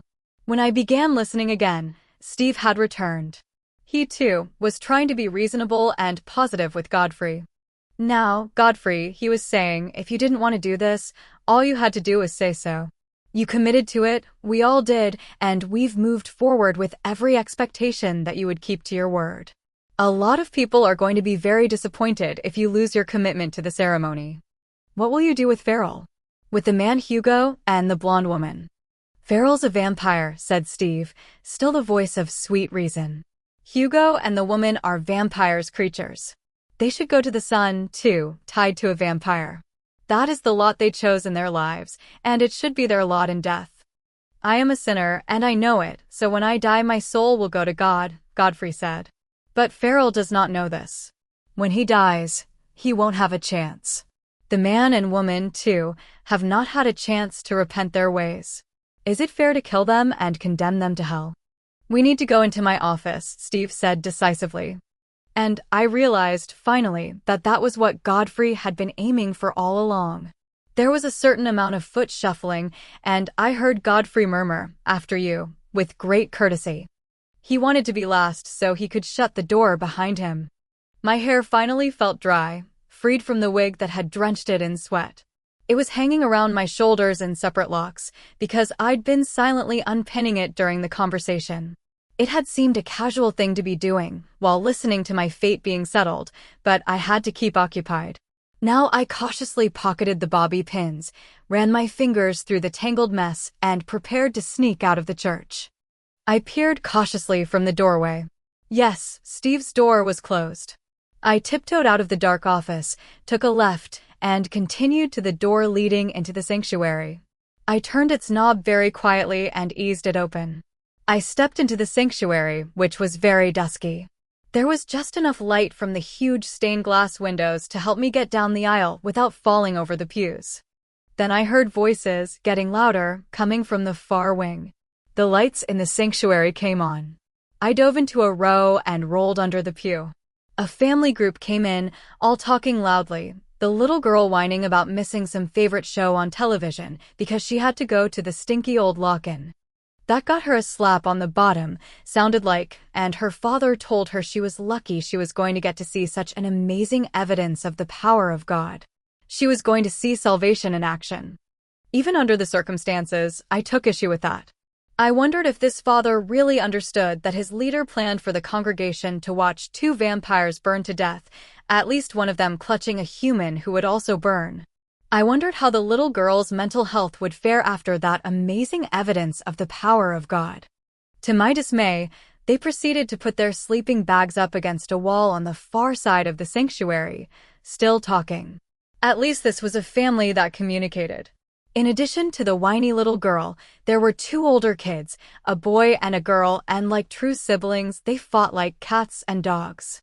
A pair of small flat red shoes trotted by the end of my pew and disappeared through the door into Steve's wing.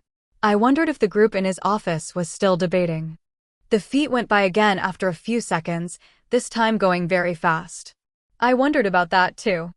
I waited about 5 more minutes, but nothing else happened. From now on, there would be more people coming in. It was now or never. I rolled out from under the pew and got up. By my good fortune, they were all looking down at their task when I stood up, and I began walking briskly to the double doors at the back of the church. By their sudden silence, I knew they'd spotted me. "Hi," called the mother. She rose to her feet beside her bright blue sleeping bag. Her plain face was full of curiosity. "You must be new at the fellowship." "I'm Francie Polk." "Yes," I called, trying to sound cheerful. "Gotta rush. Talk to you later." She drew closer. "Have you hurt yourself?" she asked. "You excuse me, I look awful. Is that blood?" I glanced down at my blouse. There were some small stains on my chest. "I had a fall," I said, trying to sound rueful. "I need to go home and do a little first aid, change my clothes, like that. I'll be back." I could see the doubt on Francie Polk's face. "There's a first aid kit in the office. Why don't I just run and get that?" she asked. "Because I don't want you to. You know, I need to get a fresh blouse, too," I said. I wrinkled my nose to show my low opinion of going around in a spotted blouse all evening. Another woman had come in the very doors I was hoping to go out of, and she stood listening to the conversation, her dark eyes darting back and forth from me to the determined Francie. "Hey, girl," she said in a lightly accented voice, and the little Hispanic woman, the shapeshifter, gave me a hug. I come from a hugging culture, and it was automatic to hug her right back. She gave me a meaningful pinch while we were clenched. "How are you?" I asked brightly. "It's been too long." "Oh, you know, same old, she said.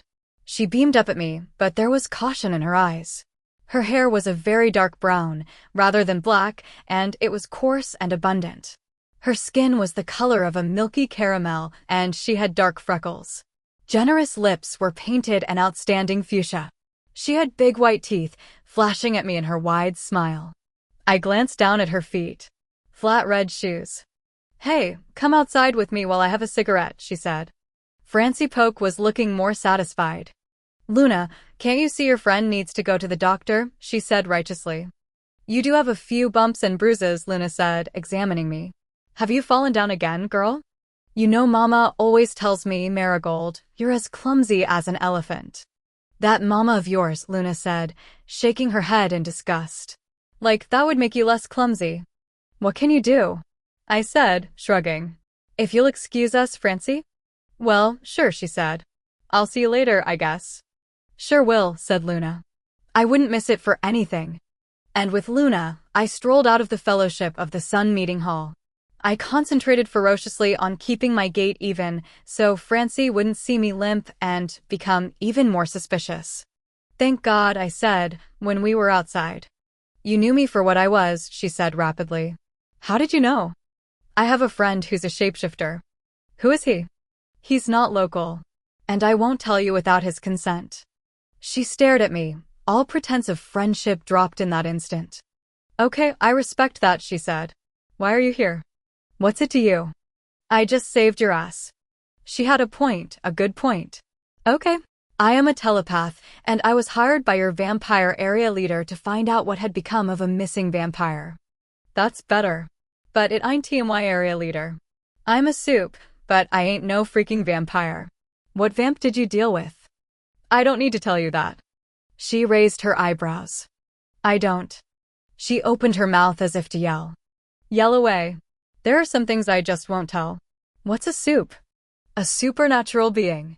Now, you listen to me, Luna said. We were walking through the parking lot now, and cars were beginning to pull in regularly from the road. She did a lot of smiling and waving, and I tried to at least look happy. But the limp was no longer concealable, and my face was swelling like a bitch, as Arlene would say. Gosh, I was homesick all of a sudden. But I thrust that feeling away to pay attention to Luna, who clearly had things to tell me. You tell the vampires we'll have this place under surveillance. We being who? We being the shapeshifters of the greater Dallas area. You guys are organized? Hey, that's great. I'll have to tell my friend. She rolled her eyes, clearly not impressed with my intellect. Listen here, Missy, you tell the vampires that as soon as the Fellowship figures out about us, they will be on us, too. And we aren't going to mainstream. We're underground for good. Stupid freaking vampires. So we're keeping an eye on the Fellowship. If you're keeping such a good eye, how come you didn't call the vampires and tell them about Farrell being in the basement? And about Godfrey? Hey, Godfrey wants to kill himself, no skin off our teeth. He came to the Fellowship. They didn't go to him. They about peed their pants. They were so glad to have him, after they got over the shock of sitting in the same room with one of the damned. What about Farrell? I didn't know who was down there, Luna admitted. I knew they'd captured someone, but I'm not exactly in the inner circle yet, and I couldn't find out who. I even tried buttering up that asshole Gabe, but that didn't help. You'll be pleased to know that Gabe is dead. Hey, she smiled genuinely for the first time. That is good news. Here's the rest. As soon as I get in touch with the vampires, they're going to be here to get Farrell. So if I were you, I wouldn't go back to the Fellowship tonight. She chewed on her lower lip for a minute. We were at the far end of the parking lot. In fact, I said it would be perfect if you would give me a lift to the hotel. Well, I'm not in the business of making your life perfect, she snarled, recalled to her tough cookie persona. I got to get back in that church before the shit hits the fan and get some papers out. Think about this, girl. What are the vampires gonna do with Godfrey? Can they let him live? He's a child molester and a serial killer, so many times over you couldn't even count. He can't stop, and he knows it. So there was a good side to the church. It gave vampires like Godfrey a venue to commit suicide while being watched. Maybe they should just put it on pay-per-view, I said. They would if they could. Luna was serious. Those vampires trying to mainstream, they're pretty harsh to anyone who might upset their plan. Godfrey's no poster boy. I can't solve every problem, Luna. By the way, my real name is Sookie. Sookie Stackhouse. Anyway, I've done what I could. I did the job I was hired to do, and now I have to get back and report. Godfrey lives or Godfrey dies. I think Godfrey will die. You better be right, she said ominously. I couldn't figure out why it was my fault if Godfrey changed his mind. I had just questioned his chosen venue. But maybe she was right. I might have some responsibility here. It was all just too much for me. Goodbye, I said, and began limping along the back of the parking lot to the road. I hadn't gotten far when I heard a hue and cry arise from the church, and all the outside lights popped on. The sudden glare was blinding. Maybe I won't go back in the fellowship center after all. Not a good idea, Luna said from the window of a Subaru Outback. I scrambled into the passenger's seat, and we sped toward the nearest exit onto the 4-lane road. I fastened my seatbelt automatically. But as swiftly as we had moved, others had moved even more swiftly. Various family vehicles were being positioned to block the exits from the parking lot. Crap, said Luna. We sat idling for a minute while she thought. They'll never let me out, even if we hide you somehow. I can't get you back into the church. They can search the parking lot too easily. Luna chewed on her lips some more. Oh, freak this job. Anyway, she said, and threw the Outback into gear. She drove conservatively at first, trying to attract as little attention as possible. These people wouldn't know what religion was if it bit them in the ass, she said. Up by the church, Luna drove over the curb separating the parking lot from the lawn. Then we were flooring it over the lawn, circling the fence play area, and I discovered I was grinning from ear to ear, though it hurt to do so. Yeehaw! I yelled as we hit a sprinkler head on the lawn watering system. We flew across the front yard of the church, and, out of sheer shock, no one was pursuing us. They'd organize themselves in a minute, though, the diehards. Those people who didn't espouse the more extreme measures of this fellowship were going to get a real way-up call tonight. Sure enough, Luna looked in her rearview mirror and said, "They've unblocked the exits, and someone's coming after us." We pulled out into traffic on the road running in front of the church, another major 4-lane road, and horns honked all around at our sudden entry into the traffic flow. Holy shit, Luna said. She slowed down to a reasonable speed and kept looking in her rearview mirror. It's too dark now, I can't tell which headlights are them. I wondered if Barry had alerted Bill. You got a cell phone? I asked her. It's in my purse, along with my driver's license, which is still sitting in my office in the church. That's how I knew you were loose. I went in my office, smelled your scent. Knew you'd been hurt. So I went outside and scouted around, and when I couldn't find you, I came back in. We're damn lucky I had my keys in my pocket. God bless shapeshifters. I felt wistful about the phone, but it couldn't be helped. I suddenly wondered where my purse was. Probably back in the Fellowship of the Sun office. At least I'd taken all my ID out of it. Should we stop at a payphone or the police station? If you call the police, what are they going to do? Asked Luna, in the encouraging voice of someone leading a small child to wisdom. Go to the church? And what will happen then, girl? They'll ask Steve why he was holding a human prisoner? Yep. And what will he say? I don't know. He'll say we never held her prisoner. She got into some kind of argument with our employee Gabe, and he ended up dead. Arrest her. Oh, you think? Yeah, I think. What about Farrell? If the police start coming in, you can better believe they've got someone detailed to hustle down to the basement and stake him. By the time the cops get there, no more Farrell. They could do the same to Godfrey if he wouldn't back them up. He would probably stand still for it. He wants to die, that Godfrey. Well, what about Hugo? You think Hugo is going to explain how come he got locked in a basement there? I don't know what that jerk would say, but he won't tell the truth. He's led a double life for months now, and he can't say whether his head is on straight or not.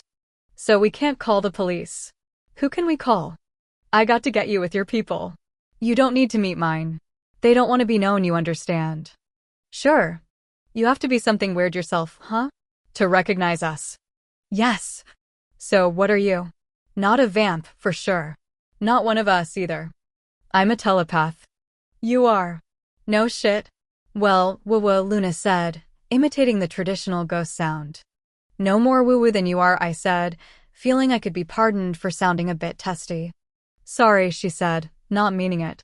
Okay, here's the plan. But I didn't get to hear what the plan was, because at that moment we were hit from the rear. The next thing you knew, I was hanging upside down in my seatbelt. A hand was reaching in to pull me out.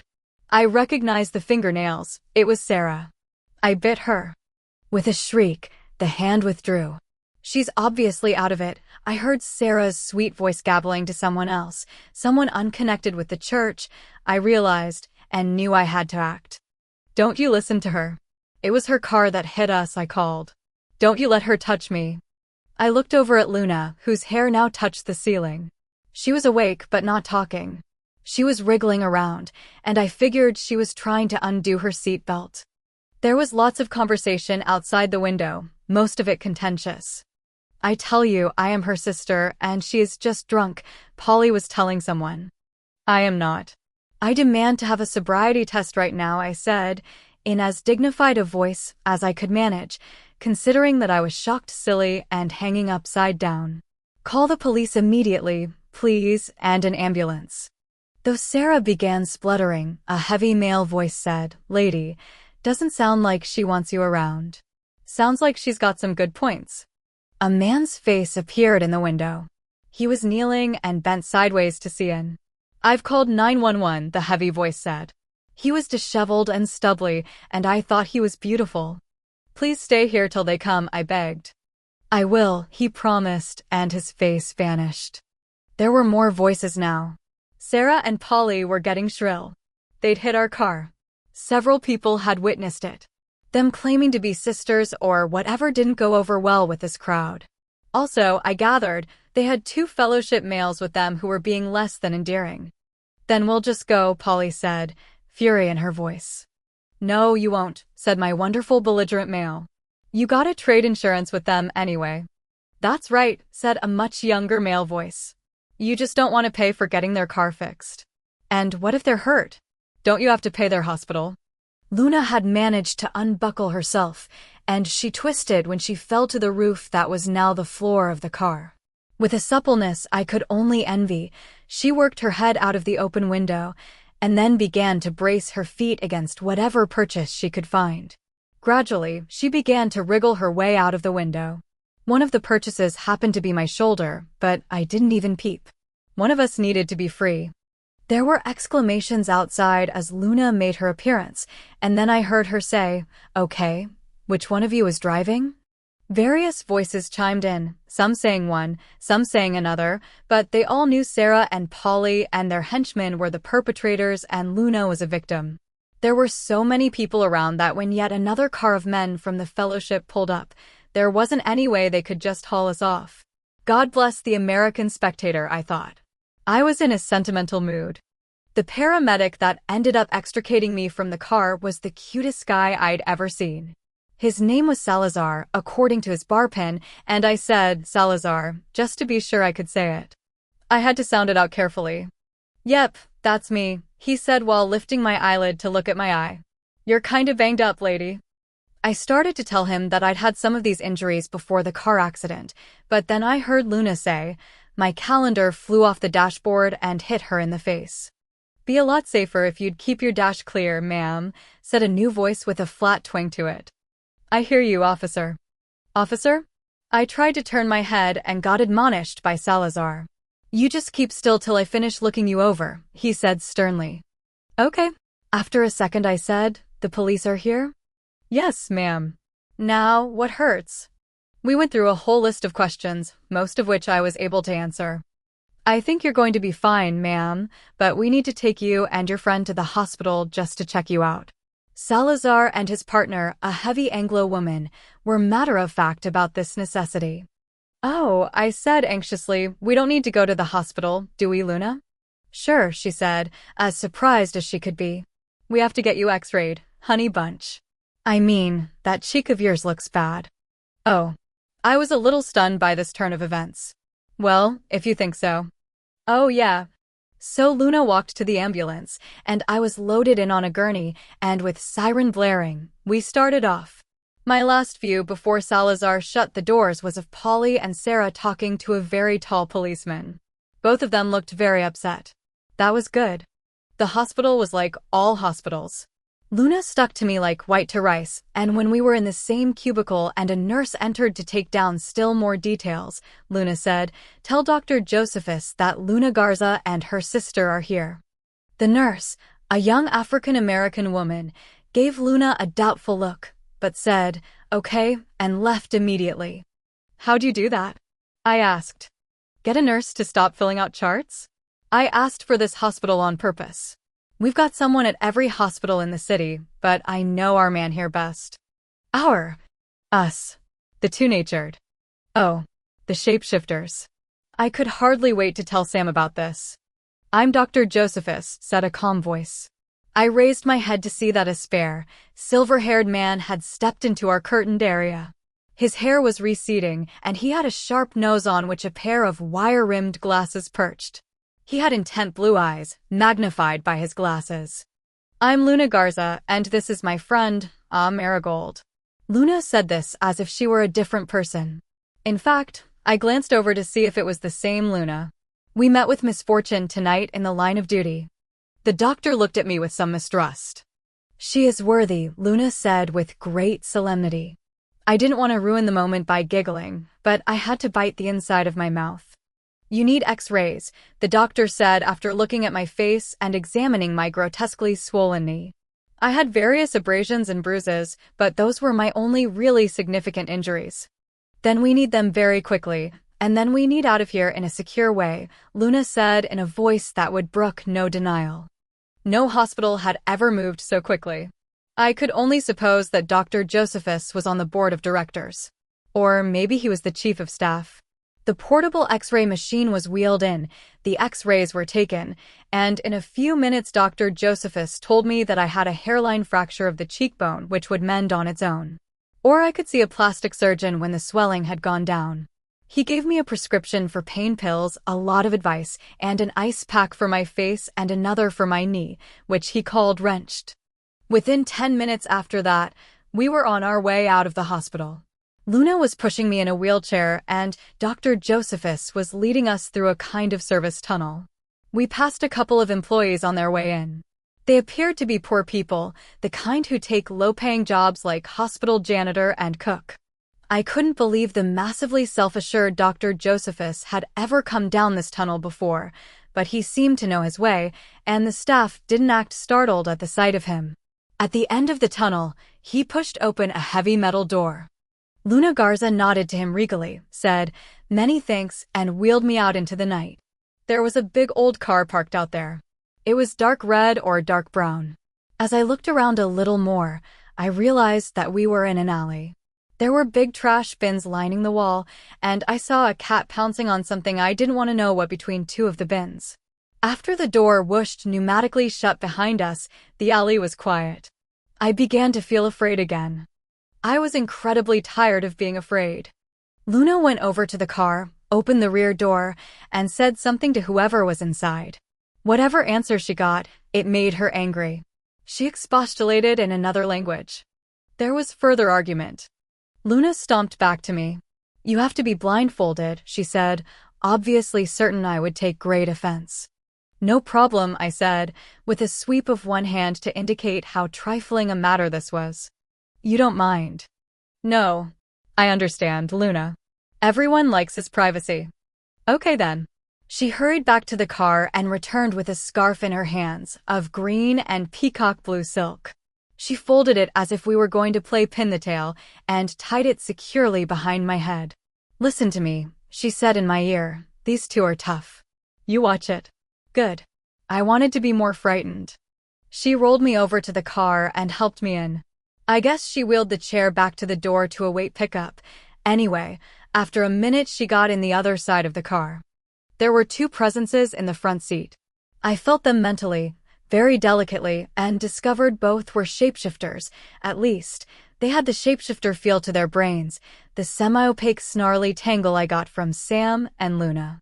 My boss, Sam, usually changes into a collie. I wondered what Luna preferred. There was a difference about these two, a pulsing sort of heaviness. The outline of their heads seemed subtly different, not exactly human. There was only silence for a few minutes, while the car bumped out of the alley and drove through the night. "Silent Shore Hotel, right?" said the driver. She sounded kind of growly. Then I realized it was almost the full moon. Oh, hell. They had to change at the full moon. Maybe that was why Luna had kicked over the traces so readily at the fellowship tonight, once it got dark. She had been made giddy by the emergence of the moon. "Yes, please," I said politely. Food that talks, said the passenger. His voice was even closer to a growl. I sure didn't like that, but had no idea how to respond. There was just as much for me to learn about shapeshifters as there was about vampires, apparently. You two can it, Luna said.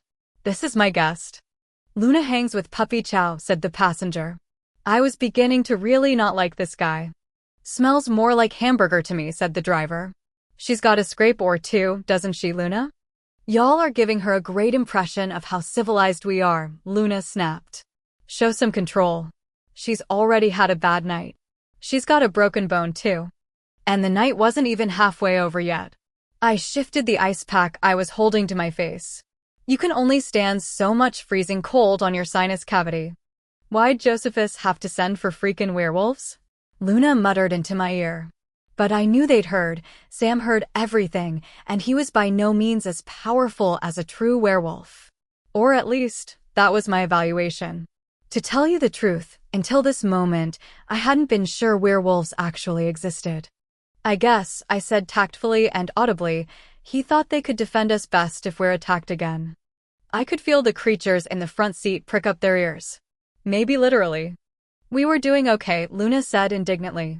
She twitched and fidgeted on the seat beside me like she'd drunk 16 cups of coffee. Luna, we got rammed and your car got totaled. We were in the emergency room. Okay, in what sense? Then I had to answer my own question. Hey, I'm sorry, Luna.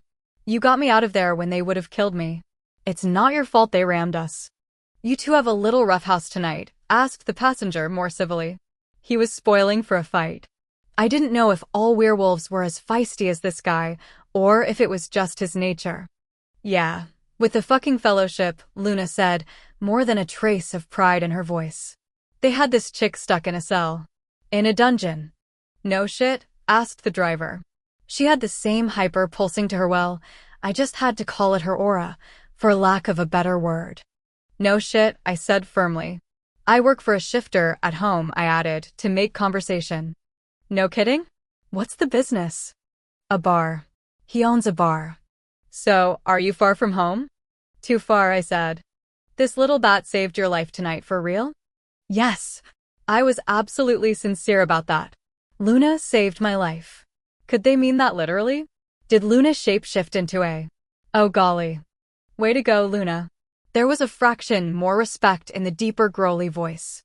Luna found the praise pleasant, as she ought to, and she patted my hand. In a more agreeable silence, we drove maybe 5 more minutes, and then the driver said, "The silent shore, coming up." I breathed out a long sigh of relief. There's a vampire out front, waiting. I almost ripped off the blindfold, before I realized that would be a really tacky thing to do. What does he look like? Very tall, blonde. Big head of hair. Friend or foe? I had to think about that. Friend, I said, trying not to sound doubtful. Yum, said the driver. Does he cross-date? I don't know. Want me to ask? Luna and the passenger both made gagging sounds. You can't date a debtor. Luna protested. Come on, Debo, girl. Oh, okay, said the driver. Some of them aren't so bad. I'm pulling into the curb, little millbone. That would be you, Luna said in my ear. We came to a stop, and Luna leaned over me to open my door. As I stepped out, guided and shoved by her hands, I heard an exclamation from the sidewalk. Quick as a wink, Luna slammed the door shut behind me. The car full of shapeshifters pulled away from the curb with a screech of tires. A howl trailed behind it in the thick night air. Sookie, said a familiar voice. Eric. I was fumbling with the blindfold, but Eric just grabbed the back of it and pulled. I had acquired a beautiful, if somewhat stained, scarf. The front of the hotel, with its heavy blank doors, was brilliantly lit in the dark night, and Eric looked remarkably pale. He was wearing an absolutely conventional navy blue pinstripe suit, of all things. I was actually glad to see him. He grabbed my arm to keep me from wobbling and looked down at me with an unreadable face. Vampires were good at that. What has happened to you, he said. I got. Well, it's hard to explain in a second. Where is Bill? First, he went to the Fellowship of the Sun to get you out. But we heard along the way, from one of us who is a policeman, that you had been involved in an accident and gone to a hospital. So then he went to the hospital. At the hospital, he found out you had left outside the proper channels. No one would tell him anything, and he couldn't threaten them properly. Eric looked extremely frustrated. The fact that he had to live within human laws was a constant irritant to Eric, though he greatly enjoyed the benefits. And then there was no trace of you. The doorman had only heard the once from you, mentally. Poor Barry. Is he all right? The richer for several $100s and quite happy about it, Eric said in a dry voice. Now we just need Bill. What a lot of trouble you are, Sookie. He pulled a cell phone out of his pocket and punched in a number.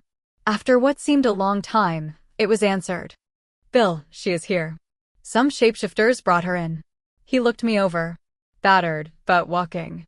He listened some more. Sookie, do you have your key? He asked. I felt in the pocket of my skirt where I'd stuffed the plastic rectangle about 1,000,000 years ago. Yes, I said, and simply could not believe that something had gone right. Oh, wait. Did they get feral? Eric held up his hand to indicate he'd get to me in a minute. Bill, I'll take her up and start doctoring. Eric's back stiffened. Bill, he said, and there was a world of threat in his voice. All right then. Goodbye. He turned back to me as if there'd been no interruption. Yes, feral is safe. They raided the fellowship. Did many people get hurt? Most of them were too frightened to approach. They scattered and went home. Feral was in an underground cell with Hugo. Oh yes, Hugo. What happened to Hugo? My voice must have been very curious, because Eric looked at me sideways while we were progressing toward the elevator. He was matching my pace, and I was limping very badly. May I carry you? He asked. Oh, I don't think so. I've made it this far. I would have taken Bill up on the offer instantly. Barry, at the bell captain's desk, gave me a little wave. He would have run up to me if I hadn't been with Eric. I gave him what I hoped was a significant look, to say I'd talk to him again later, and then the elevator door dinged open and we got on. Eric punched the floor button and leaned against the mirrored wall of the car opposite me. In looking at him, I got a look at my own reflection. Oh no, I said, absolutely horrified. Oh no. My hair had been flattened by the wig and then combed out with my fingers, so it was a disaster. My hands went up to it, helplessly and painfully, and my mouth shook with suppressed tears. And my hair was the least of it. I had visible bruises ranging from mild to severe on most of my body, and that was just the part you could see. My face was swollen and discolored on one side. There was a cut in the middle of the bruise over my cheekbone. My blouse was missing half its buttons, and my skirt was ripped and filthy. My right arm was ridged with bloody lumps. I began crying. I looked so awful, it just broke what was left of my spirit. To his credit, Eric didn't laugh, though he may have wanted to. Sookie, a bath and clean clothes, and you will be put to rights, he said as if he were talking to a child. To tell you the truth, I didn't feel much older at the moment. The werewolf thought you were cute, I said, and sobbed some more. We stepped out of the elevator. The werewolf? Sookie, you have had adventures tonight. He gathered me up like an armful of clothes and held me to him. I got his lovely suit jacket wet and snotty, and his pristine white shirt was spotless no more. Oh, I'm so sorry. I held back and looked at his ensemble. I swabbed it with a scarf. Don't cry again, he said hastily. Just don't start crying again, and I won't mind taking this to the cleaners. I won't even mind getting a whole new suit. I thought it was pretty amusing that Eric, the dread master vampire, was afraid of weeping women. I sniggered through the residual sobs. Something funny? He asked. I shook my head. I slid my key in the door and we went in. I'll help you into the tub if you like, Sookie, Eric offered. Oh, I don't think so. A bath was what I wanted more than anything else in the world, that, and to never put on these clothes again, but I sure wasn't taking a bath with Eric anywhere around. I'll bet you're a treat, naked, Eric said, just to boost my spirits. You know it. I'm just as tasty as a big eclair, I said, and carefully settled into a chair. Though at the moment I feel more like boudin. Boudin is Cajun sausage, made of all kinds of things, none of them elegant. Eric pushed over a straight chair and lifted my leg to elevate the knee. I resettled the ice pack on it and closed my eyes. Eric called down to the desk for some tweezers, a bowl, and some antiseptic ointment, plus a rolling chair. The items arrived within 10 minutes. The staff was good. There was a small desk by one wall. Eric moved it over to the right side of my chair, lifted my arm, and laid it over the top of the desk. He switched on the lamp. After swabbing off my arm with a wet washcloth, Eric began removing the lumps. They were tiny pieces of glass from Luna's Outback's window. "If you were an ordinary girl, I could glamour you and you wouldn't feel this," he commented. "Be brave." It hurt like a bitch, and tears streamed down my face the whole time he worked. I worked hard, keeping silent. At last, I heard another key in the door, and I opened my eyes. Bill glanced at my face, winced, and then examined what Eric was doing. He nodded approvingly to Eric. "How did this happen?" he asked, laying the lightest of touches on my face. He pulled the remaining chair closer and sat in it. Eric continued with his work. I began to explain. I was so tired my voice faltered from time to time. When I got to the part about Gabe, I didn't have enough wits to tone the episode down, and I could see Bill was holding on to his temper with iron control. He gently lifted my blouse to peer at the ripped bra and the bruises on my chest, even with Eric there. He looked, of course. "What happened to this Gabe?" Bill asked, very quietly. "Well, he's dead," I said. "Godfrey killed him." "You saw Godfrey?" Eric leaned forward. He hadn't said a thing up till this point. He'd finished doctoring my arm. He'd put antibiotic ointment all over it, as if he were protecting a baby from diaper rash. "You were right, Bill. He was the one who kidnapped Farrell, though I didn't get any details. And Godfrey stopped Gabe from raping me. Though I got to say, I had gotten in a few good licks myself." "Don't brag," said Bill with a small smile. "So, the man is dead." But he didn't seem satisfied. "Godfrey was very good in stopping Gabe and helping me get out. Especially since he just wanted to think about meeting the Dawn." "Where is he?" "He ran into the night during our attack on the Fellowship," Bill explained. "None of us could catch him." "What happened at the Fellowship?" "I'll tell you, Sookie. But let's say goodnight to Eric, and I will tell you while I bathe you." "Okay," I agreed. "Good night, Eric. Thanks for the first aid." "I think those are the main points," Bill said to Eric. "If there is more, I'll come to your room later." "Good." Eric looked at me, his eyes half open. He'd had a lick or two at my bloody arm while he doctored it, and the taste seemed to have intoxicated him. "Rest well, Sookie." "Oh," I said, my eyes opening all the way suddenly. "You know, we owe the shapeshifters." Both the vampires stared at me. "Well, maybe not you guys, but I sure do." "Oh, they'll put in a claim," Eric predicted. "Those shapeshifters never perform any service for free." "Good night, Sookie. I am glad you weren't raped and killed." He gave his sudden flashing grin and looked a lot more like himself. "Gee, thanks a lot," I said, my eyes closing again. "Night." When the door had closed behind Eric, Bill gathered me up out of the chair and took me in the bathroom. It was about as big as most hotel bathrooms, but the tub was adequate. Bill ran it full of hot water and very carefully took off my clothes. "Just toss 'em, Bill," I said. "Maybe I will at that." He was eyeing the bruises again, his lips pressed together in a straight line. "Some of these are from the fall on the stairs, and some are from the car accident," I explained. "If Gabe wasn't dead, I would find him and kill him," Bill said, mostly to himself. "I would take my time." He lifted me as easily as if I were a baby and put me in the bath, and began washing me with a cloth and a bar of soap. "My hair is so nasty." "Yes, it is, but we may have to take care of your hair in the morning. You need sleep."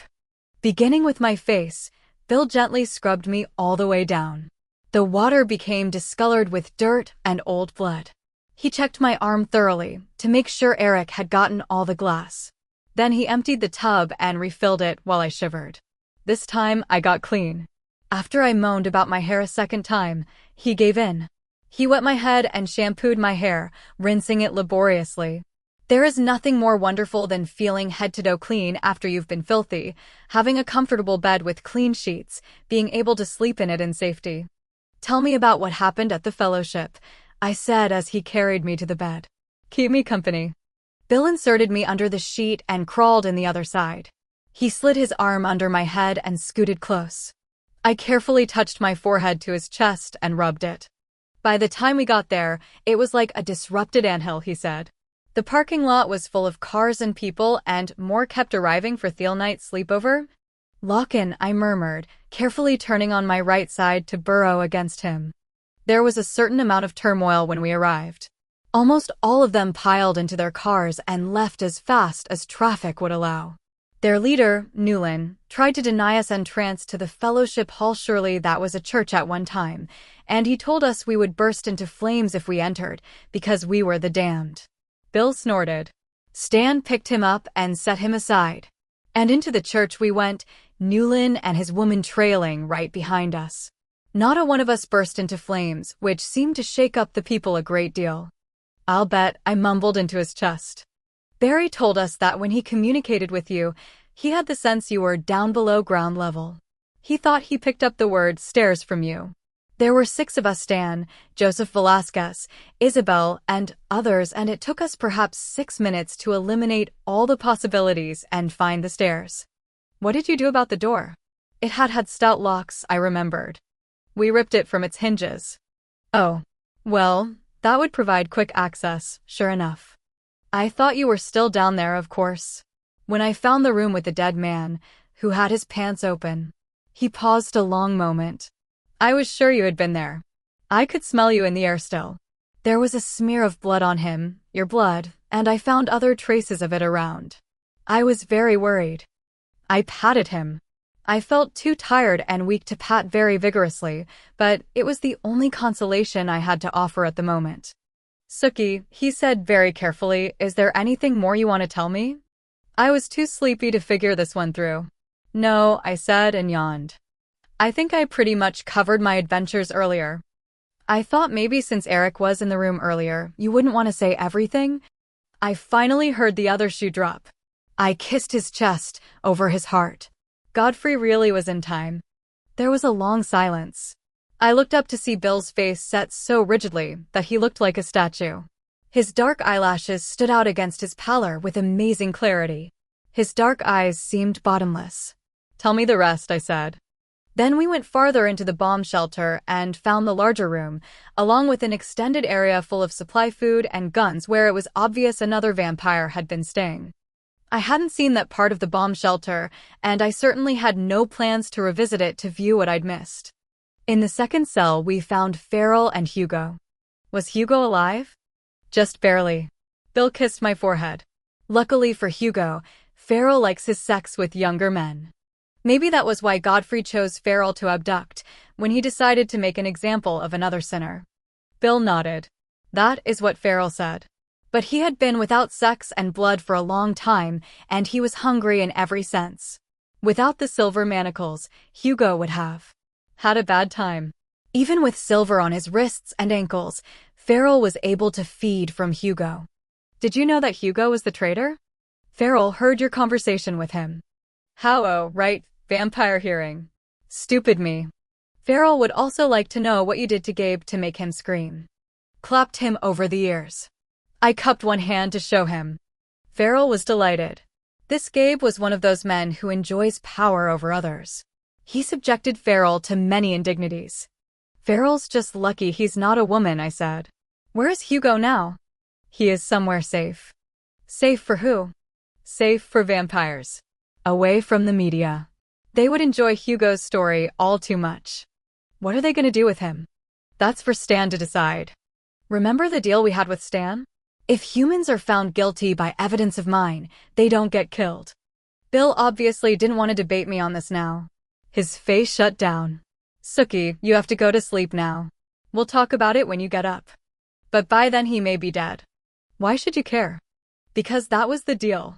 I know Hugo is a shit, and I hate him, too, but I feel sorry for him, and I don't think I can be implicated in his death and live with a clear conscience. Sookie, he will still be alive when you get up. We'll talk about it then. I felt sleep pulling me under like the undertow of the surf. It was hard to believe it was only 2 o'clock in the morning. Thanks for coming after me, Bill said after a pause. First you weren't at the fellowship, just traces of your blood and dead rapist. When I found you weren't at the hospital, that you had been spirited out of there somehow. MMH. I was very, very scared. No one had any idea where you were. In fact, while I stood there talking to the nurse who admitted you, your name went off the computer screen. I was impressed. Those shapeshifters were organized to an amazing degree. Maybe I should send Luna some flowers, I said, hardly able to get the words out of my mouth. Bill kissed me, a very satisfying kiss, and that was the last thing I remembered. Chapter 7. I turned over laboriously and peered at the illuminated clock on the bedside table. It was not yet dawn, but dawn would come soon. Bill was in his coffin already. The lid was closed. Why was I awake? I thought it over. There was something I had to do. Part of me stood back in amazement at my own stupidity as I pulled on some shorts and a t-shirt and slid my feet into sandals. I looked even worse in the mirror, to which I gave only a sideways glance. I stood with my back to it to brush my hair. To my astonishment and pleasure, my purse was sitting on the table in the sitting room. Someone had retrieved it from the fellowship headquarters the night before. I stuck my plastic key in it and made my way painfully down the silent halls. Barry was not on duty anymore, and his replacement was too well trained to ask me what the hell I was doing going around looking like something a train had dragged in. He got me a cab, and I told the driver where I needed to go. The driver looked at me in the rearview mirror. Wouldn't you rather go to a hospital? He suggested uneasily. No. I've already been. That hardly seemed to reassure him. Those vampires treat you so bad, why do you hang around them? People did this to me, I said. Not vampires. We drove off. Traffic was light, it being nearly dawn on a Sunday morning. It only took 15 minutes to get to the same place I'd been the night before, the fellowship parking lot. Can you wait for me? I asked the driver. He was a man in his 60s, grizzled and missing a front tooth. He wore a plaid shirt with snaps instead of buttons. I reckon I can do that, he said. He pulled a Louis L'Amour Western out from under his seat and switched on a dome light to read. Under the glare of the sodium lights, the parking lot showed no visible traces of the events of the night before. There were only a couple of vehicles remaining, and I figured they'd been abandoned the night before. One of these cars was probably Gabe's. I wondered if Gabe had had a family. I hope not. For one thing, he was such a sadist, he must have made their lives miserable, and for another, for the rest of their lives they'd have to wonder how and why he'd died. What would Steve and Sarah Newland do now? Would there be enough members left of their fellowship to carry on? Presumably the guns and provisions were still in the church. Maybe they'd been stockpiling against the apocalypse. Out of the dark shadows next to the church a figure emerged. Godfrey. He was still bare-chested, and he still looked like a fresh-faced 16. Only the alien character of the tattoos and his eyes gave the lie to his body. I came to watch, I said, when he was close to me, though maybe bear witness would have been more accurate. Why? I owe it to you. I am an evil creature. Yes, you are. There just wasn't any getting around that. But you did a good thing, saving me from Gabe. By killing one more man? My conscience hardly knew the difference. There have been so many. At least I spared you some humiliation. His voice grabbed at my heart. The growing light in the sky was still so faint that the parking lot security lights remained on, and by their glow I examined the young face. All of a sudden, absurdly, I began to cry. That's nice, Godfrey said. His voice was already remote. Someone to cry for me at the end. I had hardly expected that. He stepped back to a safe distance. And then the sun rose. When I geoed back in the cab, the driver stowed away his book. They have a fire going over there, he asked. I thought I saw some smoke. I almost came to see what was happening. It's out now, I said. It mopped my face for a mile or so, and then I stared out the window as the stretches of city emerged from the night. Back at the hotel, I let myself into our room again. I pulled off my shorts, lay down on the bed, and just as I was preparing myself for a long period of wakefulness, I fell deep asleep. Bill woke me up at sundown, in his favorite way. My t-shirt was pushed up, and his dark hair brushed my chest. It was like waking up halfway down the road, so to speak. His mouth was sucking so tenderly on half of what he told me was the most beautiful pair of breasts in the world. He was very careful of his fangs, which were fully down. That was only one of the evidences of his arousal. Do you feel up to doing this, enjoying it, if I am very, very careful? he whispered against my ear. If you treat me like I was made of glass, I murmured, knowing that he could. But that doesn't feel like glass, he said, his hand moving gently. That feels warm. And wet. I gasped. That much? Am I hurting you? His hand moved more forcefully. Bill, was all I could say. I put my lips on his, and his tongue began a familiar rhythm. Lie on your side, he whispered. I will take care of everything. And he did. Why were you partly dressed? He asked later. He'd gotten up to get a bottle of blood from the refrigerator in the room, and he'd warmed it in the microwave. He hadn't taken any of my blood in consideration of my weakened state. I went to see Godfrey die. His eyes glowed down at me. What? Godfrey met the dawn. The phrase I had once considered embarrassingly melodramatic flowed quite naturally from my mouth. There was a long silence. How did you know he would? How did you know where? I shrugged, as much as you can while you're lying in a bed. I just figured he'd stick with his original plan. He seemed pretty set on it. And he'd saved my life. It was the least I could do. Did he show courage? I met Bill's eyes. He died very bravely. He was eager to go. I had no idea what Bill was thinking. We have to go see Stan, he said. We'll tell him. Why do we have to go see Stan again? If I hadn't been such a mature woman, I would have pouted. As it was, Bill gave me one of those looks.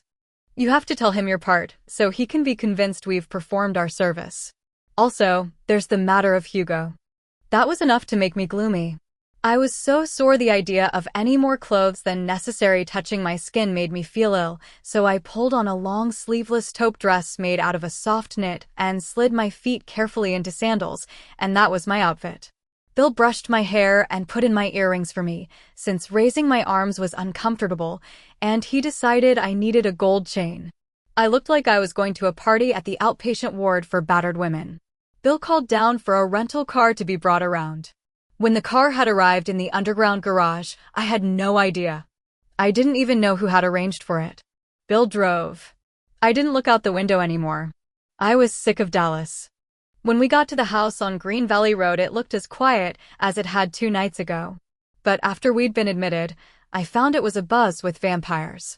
We'd arrived in the midst of a welcome home party for Farrell, who was standing in the living room with his arm around a handsome young man who might be all of 18. Farrell had a bottle of True Blood O negative in one hand, and his date had a Coke. The vampire looked almost as rosy as the boy. Farrell had never actually seen me, so he was delighted to make my acquaintance. He was clad from head to toe in Western regalia, and as he bowed over my hand, I expected to hear spurs clink. You are so lovely, he said extravagantly, waving the bottle of synthetic blood that if I slept with women, you would receive my undivided attention for a week. I know you are self-conscious about your bruises, but they only set off your beauty. I couldn't help laughing. Not only was I walking like I was about 80, my face was black and blue on the left side. Bill Compton, you're one lucky vampire, Farrell told Bill. I am well aware of that, Bill said, smiling though somewhat coolly. She is brave and beautiful. Thanks, Farrell. Where's Stan? I decided to break this stream of praise. Not only did it make Bill antsy, but Farrell's young companion was getting entirely too curious. My intention was to relate the story once again, and only once. He's in the dining room, the young vampire said, the one who'd brought poor Bethany into the dining room when we'd been here before. This must be Joseph Velasquez. He was maybe 5'8", and his Hispanic ancestry gave him the toast-colored complexion and dark eyes of a Don, while his vampire state gave him an unblinking stare and the instant willingness to do damage. He was scanning the room, waiting for trouble. I decided he was sort of the sergeant at arms of the nest. He will be glad to see both of you. I glanced around at all the vampires and the sprinkling of humans in the large rooms of the house. I didn't see Eric. I wondered if he'd gone back to Shreveport. Where's Isabel? I asked Bill, keeping my voice quiet. Isabel is being punished, he said, almost too softly to hear. He didn't want to talk about this any louder, and when Bill thought that was a wise idea, I knew I'd better shut up. She brought a traitor into the nest, and she has to pay a price for that. But, shoo. We came into the dining room to find it as crowded as the living room. Stan was in the same chair, wearing virtually the same outfit he had been wearing last time I saw him. He stood up when we entered, and from the way he did this, I understood this was supposed to mark our status as important. "Miss Stackhouse," he said formally, shaking my hand with great care. "Bill." Stan examined me with his eyes, their washed-out blue not missing a detail of my injuries. His glasses had been mended with Scotch tape. Stan was nothing if not thorough with his disguise. "I thought I'd send him a pocket protector for Christmas." "Please tell me what happened to you yesterday," omitting nothing, Stan said. This reminded me irresistibly of Archie Goodwin reporting to Nero Wolfe. "I'll bore Bill," I said, hoping to get out of this recitation. "Bill will not mind being bored for a little." There was no getting around this. I sighed and began with Hugo picking me up from the Silent Shore Hotel. I tried to leave Barry's name out of my narrative, since I didn't know how he'd feel about being known by the vampires of Dallas. I just called him a bellboy at the hotel. Of course, they could learn who he was if they tried. When I got to the part where Gabe sent Hugo into Farrell's cell and then tried to rape me, my lips yanked up in a tight grin. My face felt so taut that I thought it might crack. "Why does she do that?" Stan asked Bill, as though I weren't there. "When she is tense," Bill said. "Oh." Stan looked at me even more thoughtfully. I reached up and began to pull my hair into a ponytail. Bill handed me an elastic band from his pocket, and with considerable discomfort, I held the hair in a tight hank so I could twist the band around it 3 times. When I told Stan about the help the shapeshifters had given me, he leaned forward. He wanted to know more than I told, but I would not give any names away. He was intensely thoughtful after I told him about being dropped off at the hotel. I didn't know whether to include Eric or not. I left him out completely. He was supposed to be from California. I amended my narrative to say I'd gone up to our room to wait for Bill. And then I told him about Godfrey. To my amazement, Stan could not seem to absorb Godfrey's death. He made me repeat the story. He swiveled in his chair to face the other way while I spoke. Behind his back, Bill gave me a reassuring caress. When Stan turned back to us, he was wiping his eyes with a red-stained handkerchief. So it was true that vampires could cry. And it was true that vampire tears were bloody. I cried right along with him. For his centuries of molesting and killing children, Godfrey had deserved to die. I wondered how many humans were in jail for crimes Godfrey had committed. But Godfrey had helped me, and Godfrey had carried with him the most tremendous load of guilt and grief I'd ever encountered. "What resolution and courage," Stan said admiringly. He hadn't been grieved at all, but lost in admiration. "It makes me weep." He said this in such a way that I knew it was meant to be a great tribute. After Bill identified Godfrey the other night, I made some inquiries and found he had belonged to a nest in San Francisco. His nestmates will be grieved to hear of this, and of his betrayal of Farrell. But his courage in keeping his word, in fulfilling his plan, it seemed to overwhelm Stan. I just ached all over. I rummaged in my purse for a small bottle of Tylenol and poured 2 out in my palm. At Stan's gesture, the young vampire brought me a glass of water, and I said, "Thank you," to his surprise. "Thank you for your efforts," Stan said quite abruptly, as if he'd suddenly recalled his manners. "You have done the job we hired you to do, and more. Thanks to you we discovered and freed Farrell in time, and I'm sorry you sustained so much damage in the process." That sounded mighty like dismissal. "Excuse me," I said, sliding forward in the chair. Bill made a sudden movement behind me, but I disregarded him. Stan raised his light eyebrows at my temerity. "Yes? Your check will be mailed to your representative in Shreveport, as per our agreement. Please stay with us this evening as we celebrate Farrell's return." Our agreement was that if what I discovered resulted in a human being found at fault, that human would not be punished by the vampires, but would be turned over to the police, for the court system to deal with. "Where is Hugo?" Stan's eyes slid from my face to focus on Bill's behind me. He seemed to be silently asking Bill why he couldn't control his human better. "Hugo and Isabel are together," said Stan cryptically.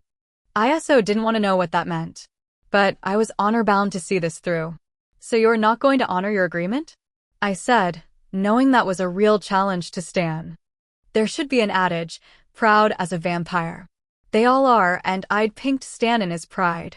The implication that he was dishonorable enraged the vampire. I almost backed down, his face grew so scary.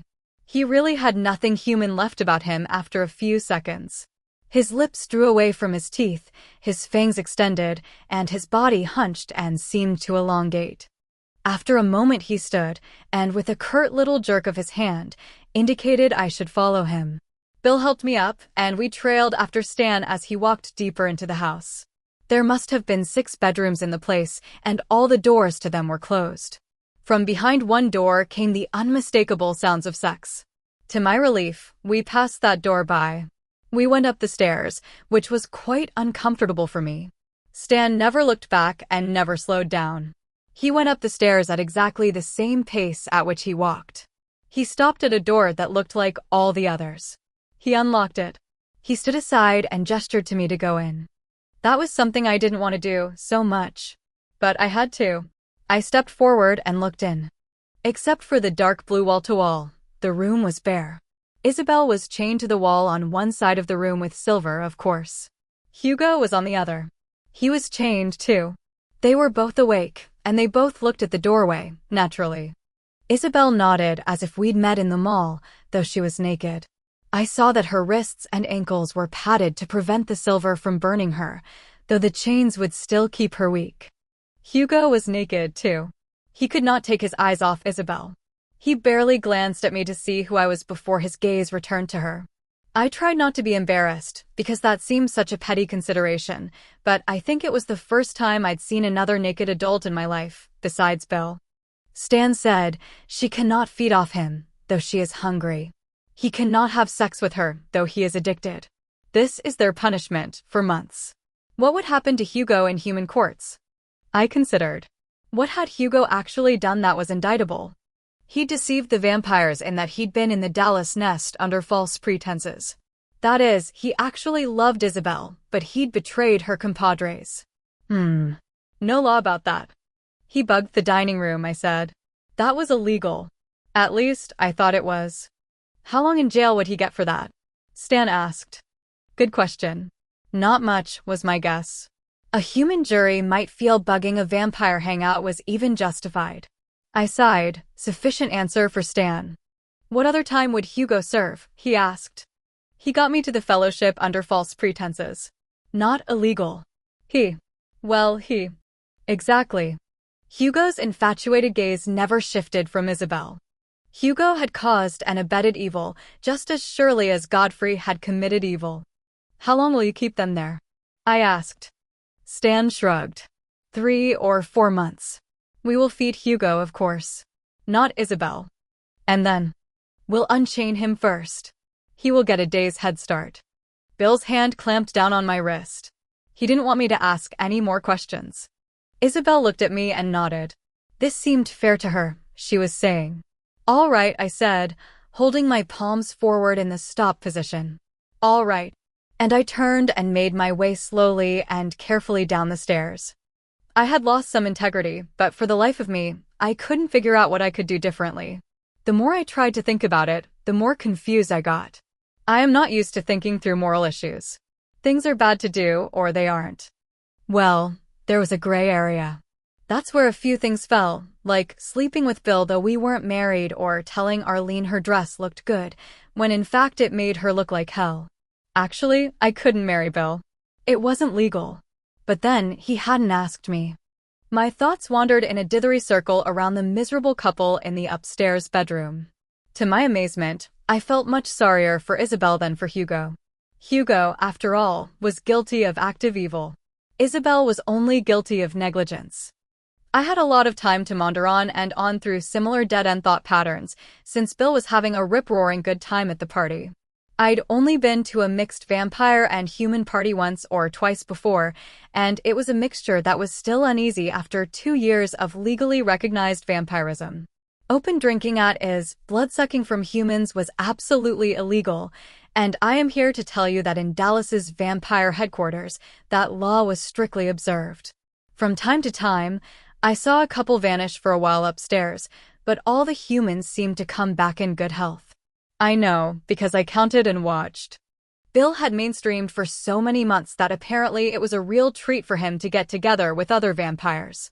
So he was deep in conversation with this vamp or that, reminiscing about Chicago in the 20s or investment opportunities in various vampire holdings around the world. I was so shaky physically that I was content to sit on a soft couch and watch, sipping from time to time at my screwdriver. The bartender was a pleasant young man, and we talked bars for a little while. I should have been enjoying my break from waiting tables at Merlotte's, but I would gladly have dressed in my uniform and taken orders. I wasn't used to big changes in my routine. Then a woman, maybe a little younger than me, plopped down on the couch beside me. Turned out she was dating the vampire who acted as Sergeant-at-Arms, Joseph Velasquez, who'd gone to the Fellowship Center with Bill the night before. Her name was Trudy Pfeiffer. Trudy had hair done in deep red spikes, a pierced nose and tongue, and macabre makeup, including black lipstick. She told me proudly its color was called grave rot. Her jeans were so low I wondered how she got up and down in them. Maybe she wore them so low-cut to show off her navel ring. Her knit top was cropped very short. The outfit I'd worn the night the mean ad had gotten me paled in comparison. So, there was lots of Trudy to see. When you talked to her, she wasn't as bizarre as her appearance led you to believe. Trudy was a college student. I discovered, through absolutely legitimate listening, that she believed herself to be waving the red flag at the bull by dating Joseph. The bull was her parents, I gathered. They would even rather I dated someone black, she told me proudly. I tried to look appropriately impressed. They really hate the dead scene, huh? Oh, do they ever? She nodded several times and waved her black fingernails extravagantly. She was drinking Dos Equis. My mom always says, "Can't you date someone alive?" We both laughed. So, how are you and Bill? She waggled her eyebrows up and down to indicate how significant the question was. You mean? How's he in bed? Joseph is unfucking believable. I can't say I was surprised, but I was dismayed. I cast around in my mind for a minute. I'm glad for you, I finally said. If she'd been my good friend Arlene, I might have winked and smiled, but I wasn't about to discuss my sex life with a total stranger, and I really didn't want to know about her and Joseph. Trudy lurched up to get another beer and remained in conversation with the bartender. I shut my eyes in relief and weariness and felt the couch depressed beside me. I cut my gaze to the right to see what new companion I had. Eric. Oh, great. How are you? He asked. Better than I look. That wasn't true. You've seen Hugo and Isabel? Yes. I looked at my hands folded in my lap. Appropriate, don't you think? I thought that Eric was trying to provoke me. In a way, yes, I said. Assuming Stan sticks to his word. You didn't say that to him, I hope. But Eric looked only amused. No, I didn't.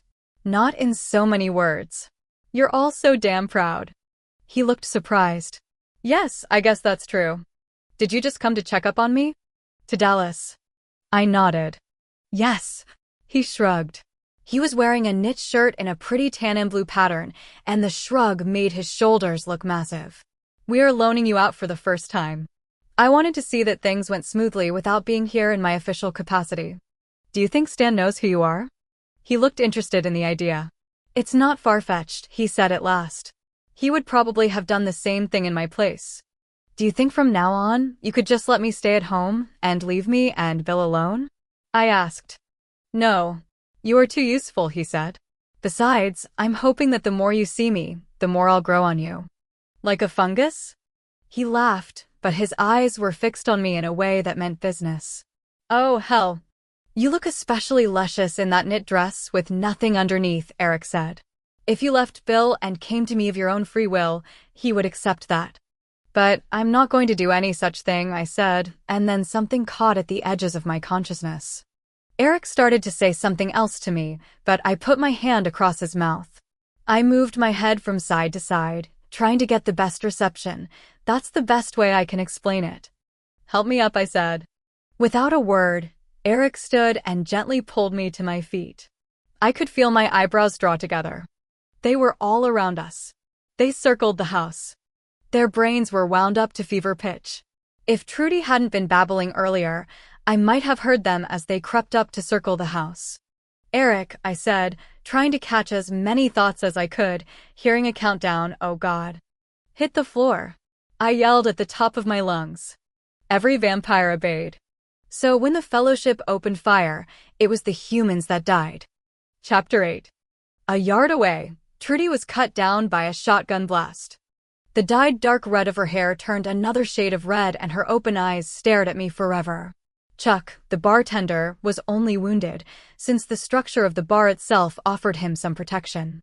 Eric was lying on top of me.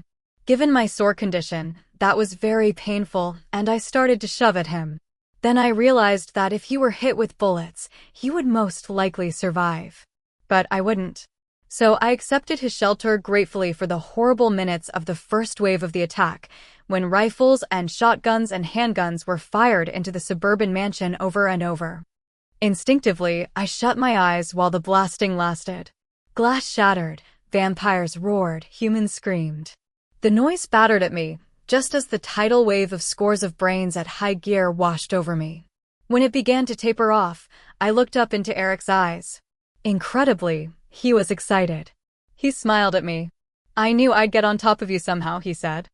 Are you trying to make me mad so I'll forget how scared I am? No, I'm just opportunistic. I wiggled, trying to get out from under him, and he said, oh, do that again. It felt great. Eric, that girl I was just talking to is about 3 feet away from us, with part of her head missing. Sookie, he said, suddenly serious, I've been dead for a few hundred years. I am used to it. But she is not quite gone. There is a spark. Do you want me to bring her over? I was shocked speechless. How could I make that decision? And while I thought about it, he said, she is gone. While I stared up at him, the silence became complete. The only noise in the house was the sobbing of Farrell's wounded date, who was pressing both hands to his reddened thigh. From outside came the remote sounds of vehicles pulling out in a hurry up and down the quiet suburban street. The attack was over. I seemed to be having trouble breathing and figuring out what I should do next. Surely there was some action I should be taking? This was as close to war as I would ever come. The room was full of the survivors' screams and the vampires' howls of rage. Bits of stuffing from the couch and chairs floated in the air like snow. There was broken glass on everything and the heat of the night poured into the room. Several of the vampires were already up and giving chase, Joseph Velasquez among them, I noticed. No excuse to linger, Eric said with a mock sigh and lifted off of me. He looked down at himself. My shirts always get ruined when I am around you. Oh shit, Eric. I got to my knees with clumsy haste. You're bleeding. You got hit. Bill. My hair was slithering around my shoulders as I turned from side to side, searching the room. The last time I'd noticed him, he'd been talking to a black-haired vampire with a pronounced widow's peak. She'd looked something like Snow White to me. Now I have stood to search the floor, and I saw her sprawled close to a window.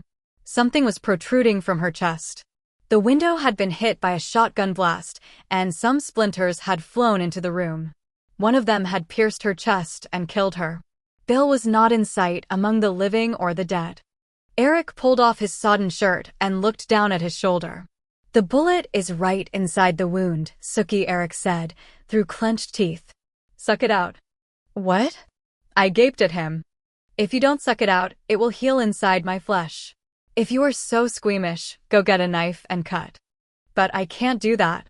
My tiny party purse had a pocket knife inside, but I had no idea where I'd put it down, and I couldn't gather my thoughts to search. He bared his teeth at me. I took this bullet for you. You can get it out for me. You are no coward. I forced myself to steady. I used his discarded shirt as a swab. The bleeding was slowing, and by peering into the torn flesh, I could just see the bullet. If I'd had long fingernails like Trudy, I'd have been able to get it out, but my fingers are short and blunt, and my nails are clipped close. I sighed in resignation. The phrase biting the bullet took on a whole new meaning as I bent to Eric's shoulder. Eric gave a long moan as I sucked, and I felt the bullet pop into my mouth. He'd been right. The rug could hardly be stained any worse than it already was, so though it made me feel like a real heathen, I spat the bullet onto the floor along with most of the blood in my mouth. But some of it, inevitably, I swallowed. His shoulder was already healing. "This room reeks of blood," he whispered. "Well, there," I said, and looked up. "That was the grossest. Your lips are bloody." He seized my face in both hands and kissed me. It's hard not to respond when a master of the art of kissing is laying one on you. And I might have let myself enjoy it more if I hadn't been so worried about Bill, because let's face it, brushes with death have that effect. You want to reaffirm the fact that you're alive. Though vampires actually aren't, it seems they are no more immune to that syndrome than humans, and Eric's libido was up because of the blood in the room. But I was worried about Bill, and I was shocked by the violence, so after a long hot moment of forgetting the horror around me, I pulled away. Eric's lips were bloody now. He licked them slowly. "Go look for Bill," he said in a thick voice. I glanced at his shoulder again, to see the hole had begun to close.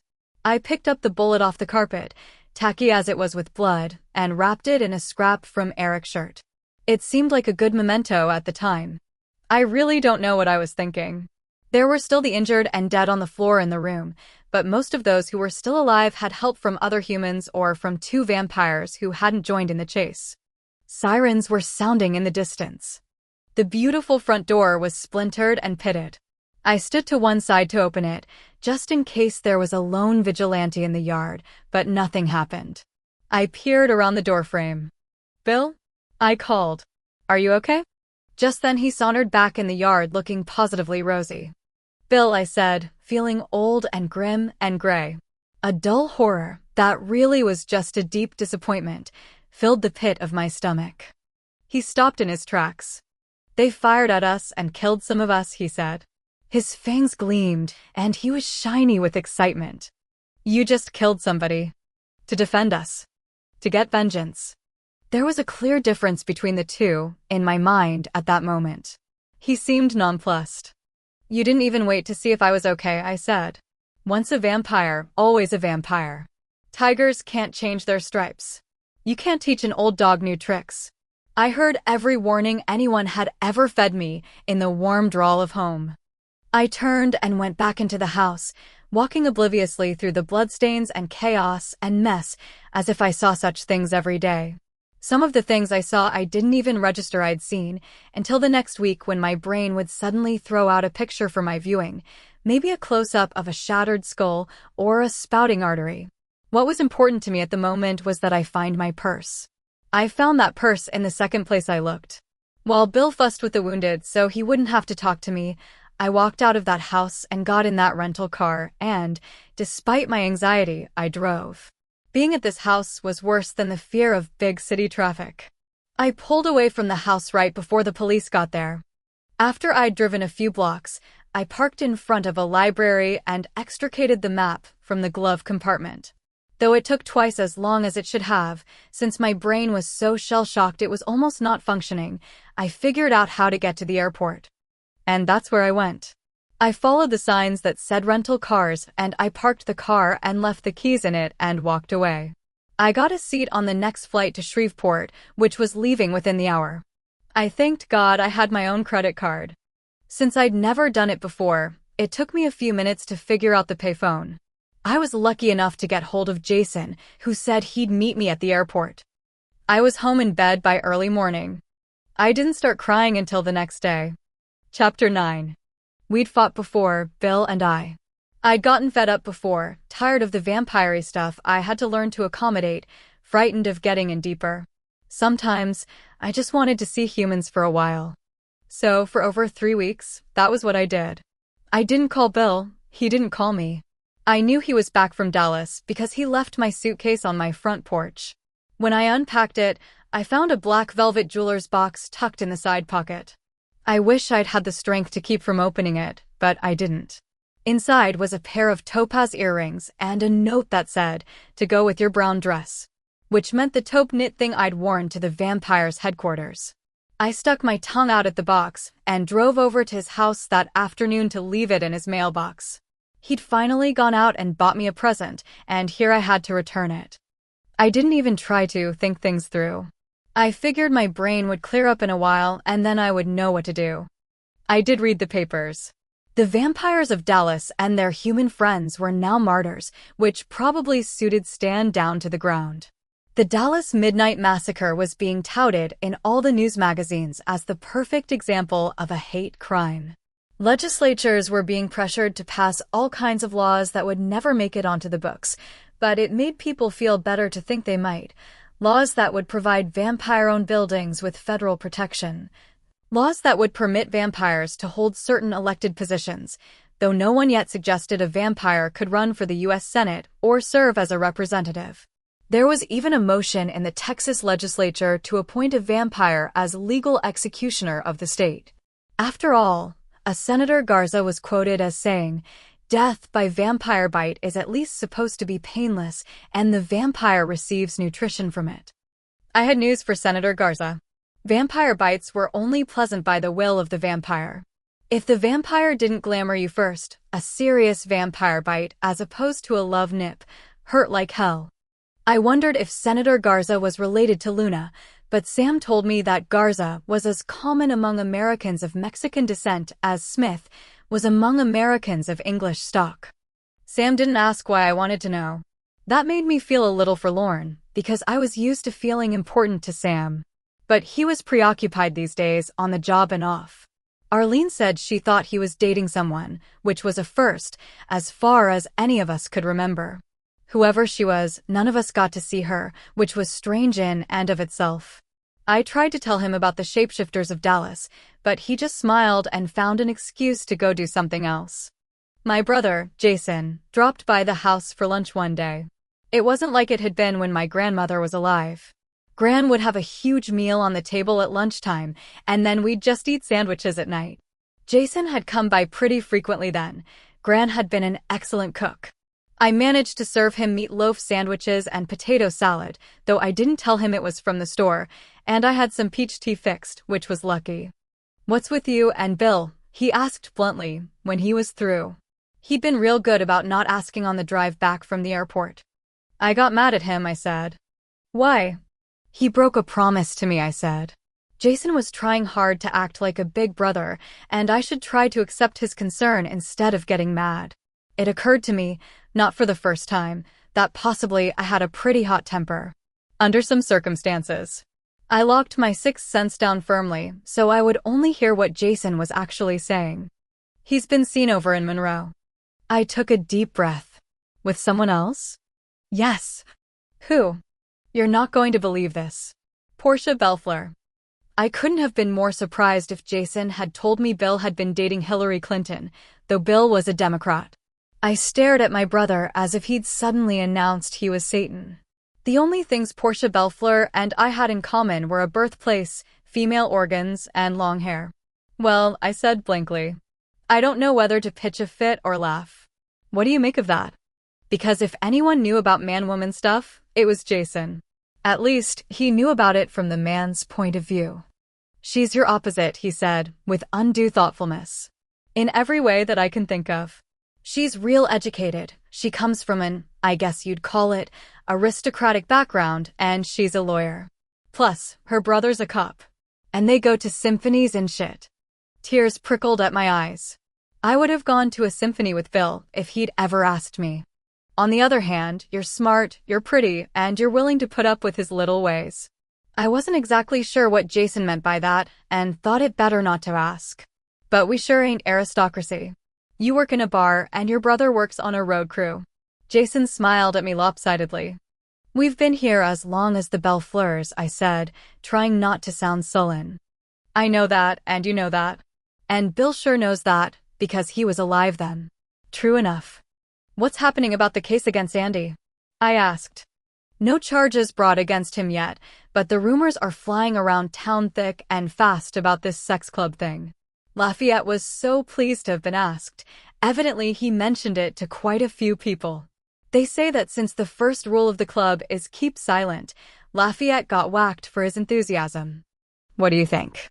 "I think if anyone was forming a sex club around Bontemps, they would have called me," he said, dead serious. "You're right," I said, struck again by how sensible Jason could be. "You'd be number one on the list." Why hadn't I thought of that before? Not only did Jason have a reputation as a guy who'd heated up many a bed, he was both very attractive and unmarried. The only thing I can think of, I said slowly. Lafayette was gay, as you well know. And? And maybe this club, if it exists, only accepts people who are all right with that. You might have a point there, Jason said. Yes, Mr. Homophobe. Jason smiled and shrugged. Everybody's got a weak point, he said. Plus, as you know, I've been going out with Liz pretty steady. I think anyone with a brain would see Liz ain't about to share a napkin, much less a boyfriend. He was right. Liz's family notoriously took neither a borrower nor a lender to a complete extreme. You are a piece of work, brother, I said, focusing on his shortcomings rather than those of Liz's folks. There are so many worse things to be than gay. Such as thief, traitor, murderer, rapist. Okay, I get the idea. I hope you do, I said. Our differences grieved me. But I loved Jason anyway. He was all I had left. I saw Bill out with Portia that same night. I caught a glimpse of them together in Bill's car, driving down Claiborne Street. Portia had her head turned to Bill, talking. He was looking straight ahead, expressionless, as far as I could tell. They didn't see me. I was coming from the automated teller at the bank, on my way to work. Hearing of and seeing directly are two very different things. I felt an overwhelming surge of rage, and I understood how Bill had felt when he'd seen his friends dying. I wanted to kill someone. I just wasn't sure who I wanted to kill.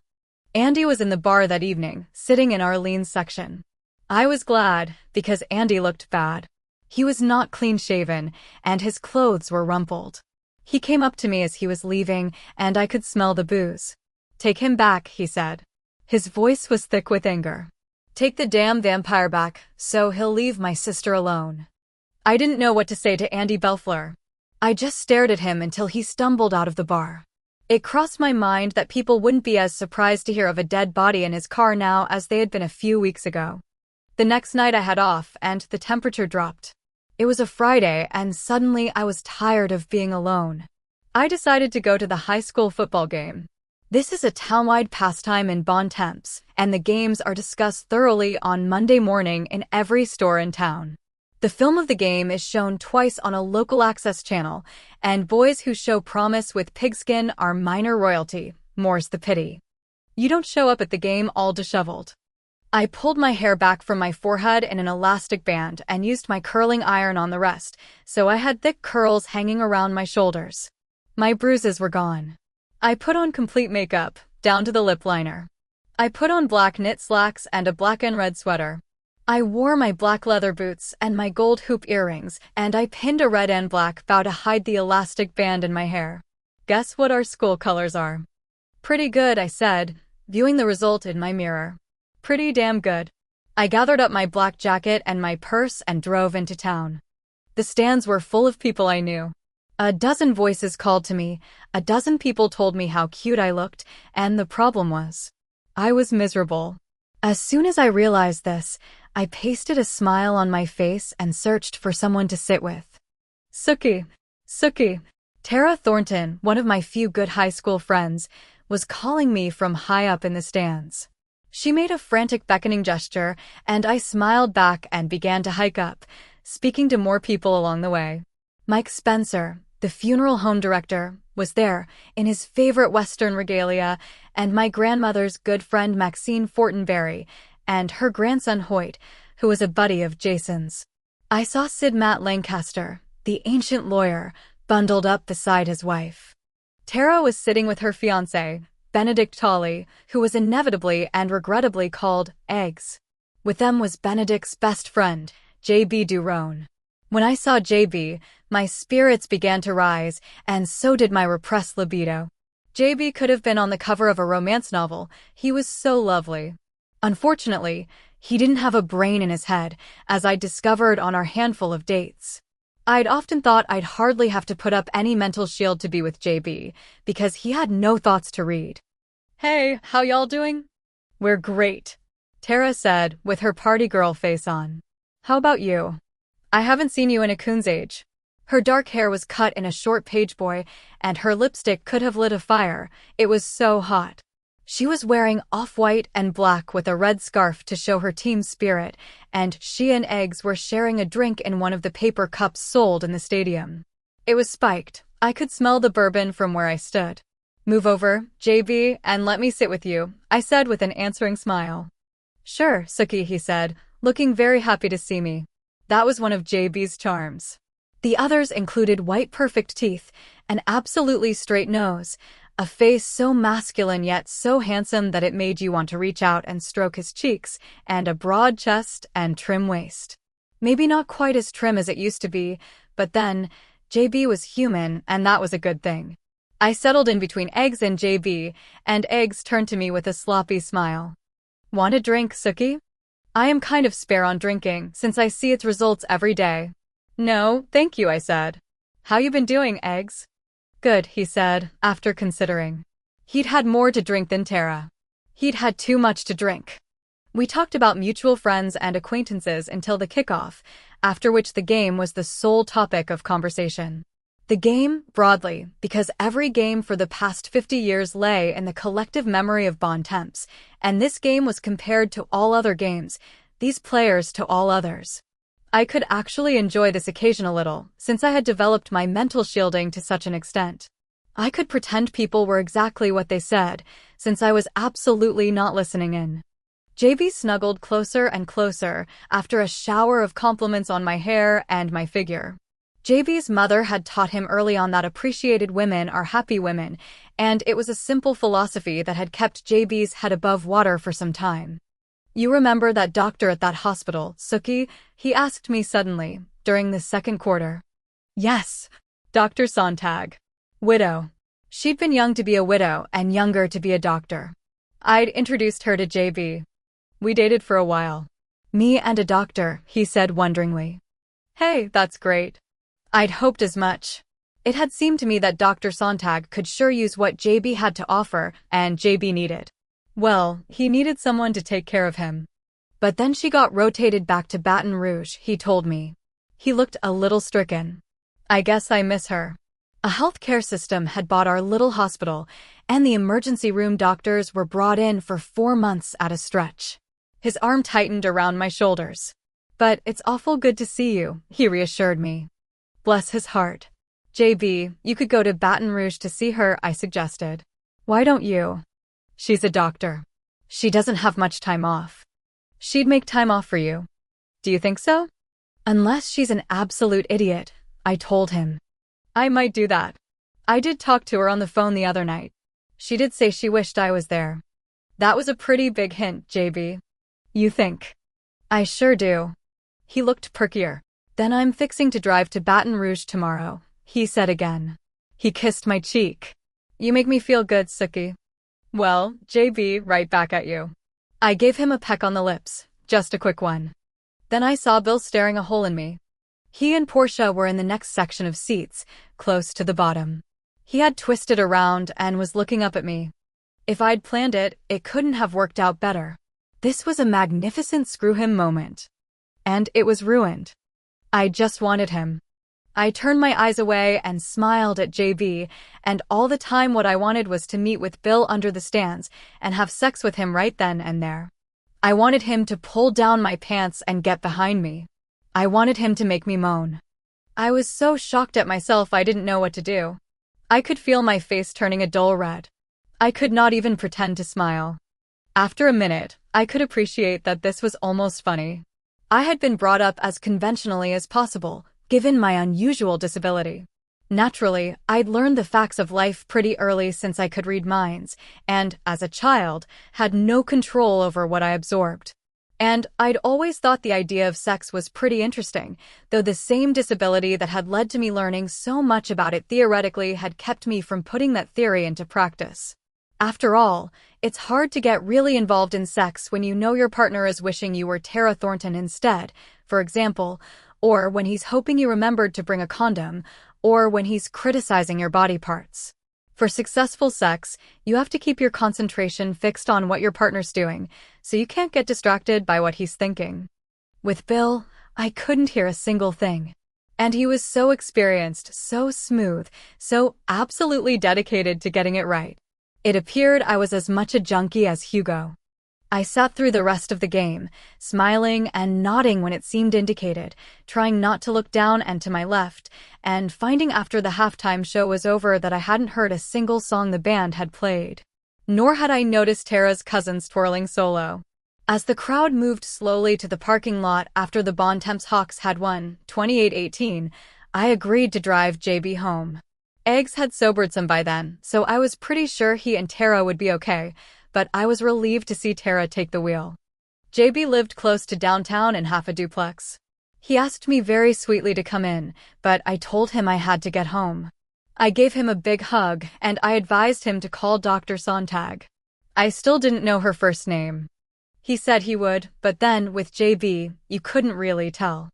Then I had to stop and get gas at the only late-night gas station, where I had a long conversation with Arlene's cousin Derek, who was brave enough to take the night shift, so I was a little later getting home than I had planned. As I unlocked the front door, Bill came out of the darkness. Without a word, he grabbed my arm and turned me to him, and then he kissed me. In a minute we were pressed against the door with his body moving rhythmically against mine. I reached one hand behind myself to fumble with the lock, and the key finally turned. We stumbled into the house, and he turned me to face the couch. I gripped it with my hands and, just as I'd imagined, he pulled down my pants, and then he was in me. I made a hoarse noise I'd never heard come from my throat before. Bill was making noises equally as primitive. I didn't think I could form a word. His hands were under my sweater, and my bra was in two pieces. He was relentless. I almost collapsed after the first time I came. No, he growled when I was flagging, and he kept pounding. Then he increased the pace until I was almost sobbing, and then my sweater tore and his teeth found my shoulder. He made a deep, awful sound, and then, after long seconds, it was over. I was panting as if I'd run a mile, and he was shivering too. Without bothering to refasten his clothing, he turned me around to face him, and he bent his head to my shoulder again to lick the little wound. When it had stopped bleeding and begun healing, he took off everything I had on, very slowly. He cleaned me below, he kissed me above. "You smell like him," was the only thing he said. He proceeded to erase that smell and replace it with his own. Then we were in the bedroom, and I had a moment to be glad I'd changed the sheets that morning before he bent his mouth to mine again. If I'd had doubts up until then, I had them no longer. He was not sleeping with Portia Belfleur. I didn't know what he was up to, but he did not have a true relationship with her. He slid his arms underneath me and held me to him as tightly as possible. He nuzzled my neck, kneaded my hips, ran his fingers down my thighs, and kissed the backs of my knees. He bathed in me. "Spread your legs for me, Sookie," he whispered, in his cold, dark voice, and I did. He was ready again, and he was rough with it, as if he were trying to prove something. "Be sweet," I said, the first time I had spoken. "I can't. It's been too long. Next time I'll be sweet, I swear," he said, running his tongue down the line of my jaw. His fangs grazed my neck. Fangs, tongue, mouth, fingers, manhood. It was like being made love to by the Tasmanian devil. He was everywhere, and everywhere in a hurry. When he collapsed on top of me, I was exhausted. He shifted to lie by my side, one leg draped over mine, one arm across my chest. He might as well have gotten out a branding iron and had done with it, but it wouldn't have been as much fun for me. "Are you okay?" he mumbled. "Except for having run into a brick wall a few times," I said indistinctly. We both drifted off to sleep for a little, though Bill woke first, as he always did at night. "Sookie," he said quietly. "Darling. Wake up." "Ooh," I said, slowly coming to consciousness. For the first time in weeks, I woke with the hazy conviction that all was right with the world. With slow dismay, I realized that things were far from right. I opened my eyes. Bill's were right above me. "We have to talk," he said, stroking the hair back from my face. "So talk." I was awake now. What I was regretting was not the sex, but having to discuss the issues between us. "I got carried away in Dallas," he said immediately. "Vampires do, when the chance to hunt presents itself so obviously. We were attacked. We have the right to hunt down those who want to kill us." "That's returning to days of lawlessness," I said. "But vampires hunt, Sookie. It is our nature," he said very seriously. Like leopards, like wolves. We are not human. We can pretend to be, when we're trying to live with people. In your society, we can sometimes remember what it was like to be among you, one of you. But we are not the same race. We are no longer of the same clay. I thought this over. He told me this over and over in different words since we'd begun seeing each other. Or maybe he'd been seeing me, but I hadn't been seeing him, clearly, truly. No matter how often I thought I'd made my peace with his otherness, I realized that I still expected him to react as he would if he were J.B. Durone, or Jason, or my church pastor. I think I'm finally getting this, I said. But you got to realize, sometimes I'm not going to like that difference. Sometimes I have to get away and cool down. I'm really going to try. I really love you. Having done my best to promise to meet him halfway, I was reminded of my own grievance.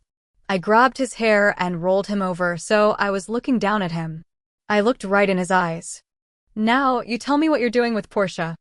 Bill's big hands rested on my hips as he explained. She came to me after I got back from Dallas, the first night.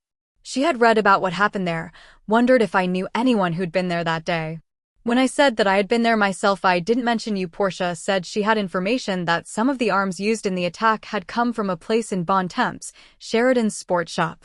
I asked her how she had heard this. She said as a lawyer, she couldn't say.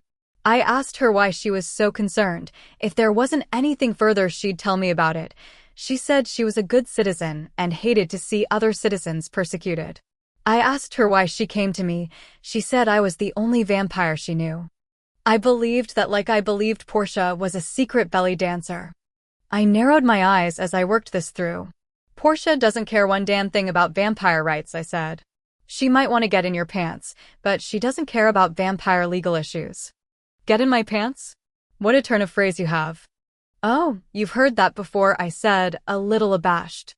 He shook his head, amusement sparkling in his face. Get in my pants, he repeated, sounding it out slowly. I would be in your pants, if you had any on. He rubbed his hands up and down to demonstrate. Cut that out, I said. I'm trying to think. His hands were pressing my hips, then releasing, moving me back and forth on him. I began to have difficulty forming thoughts. Stop, Bill, I said. Listen, I think Portia wants to be seen with you, so she might be asked to join that supposed sex club here in Bon Temps. Sex club? Bill said with interest, not stopping in the least. Yes, didn't I tell you? Oh, Bill, no. Bill, I'm still worn out from last. Oh. Oh, God. His hands had gripped me with their great strength and moved me purposefully, right onto his stiffness. He began rocking me again, back and forth. Oh, I said, lost in the moment. I began to see colors floating in front of my eyes, and then I was being rocked so fast I couldn't keep track of my motion. The end came at the same time for both of us, and we clung together panting for several minutes. We should never separate again, Bill said. I don't know, this makes it almost worth it. A little aftershock rippled his body. No, he said. This is wonderful, but I would rather just leave town for a few days than fight with you again. He opened his eyes wide. Did you really suck a bullet from Eric's shoulder? Yeah, he said I had to get it out before his flesh closed over it. Did he tell you he had a pocket knife in his pocket? I was taken aback. No. Did he? Why would he do that? Bill raised his eyebrows, as if I had said something quite ridiculous. Guess, he said. So I would suck on his shoulder? You can't mean that. Bill just maintained the skeptical look. Oh, Bill. I fell for it. Wait a minute, he got shot. That bullet could have hit me, but instead it hit him. He was guarding me. How? Well, by lying on top of me. I rest my case. There was nothing old-fashioned about Bill at the moment. On the other hand, there was a pretty old-fashioned look on his face. But, Bill, you mean he's that devious? Again with the raised eyebrows. Lying on top of me is not such a big treat, I protested, that someone should take a bullet for it. Jeez. That's nuts. It got some of his blood in you. Only a drop or two. I spit the rest out, I said. A drop or two is enough when you are as old as Eric is. Enough for what? He will know some things about you now. What, like my dress size? Bill smiled, not always a relaxing sight. No, like how you're feeling. Angry, horny, loving. I shrugged. Won't do him any good. Probably it is not too important, but be careful from now on, Bill warned me. He seemed quite serious. I still can't believe someone would put themselves in a position to take a bullet for me just in the hopes I'd ingest a drop of blood getting the bullet out. That's ridiculous. You know, it seems like to me you introduced this subject so I'd quit bugging you about Portia, but I'm not going to. I think Portia believes if she's dating you, someone will ask her to go to this sex club, since if she's willing to ball a vampire, she's willing to do anything. They think, said hastily after looking at Bill's face. So Portia figures she'll go, she'll learn stuff, she'll find out who actually killed Lafayette, and he'll be off the hook. That's a complicated plot. Can you refute it? I was proud to refute, which had been on my word of the day calendar. As a matter of fact, I can't. He became immobile. His eyes were fixed and unblinking, and his hands relaxed. Since Bill doesn't breathe, he was absolutely still. Finally, he blinked. It would have been better if she had told me the truth to begin with. You better not have had sex with her, I said, finally admitting to myself that the bare possibility had made me nearly blind with jealousy. I wondered when you were going to ask me, he said calmly. As if I would ever bet a Bellefleur. No, she has not the slightest desire to have sex with me. She even has a hard time pretending she wants to at some later date. Portia is not much of an actress. Most of the time we are together, she takes me on wild goose chases to find this cache of arms the Fellowship has stowed here, saying all the Fellowship sympathizers are hiding them. So why'd you go along with any of this? There's something about her that's honorable. And I wanted to see if you would be jealous. Oh, I see. Well, what do you think? I think, he said, I had better never see you within a yard of that handsome moron again. JB? I'm like his sister, I said. You forget, you've had my blood, and I can tell what you are feeling, Bill said. I don't think you feel exactly like a sister to him. That would explain why I'm here in bed with you, right? You love me. I laughed, up against his throat. It's close to dawn, he said. I have to go. Okay, baby. I smiled up at him as he gathered up his clothes. Hey, you owe me a sweater and a bra. 2 bras. Gabe tore one, so that was a work-related clothes injury. And you tore one last night, plus my sweater. That's why I bought a women's clothing store, he said smoothly. So I could rip if the spirit moves me. I laughed and lay back down. I could sleep for a couple more hours. I was still smiling when he let himself out of my house, and I woke up in the middle of the morning with a lightness in my heart that hadn't been there for a long time. Well, it felt like a long time. I walked, somewhat gingerly, into the bathroom to soak in a tub full of hot water. When I began to wash, I felt something in my earlobes. I stood up in the tub and looked over at the mirror above the sink. He'd put the topaz earrings in while I was asleep. Mr. Last Word. Since our reunion had been secret, it was I who got invited to the club first. It had never occurred to me that that might happen, but after it did, I realized that if Portia had figured she might be invited after going with a vampire, I was even primer meat. To my surprise and disgust, the one to broach the subject was Mike Spencer. Mike was the funeral home director and the coroner in Bon Temps, and we had not always had a completely cordial relationship. However, I'd known him all my life and was used to offering him respect, a hard habit to break. Mike was wearing his funeral home duds when he came into Merlotte's that evening, because he'd come from Mrs. Cassidy's visitation. A dark suit, white shirt, subdued striped tie, and polished wingtips changed Mike Spencer from the guy who really preferred BLO ties and pointy-toed cowboy boots. Since Mike was at least 20 years older than me, I'd always related to him as an elder, and it shocked me silly when he approached me. He was sitting by himself, which was unusual enough to be noteworthy. I brought him a hamburger and a beer.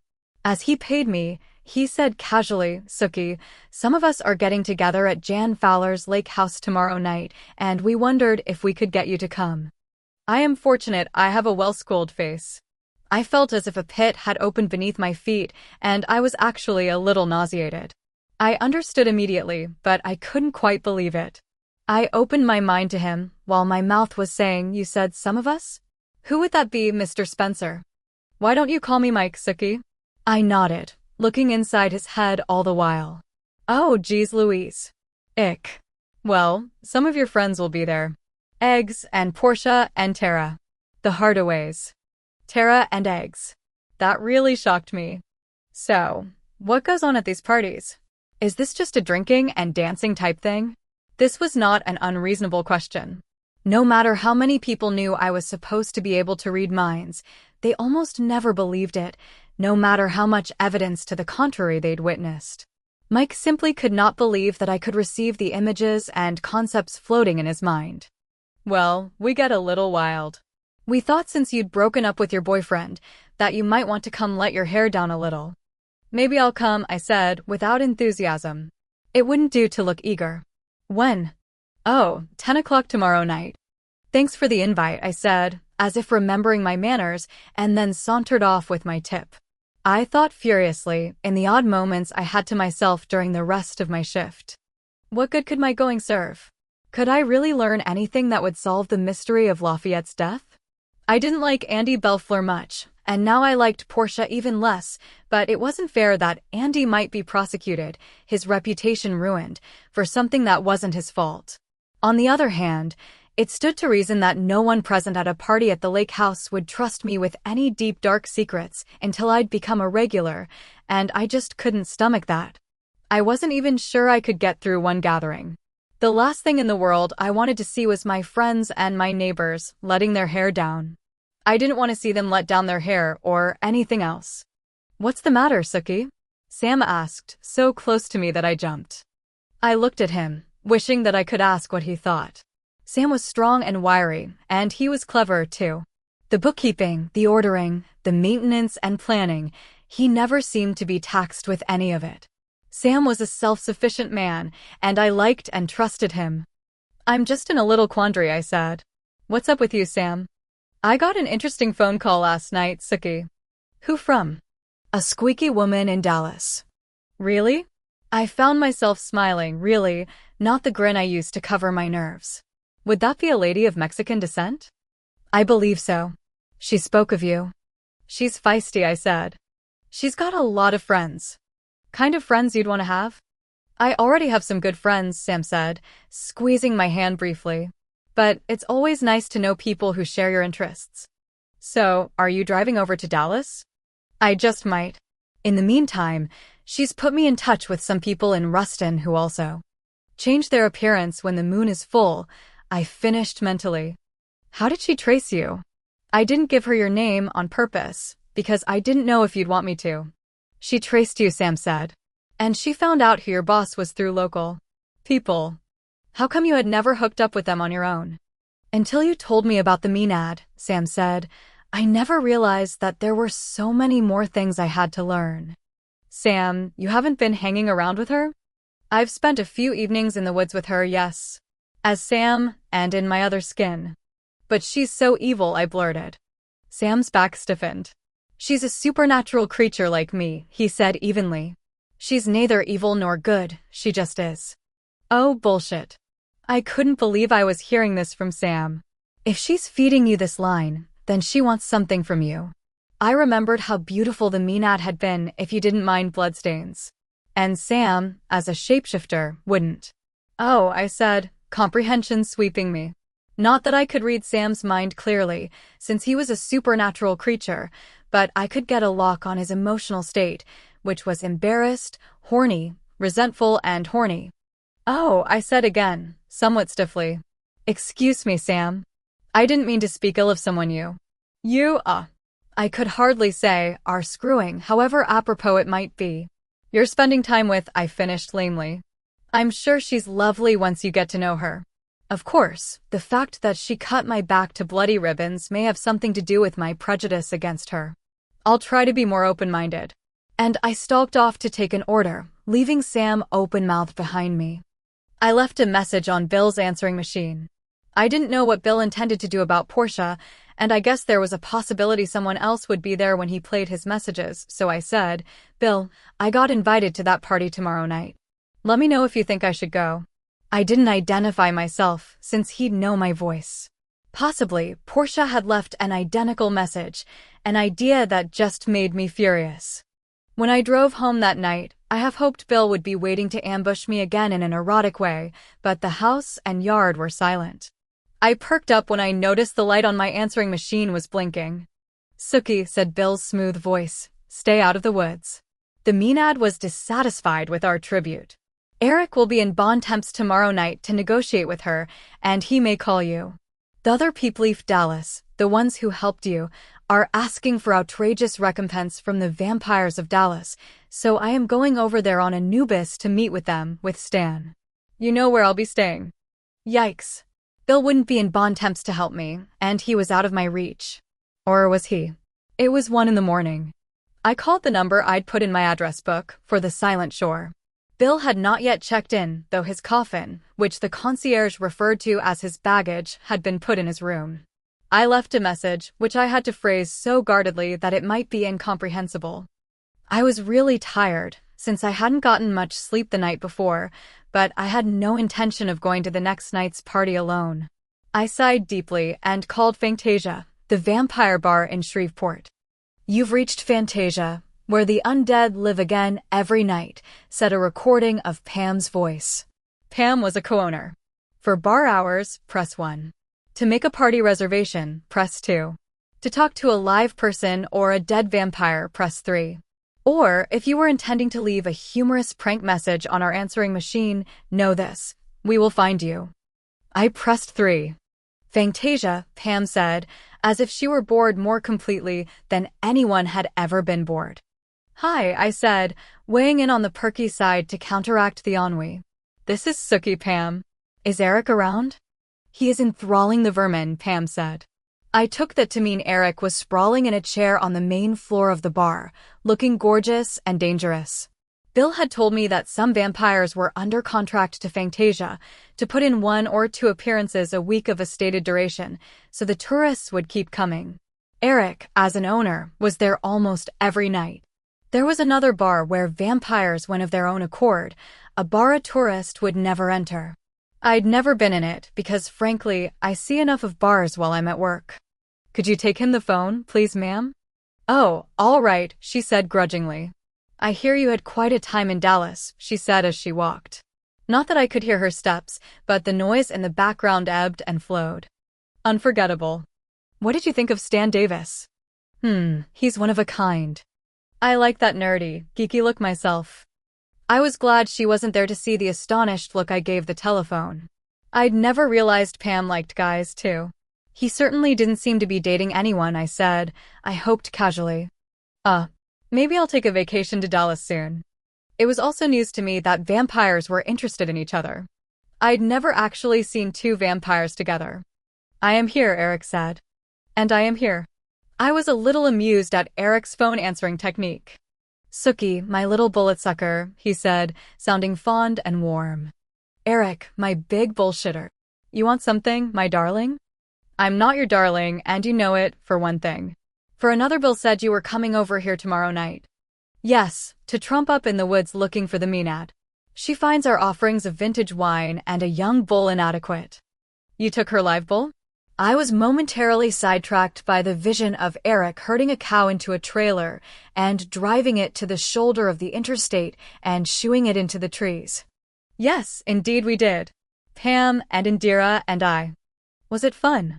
"Yes," he said, sounding faintly surprised. It had been several centuries since I dealt with livestock.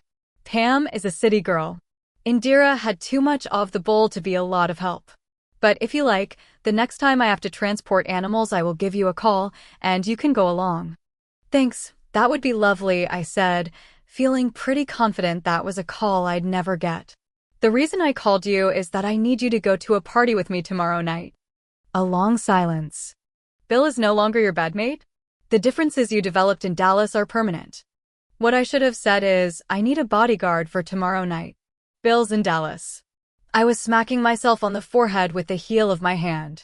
"See, there's a long explanation, but the situation is that I need to go to a party tomorrow night that's really just it's a kind of orgy thing. And I need someone with me in case. Just in case." "That's fascinating," Eric said, sounding fascinated. "And since I'm going to be in the neighborhood, you thought I might do as an escort?" To an orgy? You can look almost human, I said. This is a human orgy? One that excludes vampires. It's a human orgy that doesn't know a vampire is coming. So, the more human I look, the less frightening I'll be? Yes, I need to read their thoughts. Pick their brains. And if I get them thinking about a certain thing, and pick their brains, then we can get out of there. I just had a great idea about how to get them to think about Lafayette. Telling Eric was going to be the problem. So you want me to go to a human orgy, where I will not be welcome, and you want us to leave before I get to enjoy myself? Yes, I said, almost squeaking in my anxiety. In for a penny, in for a pound. And, do you think you could pretend to be gay? There was a long silence. What time do I need to be there? Eric asked softly. 9:30? So I can brief you. 9:30 at your house. I am carrying the phone back, Pam informed me. What did you say to Eric? He is shaking his head back and forth with his eyes shut. Is he laughing even a little bit? Not that I can tell, Pam said. Chapter 10. Bill didn't call back that night, and I left for work before sunset the next day. He'd left a message on the answering machine when I came home to dress for the party. Sookie, I had a hard time making out what the situation was, from your very guarded message, he said. His usually calm voice was definitely on the unhappy side. Miffed. If you are going to this party, don't go alone, whatever you do. It isn't worth it. Get your brother or Sam to go with you. Well, I'd gotten someone even stronger to go with me, so I should be feeling pretty virtuous. Somehow, I didn't think that my having Eric with me would reassure Bill. Stan Davis and Joseph Velasquez send their regards, and Barry the bellhop. I smiled. I was sitting cross-legged on my bed wearing only an old chenille bathrobe, giving my hair a brushing while I listened to my messages. I haven't forgotten Friday night, Bill said, in the voice that always made me shiver. I will never forget. So what happened Friday night? Eric asked. I shrieked. Once I could feel my heart was going to stay in my chest cavity, I scrambled off the bed and strode over to him with my fists balled. You are old enough to know you don't come in someone's house without knocking on the door and having it answered. Besides, when did I ever invite you inside? I had to have extended the invitation, or else Eric couldn't have crossed the threshold. When I stopped by last month to see Bill, I did knock, Eric said, trying his best to look wounded. You didn't answer, and I thought I heard voices, so I came in. I even called your name. You may have whispered my name. I was still furious. But you acted bad, and you know it. What are you wearing to the party? Eric asked, effectively changing the subject. If this is to be an orgy, what does a good girl like you wear? I just don't know, I said, deflated by the reminder.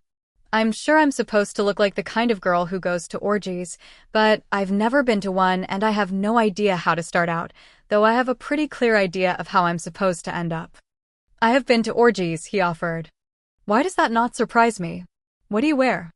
The last time I wore an animal hide, but this time I settled for this. Eric had been wearing a long trench coat. Now he threw it off dramatically, and I could only stand and stare. Normally, Eric was a blue jeans and t-shirt kind of guy. Tonight, he wore a pink tank top and lycra leggings. I don't know where he got them. I didn't know any company made lycra leggings in men's extra large tall. They were pink and aqua, like the swirls down the sides of Jason's truck. Wow, I said, since it was all I could think of to say. Wow, that's some outfit. When you've got a big guy wearing lycra, it doesn't leave a whole lot to the imagination. I resisted the temptation to ask Eric to turn around.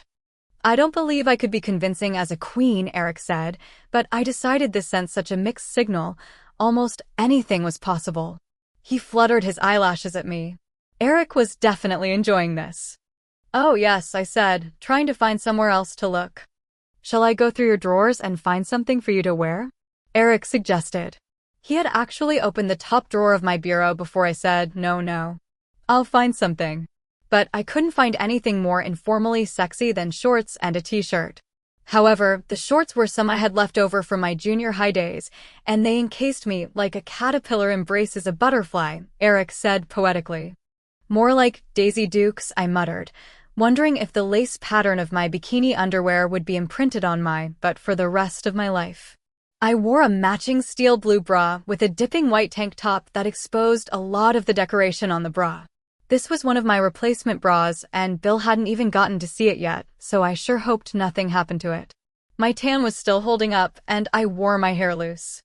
"Hey, our hair's the same color," I said, eyeing us side by side in the mirror. "Sure is, girlfriend." Eric grinned at me. "But are you blonde all the way down? Don't you wish you knew?" "Yes," he said simply. "Well, you'll just have to wonder." "I am," he said. "Blonde everywhere. I could tell as much from your chest hair." He raised my arm to check my armpit. "You silly women, shaving your body hair," he said, dropping my arm. I opened my mouth to say something else on the topic, suddenly realized that would lead to disaster, and said instead, "We need to go." "Aren't you going to wear perfume?" He was sniffing all the bottles on top of my dressing table. "Oh, wear this." He tossed me a bottle, and I caught it without thinking. His eyebrows flew up. "You have had more vampire blood than I thought, Miss Sookie." "Obsession," I said, looking at the bottle. "Oh, okay." Carefully not responding to his observation, I dabbed a little bit of obsession between my breasts and behind my knees. I figured that way I was covered from head to toe. "What is our agenda, Sookie?" Eric asked, eyeing this procedure with interest. "What we're going to do is go to this stupid so-called sex party and do as little as possible in that line while I gather information from the minds of the people there." Pertaining to? Pertaining to the murder of Lafayette Reynolds, the cook at Merlotte's bar. And why are we doing this? Because I liked Lafayette. And to clear Andy Belfleur of the suspicion that he murdered Lafayette. "Bill knows you are trying to save a Belfleur? Why do you ask that?" "You know Bill hates the Belfleurs," Eric said, as if that were the best-known fact in Louisiana. "No," I said. "No, I didn't know that at all." I sat down on the chair by my bed, my eyes fixed on Eric's face. "Why?" "You'll have to ask Bill that, Sookie." "And this is the only reason we're going? You're not cleverly using this as an excuse to make out with me." "I'm not that clever, Eric." "I think you deceive yourself, Sookie," Eric said with a brilliant smile. I remembered he could now sense my moods, according to Bill. I wondered what Eric knew about me that I didn't know. "Listen, Eric," I began, as we went out the door and across the porch. Then I had to stop and cast around in my mind for how to say what I wanted to say. He waited. The evening had been cloudy, and the woods felt closer around the house. I knew the night just seemed oppressive because I was going to go to an event personally distasteful to me. I was going to learn things about people that I didn't know and didn't want to know. It seemed stupid to be seeking the kind of information that I'd spent my life learning how to block out. But I felt a sort of public service obligation to Andy Belfleur to discover the truth, and I respected Portia, in an odd way, for her willingness to subject herself to something unpleasant in order to save her brother. How Portia could feel a genuine distaste for Bill was simply incomprehensible to me, but if Bill said she was frightened of him, it was true. This coming evening, the idea of seeing the true secret face of people I'd known forever was just as frightening to me. "Don't let anything happen to me, okay?" I said to Eric directly. "I have no intention of getting intimate with any of those people. I guess I'm scared that something will happen, someone will go too far. Even for the sake of Lafayette's murder being avenged, I won't willingly have sex with any of those people." That was my real fear, one I hadn't admitted to myself until this moment, that some cog would slip, some safeguard fail, and I would be a victim. When I'd been a child, something had happened to me, something that I could neither prevent nor control, something incredibly vile. I would almost rather die than be subjected to abuse like that again. That was why I'd fought so hard against Gabe and been so relieved when Godfrey had killed him. "You trust me?" Eric sounded surprised. "Yes." "That's crazy, Sookie." "I don't think so." Where that shirty had come from, I didn't know, but it was there. I pulled on a thigh-length heavy sweater I had brought out with me. Shaking his blonde head, his trench coat drawn close around him, Eric opened the door to his red Corvette. I would be arriving at the orgy in style. I gave Eric directions to Mimosa Lake, and I filled him in as much as I could on the background of this series of events as we flew, down the narrow Tulane. Eric drove with great zest and Ellen the recklessness of someone extremely hard to kill. "Remember, I'm mortal," I said, after going around a curve at a speed that made me wish my fingernails were long enough to bite. "I think about that often," Eric said, his eyes fixed on the road ahead of him. I didn't know what to make of that, so I let my mind drift to relaxing things. Bill's hot tub. The nice check I would get from Eric when the check from the Dallas vampires cleared. The fact that Jason had dated the same woman several months in a row, which might mean he was serious about her, or might mean he'd run through all the available women, and a few who shouldn't have been, in Renard Parish. That it was a beautiful, cool night and I was riding in a wonderful car. "You're happy," Eric said. "Yes, I am. You will be safe." "Thanks. I know I will." I pointed to the little sign marked Fowler that indicated a driveway almost hidden by a stand of myrtle and hawthorn. We turned down a short, rutted gravel driveway lined with trees. It canted sharply downhill. Eric frowned as the Corvette lurched along the deep ruts. By the time the drive leveled out into the clearing where the cabin stood, the slope was enough to render the roof a little below the height of the road around the lake. There were 4 cars parked on the beaten dirt in front of the cabin. The windows were open to admit the sharp cool of the evening, but the shades were drawn. I could hear voices drifting out, though I couldn't make out words. I was suddenly deeply reluctant to enter Jan Fowler's cabin. "I could be bisexual?" Eric asked. It didn't seem to bother him. He seemed, if anything, amused. We stood by Eric's car, facing each other, my hands stuffed in the sweater pockets. "Okay." I shrugged. Who cared? This was make-believe. I caught a movement out of the corner of my eye. Someone was watching us through a partially raised shade. "We're being watched." "Then I'll act friendly." We were out of the car by that time. Eric bent and, without yanking me to him, set his mouth on mine. He didn't grab me, so I felt fairly relaxed. I'd known that at the very minimum I'd have to kiss other people. So I set my mind to it. Maybe I had natural talent, which had been nurtured by a great teacher. Bill had pronounced me an excellent kisser, and I wanted to do him proud. Judging from the state of Eric's liquor, I succeeded. "Ready to go in?" I asked, doing my best to keep my eyes above his chest. "Not really," Eric said. "But I suppose we have to. At least I look in the mood." Though it was dismaying to think that this was the second time I had kissed Eric and that I had enjoyed it more than I should, I could feel a smile twitch the corners of my mouth as we crossed the bumpy ground of the clearing. We went up the steps to a large wooden deck, strewn with the usual aluminum folding chairs and a large gas grill. The screen door screeched as Eric pulled it open, and I knocked lightly on the inner door. "Who is it?" Jan's voice said. "It's Sookie and a friend," I answered. "Oh, goody. Come on in," she called. When I pushed open the door, all the faces in the room were turned toward us.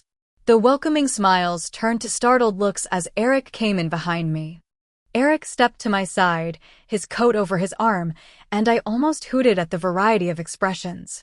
After the shock of realizing Eric was vampire, which everyone in the room did after a minute or so, eyes flickered up and down the length of Eric's body, taking in the panorama. "Hey, Sookie, who's your friend?" Jan Fowler, a multiple divorcee in her 30s, was wearing what looked like a lace slip. Jan's hair was streaked and professionally tousled, and her makeup would have seemed in place on stage, though for a cabin by Mimosa Lake the effect was a bit much. But as hostess, I guess she felt she could wear what she wanted to her own orgy. I slid out of my sweater and endured the embarrassment of receiving the same scrutiny Eric had been given. "This is Eric," I said. "I hope you don't mind me bringing a friend?" "Oh, the more the merrier," she said with undoubted sincerity. Her eyes never rose to Eric's face. "Eric, what can I get you to drink?" "Blood?" Eric asked hopefully. "Yeah, I think I've got some here," she said, unable to tear her gaze away from the liquor. "Sometimes we pretend." She raised her eyebrows significantly and kind of leered at Eric.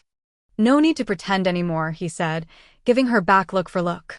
On his way to join her at the refrigerator, he managed to stroke Egg's shoulder, and Egg's face lit up. "Oh, well, I'd known I'd learned some things." Tara, beside him, was sulking, her dark brows drawn down over her dark eyes. Tara was wearing a bra and panties of shrieking red, and she looked pretty good. Her toenails and fingernails were painted so they matched, and so did her lipstick. She'd come prepared. I met her eyes, and she looked away. It didn't take a mind reader to recognize shame. Mike Spencer and Cleo Hardaway were on a dilapidated couch against the left-hand wall. The whole cottage, basically one large room with a sink and stove against the right-hand wall and a walled-in bathroom in the far corner, was furnished in cast-offs, because in Bon Temps that was what you did with your old furniture. However, most lake cabins would not have featured such a thick soft rug and such a lot of pillows tossed around at random, and there would not have been such thick shades drawn at all the windows. Plus, the knickknacks strewn around on that soft rug were simply nasty. I didn't even know what some of them were.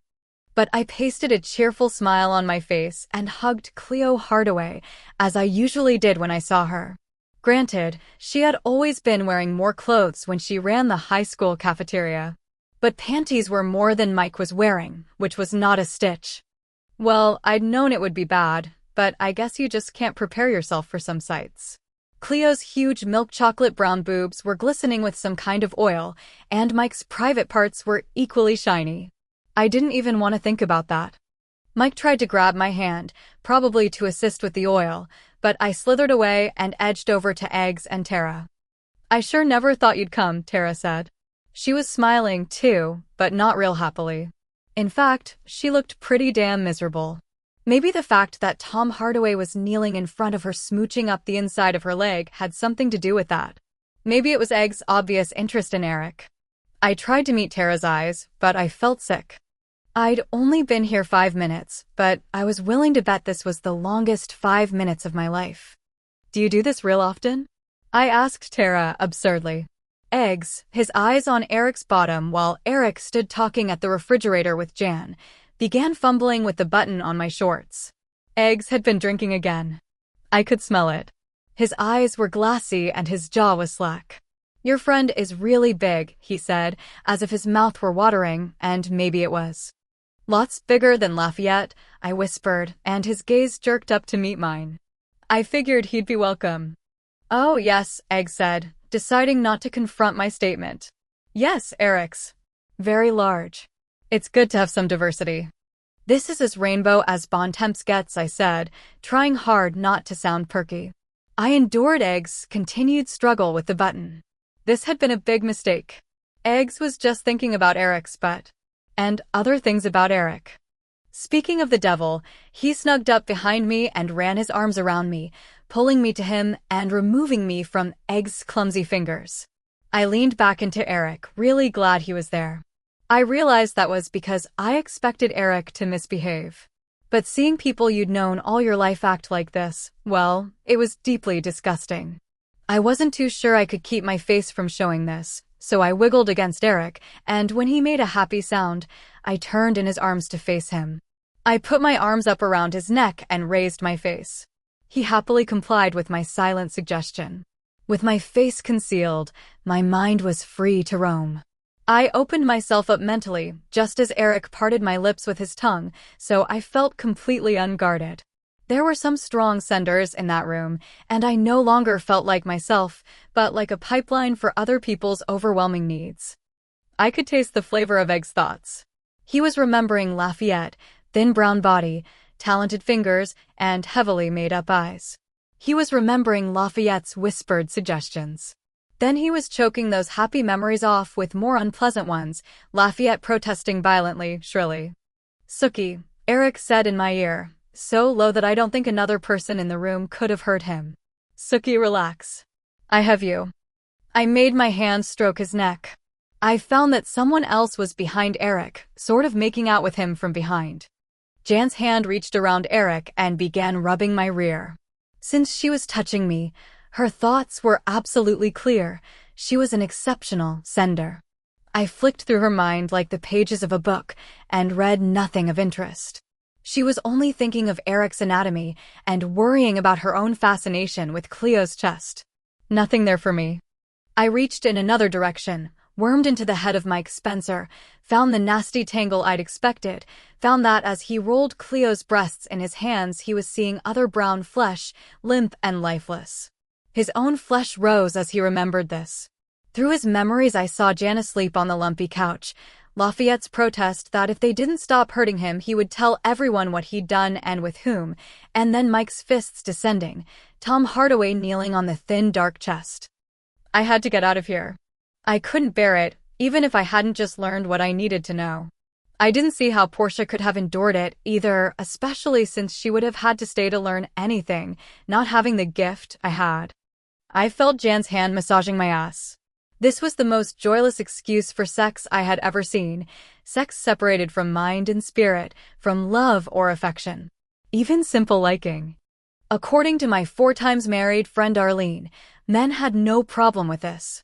Evidently, some women didn't either. I have to get out, I breathed into Eric's mouth. I knew he could hear me. Go along with me, he replied, and it was almost as if I was hearing him in my head. He lifted me and slung me over his shoulder. My hair trailed down almost to the middle of his thigh. We're going outside for a minute, he told Jan, and I heard a big smacking noise. He'd given her a kiss. Can I come too? She asked, in a breathless Marlene Dietrich voice. It was lucky my face wasn't showing. Give us a minute. Sookie is still a little shy, Eric said in a voice as full of promise as a tub of a new flavor of ice cream. Warm her up good, Mike Spencer said in a muffled voice. We all want to see our Sookie fired up. She will be hot, Eric promised. Hot damn, said Tom Hardaway, from between Tara's legs. Then, bless Eric, we were out the door and he laid me out on the hood of the Corvette. He lay on top of me, but most of his weight was supported by his hands resting on the hood on either side of my shoulders. He was looking down at me, his face clamped down like a ship's deck during a storm. His fangs were out. His eyes were wide. Since the whites were so purely white, I could see them. It was too dark to see the blue of his eyes, even if I'd wanted to. I didn't want. That was. I began and had to stop. I took a deep breath. You can call me a goody two-shoes if you want to, and I wouldn't blame you. After all, this was my idea. But you know what I think? I think that's awful. Do men really like that? Do women, for that matter? Is it fun to have sex with someone you don't even like? Do you like me, Sookie? Eric asked. He rested more heavily on me and moved a little. Oh, Eric, remember why we're here? They're watching. Even if they are, remember? Yes, I remember. So we need to go. Do you have any evidence? Do you know what you wanted to find out? I don't have any more evidence than I had before tonight, not evidence you can hand out in court. I made myself put my arms around his ribs. But I know who did it. It was Mike, Tom, and maybe Cleo. This is interesting, Eric said, with a complete lack of sincerity. His tongue flicked into my ear. I happened to particularly like that, and I could feel my breathing speed up. Maybe I wasn't as immune to uninvolved sex as I'd thought. But then I liked Eric when I wasn't afraid of him. No, I just hate this, I said, reaching some inner conclusion. I don't like any part of this. I shoved Eric hard, though it didn't make a bit of difference. Eric, you listen to me. I've done everything for Lafayette and Andy Bellefleur I can, though it's precious little. He'll just have to go from here on the little snatches I caught. He's a cop. He can find court evidence. I'm not selfless enough to go any further with this. Sookie, Eric said. I didn't think he'd heard a word. Yield to me. Well, that was pretty direct. No, I said, in the most definite voice I could summon. No. I will protect you from Bill. You're the one that's gonna need protection. When I reflected on that sentence, I was not proud of it. You think Bill is stronger than me? I am not having this conversation. Then I proceeded to have it. Eric, I appreciate your offering to help me, and I appreciate your willingness to come to an awful place like this. Believe me, Sookie, this little gathering of trash is nothing, compared to some of the places I have been. And I believed him utterly. Okay, but it's awful to me. Now, I realize that I should have known this would, rouse your expectations, but you know I did not come out here tonight to have sex with anyone. Bill is my boyfriend. Though the word boyfriend and Bill sounded ludicrous in the same sentence, boyfriend was Bill's function in my world anyway. I am glad to hear it, said a cool, familiar voice. This scene would make me wonder otherwise. Oh, great. Eric rose up off of me, and I scrambled off the hood of the car and stumbled in the direction of Bill's voice. Sookie, he said, when I drew near, it's getting to where I just can't let you go anywhere alone. As far as I could tell in the poor lighting, he didn't look very glad to see me. But I couldn't blame him for that. I sure made a big mistake, I said, from the bottom of my heart. I hugged him. You smell like Eric, he said into my hair. Well, hell, I was forever smelling like other men to Bill. I felt a flood of misery and shame, and I realized things were about to happen. But what happened was not what I expected. Andy Belfleur stepped out of the bushes with a gun in his hand. His clothes looked torn and stained, and the gun looked huge. Sookie, step away from the vampire, he said. No, I wrapped myself around Bill. I didn't know if I was protecting him or he was protecting me. But if Andy wanted us separated, I wanted us joined. There was a sudden surge of voices on the porch of the cabin. Someone clearly had been looking out of the window. I had kind of wondered if Eric had made that up because, though no voices had been raised, the showdown in the clearing had attracted the attention of the revelers inside. While Eric and I had been in the yard, the orgy had progressed. Tom Hardaway was naked, and Jan, too. Eggs Tolly looked drunker. You smell like Eric, Bill repeated, in a hissing voice. I reared back from him, completely forgetting about Andy and his gun. And I lost my temper. This is a rare thing, but not as rare as it used to be. It was kind of exhilarating. Yeah, and I can't even tell what you smell like. For all I know, you've been with 6 women. Hardly fair, is it? Bill gaped at me, stunned. Behind me, Eric started laughing. The crowd on the sun deck was silently enthralled. Andy didn't think we should all be ignoring the man with the gun. Stand together in a group, he bellowed. Andy had had a lot to drink. Eric shrugged. Have you ever dealt with vampires, Belfleur? He asked. No, Andy said. But I can shoot you dead. I have silver bullets. I started to say, but Bill's hand covered my mouth. Silver bullets were only definitely fatal to werewolves, but vampires also had a terrible reaction to silver, and a vampire hit in a vital place would certainly suffer. Eric raised an eyebrow and sauntered over to the orgists on the deck. Bill took my hand, and we joined them. For once, I would have loved to know what Bill was thinking. Which one of you was it, or was it all of you? Andy bellowed. We all kept silent. I was standing by Tara, who was shivering in her red underwear. Tara was scared, no big surprise. I wondered if knowing Andy's thoughts would help any, and I began to focus on him. Drunks don't make for good reading, I can tell you, because they only think about stupid stuff, and their ideas are quite unreliable. Their memories are shaky too. Andy didn't have too many thoughts at the moment. He didn't like anyone in the clearing, not even himself, and he was determined to get the truth out of someone. Sookie, come here, he yelled. No, Bill said very definitely. I have to have her right here beside me in 30 seconds, or I shoot her. Andy said, pointing his gun right at me. You will not live 30 seconds after, if you do, Bill said. I believed him. Evidently Andy did, too. I don't care, Andy said. She's not much loss to the world. Well, that made me mad all over again. My temper had begun to die down, but that made it flare up in a big way. I yanked free from Bill's hand and stomped down the steps to the yard. I wasn't so blind with anger that I ignored the gun, though I was sorely tempted to grab Andy by his balls and squeeze. He'd still shoot me, but he'd hurt too. However, that was as self-defeating as drinking was. Would the moment of satisfaction be worth it? Now, Sookie, you read the minds of those people and you tell me which one did it, Andy ordered. He gripped the back of my neck with his big hands, like I was an untrained puppy, and swiveled me around to face the deck. What the hell do you think I was doing here, you stupid shit? Do you think this is the way I like to spend my time, with assholes like these? Andy shook me by my neck. I am very strong, and there was a good chance that I could break free from him and grab the gun, but it was not close enough to a sure thing to make me comfortable. I decided to wait for a minute. Bill was trying to tell me something with his face, but I wasn't sure what it was. Eric was trying to cop a feel from Tara. Or eggs. It was hard to tell. A dog whined at the edge of the woods. I rolled my eyes in that direction, unable to turn my head. Well, great. Just great. That's my collie, I told Andy. Dean, remember? I could have used some human-shaped help, but since Sam had arrived on the scene in his collie persona, he'd have to stay that way or risk exposure. Yeah. What's your dog doing out here? I don't know. Don't shoot him, okay? I'd never shoot a dog, he said, sounding genuinely shocked. Oh, but me, it's okay, I said bitterly. The collie padded over to where we were standing. I wondered what was on Sam's mind. I wondered if he retained much human thinking while he was in his favorite form.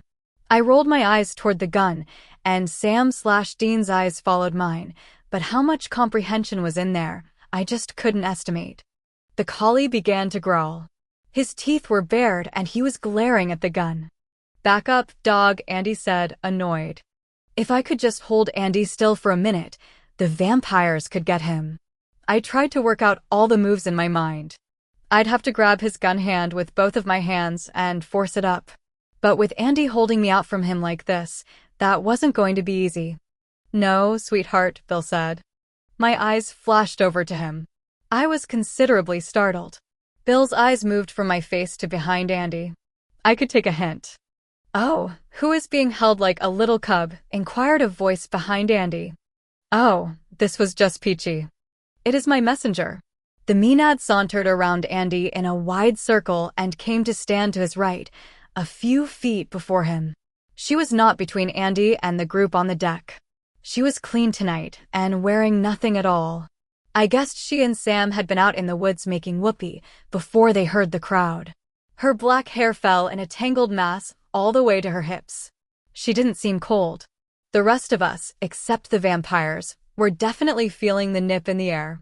We'd come dressed for an orgy, not an outdoors party. "Hello, messenger," the Maenad said to me. "I forgot to introduce myself last time. My canine friend reminds me. I am Callisto." "Miss Callisto," I said, since I had no idea what to call her. I would have nodded, but Andy had hold of my neck. It was sure beginning to hurt. "Who is this stalwart brave gripping you?" Callisto moved a little closer.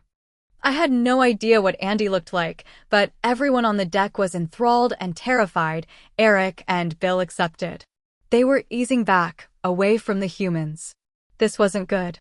"This is Andy Belfleur," I croaked. "He has a problem." I could tell from the way my skin crawled that the Maenad had eased forward a little. "You have never seen anything like me, have you?" she said to Andy. "No," Andy admitted. He sounded dazed. "Am I beautiful?" "Yes," he said, without hesitation. "Do I deserve tribute?" "Yes," he said. "I love drunkenness, and you are very drunk," Callisto said happily. "I love pleasures of the flesh, and these people are full of lust. This is my kind of place." "Oh, good," Andy said uncertainly. "But one of these people is a murderer, and I need to know which." "Not just one," I muttered. Reminded I was on the end of his arm, Andy shook me again. I was getting really tired of this. The Maenad had gotten close enough now to touch me. She gently stroked my face, and I smelled earth and wine on her fingers. "You are not drunk," she observed. "No, ma'am." "And you have not had the pleasures of the flesh this evening." "Oh, just give me time," I said. She laughed. It was a high, whooping laugh. It went on and on. Andy's grip loosened, as he grew more and more disconcerted by the Maenad's nearness. I don't know what the people on the deck thought they saw, but Andy knew he was seeing a creature of the night. He let go of me, quite suddenly. "Come on up here, new girl," called Mike Spencer. "Let's have a look at you." I was on a heap on the ground by Dean, who was licking my face enthusiastically. From that point of view, I could see the Maenad's arm snake around Andy's waist. Andy transferred his gun to his left hand so he could return the compliment. "Now, what did you want to know?" she asked Andy. Her voice was calm and reasonable. She idly waved the long wand with a tuft on the end. It was called a thyrsus. I'd looked Maenad up in the encyclopedia. Now I could die educated. "One of those people killed a man named Lafayette, and I want to know which one," Andy said with the belligerence of the drunk. "Of course you do, my darling," the Maenad crooned. "Shall I find out for you?" "Please," he begged. "All right." She scanned the people and crooked her finger at eggs. Tara held on to his arm to try to keep him with her, but he lurched down the steps and over to the Maenad, grinning foolishly all the while. "Are you a girl?" Eggs asked. "Not by any stretch of the imagination," Callisto said. "You have had a lot of wine." She touched him with the thyrsus. "Oh yeah," he agreed. He wasn't smiling anymore. He looked into Callisto's eyes, and he shivered and shook. Her eyes were glowing. I looked at Bill and saw he had his own eyes focused on the ground. Eric was looking at the hood of his car. Ignored by everyone, I began to crawl toward Bill. This was a fine kettle of fish. The dog paced beside me, nosing me anxiously. I felt he wanted me to move faster. I reached Bill's legs and gripped them. I felt his hand on my hair. I was scared to make the large movement of rising to my feet. Callisto wrapped her thin arms around Eggs and began to whisper to him. He nodded and whispered back. She kissed him, and he went rigid. When she left him to glide over to the deck, he stood absolutely still, staring into the woods. She stopped by Eric, who was closer to the deck than we were. She looked him up and down, and smiled that terrifying smile again. Eric looked at her chest fixedly, careful not to meet her eyes. "Lovely," she said, "just lovely. But not for me, you beautiful piece of dead meat." Then she was up amongst the people on the deck. She took a deep breath, inhaling the sense of drinking and sex. She sniffed as if she were following a trail, and then she swung to face Mike Spencer. His middle-aged body did not fare well in the chilly air, but Callisto seemed delighted with him. "Oh," she said as happily as though she'd just gotten a present, "you're so proud. Are you a king? Are you a great soldier?" "No," Mike said. "I own a funeral home." He didn't sound too sure. "What are you, lady? Have you ever seen anything like me before?" "No," he said, and all the others shook their heads. "You don't remember my first visit?" "No, ma'am. But you've made me an offering before." "I have? An offering?" "Oh, yes, when you killed the little black man. The pretty one. He was a lesser child of mine, and a fitting tribute for me. I thank you for leaving him outside the drinking place. Bars are my particular delight. Could you not find me in the woods?" "Lady, we didn't make no offering," Tom Hardaway said, his dark skin all over goose pimples and his penis gone south. "I saw you," she said. Everything fell silent then. The woods around the lake, always full of little noises and tiny movements, became still. I very carefully rose to my feet beside Bill. "I love the violence of sex, I love the reek of drink," she said dreamily. "I can run from miles away to be there for the end." The fear pouring out of their heads began to fill mine up and run out. I covered my face with my hands. I threw up the strongest shields I could fashion, but I could still barely contain the terror. My back arched, and I bit my tongue to keep from making a sound. I could feel the movement as Bill turned to me, and then Eric was by his side, and they were both mashing me between them. There is not a thing erotic about being pressed between two vampires under those circumstances. Their own urgent desire for my silence fed the fear, because what would frighten vampires? The dog pressed against our legs as if he offered us protection. "You hit him during sex," the Maenad said to Tom. "You hit him because you are proud, and his subservience disgusted and excited you." She stretched her bony hand to caress Tom's dark face. I could see the whites of his eyes. "And you," she patted Mike with her other hand, "you beat him, too, because you were seized with the madness." Then he threatened to tell. Her hand left Tom and rubbed his wife, Cleo. Cleo had thrown on a sweater before she went out, but it wasn't buttoned. Since she had avoided notice, Tara began backing up. She was the only one who wasn't paralyzed by fear. I could feel the tiny spark of hope in her, the desire to survive. Tara crouched under a wrought iron table on the deck, made herself into a little ball, and squeezed her eyes shut. She was making a lot of promises to God about her future behavior if he'd get her out of this. That poured into my mind, too. The reek of fear from the others built to a peak, and I could feel my body go into tremors as they broadcast so heavily that it broke through all my barriers. I had nothing left of myself. I was only fear. Eric and Bill locked arms with each other to hold me upright and immobile between them. Jan, in her nudity, was completely ignored by the Maenad. I can only suppose that there was nothing in Jan that appealed to the creature. Jan was not proud, she was pathetic, and she hadn't had a drink that night.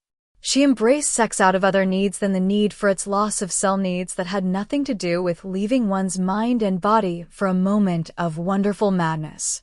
Trying, as always, to be the center of the group, Jen reached out with a would-be flirty smile and took the Maenad's hand. Suddenly she began to convulse, and the noises coming from her throat were horrible. Foam came from her mouth, and her eyes rolled up. She collapsed to the deck, and I could hear her heels drumming the wood. Then the silence resumed.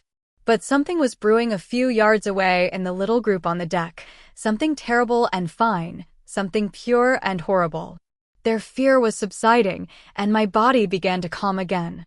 The awful pressure eased in my head. But as it ebbed, a new force began to build, and it was indescribably beautiful and absolutely evil. It was pure madness. It was mindless madness. From the Maenad poured the berserker rage, the lust of pillage, the hubris of pride. I was overwhelmed when the people on the deck were overwhelmed. I jerked and thrashed as the insanity rolled off Callisto and into their brains, and only Eric's hand across my mouth kept me from screaming as they did. I bit him and tasted his blood and heard him grunt at the pain. It went on and on and on, the screaming, and then there were awful wet sounds. The dog, pressed against our legs, whimpered. Suddenly, it was over. I felt like a dancing puppet whose strings have suddenly been severed. I went limp. Bill laid me down on Eric's car hood again. I opened my eyes. The Maenad looked down at me. She was smiling again, and she was drenched in blood. It was like someone had poured a bucket of red paint over her head.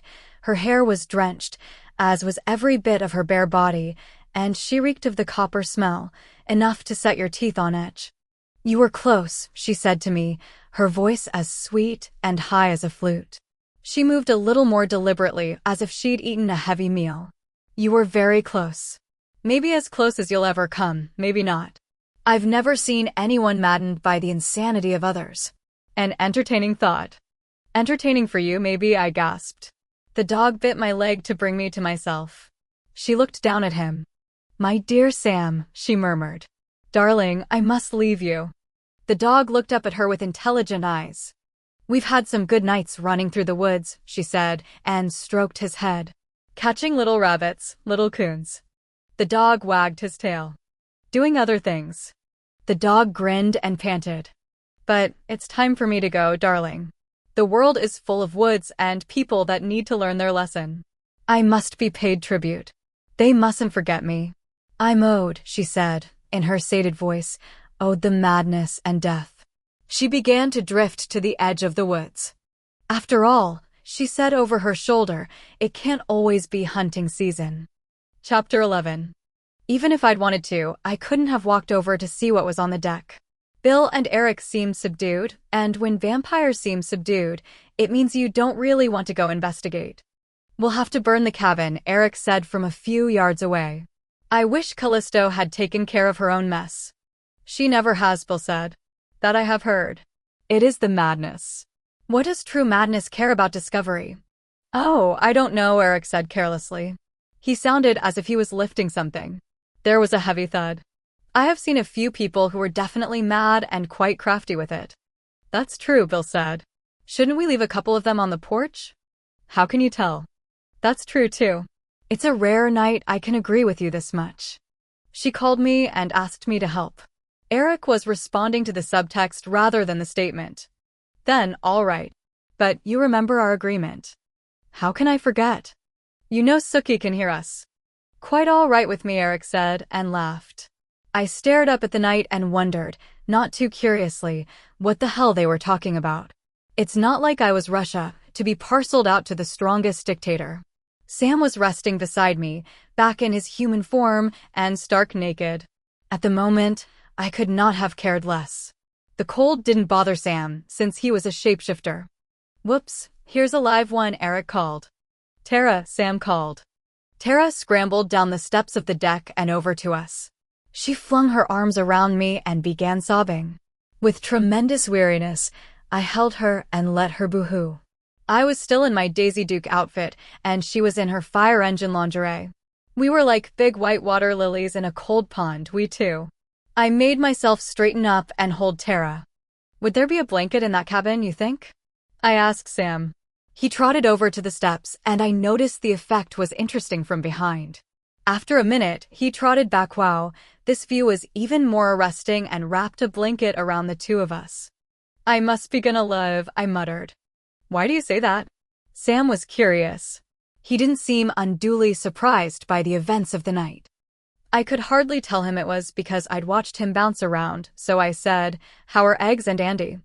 Sounds like a radio show, Tara said suddenly and giggled. I didn't like the sound of it. They're still standing where she left them, Sam reported. Still staring. I'm still staring, Tara sang, to the tune of Elton's I'm Still Standing. Eric laughed. He and Bill were just about to start the fire. They strolled over to us for a last-minute check. What car did you come in? Bill asked Tara. Oh, a vampire, she said. You're Sookie's honey, aren't you?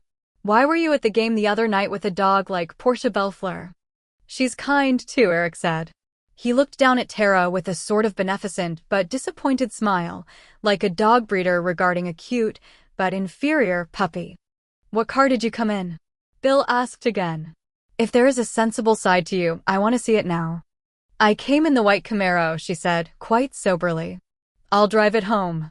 Or maybe I better not. Sam? Sure, I'll drive you home. Bill, you need my help here. I think Eric and I can cope. Can you take the skinny one? Eggs? I'll see. Tara gave me a kiss on the cheek and began picking her way across the yard to her car. I left the keys in it, she called. What about your purse? The police would surely wonder if they found Tara's purse in a cabin with a lot of bodies. Oh, it's in there. I looked at Bill silently, and he went in to fetch the purse. He returned with a big shoulder bag, large enough to contain not only makeup and everyday items, but also a change of clothing. This is yours. Yes, thanks, Tara said, taking the bag from him as if she were afraid his fingers might touch hers. She hadn't been so picky earlier in the evening, I thought. Eric was carrying eggs to her car. He will not remember any of this, Eric told Tara as Sam opened the back door of the Camaro so Eric could lay eggs inside. I wish I could say the same. Her face seemed to sag on its bones under the weight of the knowledge of what had happened this night. I wish I'd never seen that thing, whatever she is. I wish I'd never come here, to start with. I hated doing this. I just thought eggs was worth it. She gave a look to the inert form in the back seat of her car. He's not. No one is. I can remove your memory too. Eric made the offer offhandedly. No, she said. I need to remember some of this, and it's worth carrying the burden of the rest. Tara sounded 20 years older. Sometimes we can grow up all in a minute. I'd done that when I was about 7 and my parents died. Tara had done that this night. But they're all dead, all but me and Eggs and Andy. Aren't you afraid we'll talk? Are you gonna come after us? Eric and Bill exchanged glances. Eric moved a little closer to Tara.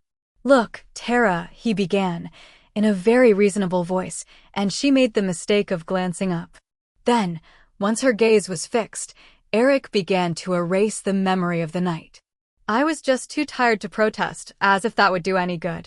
If Tara could even raise the question, she shouldn't be burdened with the knowledge. I hoped she wouldn't repeat her mistakes, having been separated from the knowledge of what they had cost her, but she couldn't be allowed to tell tales. Tara and Eggs, driven by Sam, who had borrowed Eggs' pants, were on their way back to town when Bill began arranging a natural-looking fire to consume the cabin. Eric was apparently counting bones up on the deck to make sure the bodies there were complete enough to reassure the investigators. He went across the yard to check on Andy. Why does Bill hate the Belfleurs so much? I asked him again. Oh, that's an old story, Eric said. Back from before Bill had even changed over. He seemed satisfied by Andy's condition and went back to work. I heard a car approaching and Bill and Eric both appeared in the yard instantly. I could hear a faint crackle from the far side of the cabin. We can't start the fire from more than one place, or they may be able to tell it wasn't natural, Bill said to Eric. I hate these strides in police science. If we hadn't decided to go public, they'd have to blame it on one of them, Eric said. But as it is, we are such attractive scapegoats. It's galling when you think of how much stronger we are. Hey, guys, I'm not a Martian, I'm a human, and I can hear you just fine, I said. I was glaring at them, and they were looking perhaps 1/50th embarrassed, when Portia Belfleur got out of her car and ran to her brother. What have you done to Andy? She said, her voice harsh and cracking. You damn vampires. She pulled the collar of Andy's shirt this way and that, looking for puncture marks. They saved his life, I told her. Eric looked at Portia for a long moment, evaluating her, and then he began to search the cars of the dead revelers. He'd gotten their car keys, which I didn't want to picture. Bill went over to Andy and said, "Wake up," in the quietest voice, so quiet it could hardly be heard a few feet away. Andy blinked. He looked over at me, confused that I wasn't still in his grasp, I guess. He saw Bill, so close to him, and he flinched, expecting retaliation. He registered that Portia was at his side. Then he looked past Bill at the cabin. "It's on fire," he observed slowly. "Yes," Bill said. "They're all dead, except the two who've gone back into town. They knew nothing." Then, "These people did kill Lafayette." "Yes," I said. "Mike and the Hardaways, and I guess maybe Jan knew about it. But I haven't got any proof." "Oh, I think so," Eric called. He was looking down into the trunk of Mike Spencer's Lincoln. We all moved to the car to see. Bill's and Eric's superior vision made it easy for them to tell there was blood in the trunk, blood and some stained clothes and a wallet. Eric reached down and carefully flipped the wallet open. "Can you read whose it is?" Andy asked. "Lafayette Reynolds," Eric said. "So if we just leave the cars like this and we leave, the police will find what's in the trunk and it'll all be over. I'll be clear." "Oh, thank God," Portia said and gave a kind of sobbing gasp. Her plain face and thick chestnut hair caught a gleam of moonlight filtering through the trees. "Oh, Andy, let's go home." "Portia," Bill said, "look at me." She glanced up at him, then away. "I'm sorry I led you on like that," she said rapidly. She was ashamed to apologize to a vampire, you could tell. "I was just trying to get one of the people who came here to invite me, so I could find out for myself what was going on." "Sookie did that for you," Bill said mildly. Portia's gaze darted over to me. "I hope it wasn't too awful, Sookie," she said, surprising me. "It was really horrible," I said. Portia cringed. "But it's over." "Thank you for helping Andy," Portia said bravely. "I wasn't helping Andy. I was helping Lafayette," I snapped. She took a deep breath. "Of course," she said, with some dignity. "He was your coworker." "He was my friend," I corrected. Her back straightened. "Your friend," she said. The fire was catching in the cabin now, and soon there would be police and firefighters. It was definitely time to leave. I noticed neither Eric nor Bill offered to remove any memories from Andy. "You better get out of here," I said to him. "You better go back to your house with Portia and tell your grandmama to swear you were there all night." Without a word, brother and sister piled into Portia's Audi and left. Eric folded himself into the Corvette for the drive back to Shreveport, and Bill and I went through the woods to Bill's car, concealed in the trees across the road. He carried me, as he enjoyed doing. I have to say, I enjoyed it, too, on occasion. This was definitely one of the occasions. It wasn't far from dawn. One of the longest nights of my life was about to come to a close. I lay back against the seat of the car, tired beyond reckoning. "Where did Callisto go?" I asked Bill. "I have no idea. She moves from place to place. Not too many Maenads survived the loss of the god, and the ones that did find woods and roam them. They move before their presence is discovered. They're crafty like that. They love war and its madness. You'll never find them far from a battlefield. I think they'd all move to the Middle East if there were more woods. Callisto was here because just passing through. She stayed maybe 2 months, now she'll work her way. Who knows? To the Everglades or up the river to the Ozarks. I can't understand Sam, palling around with her. That's what you call it? Is that what we do, pal around? I reached over and poked him in the arm, which was like pressing on wood. I said. Maybe he just wanted to walk on the wild side, Bill said. After all, it's hard for Sam to find someone who can accept his true nature. Bill paused significantly. Well, that can be hard to do, I said. I recalled Bill coming back in the mansion in Dallas, all rosy, and I gulped. But people in love are hard to pry apart. I thought of how I'd felt when I'd heard he'd been seeing Portia, and I thought of how I'd reacted when I'd seen him at the football game. I stretched my hand over to rest on his thigh, and I gave it a gentle squeeze. With his eyes on the road, he smiled.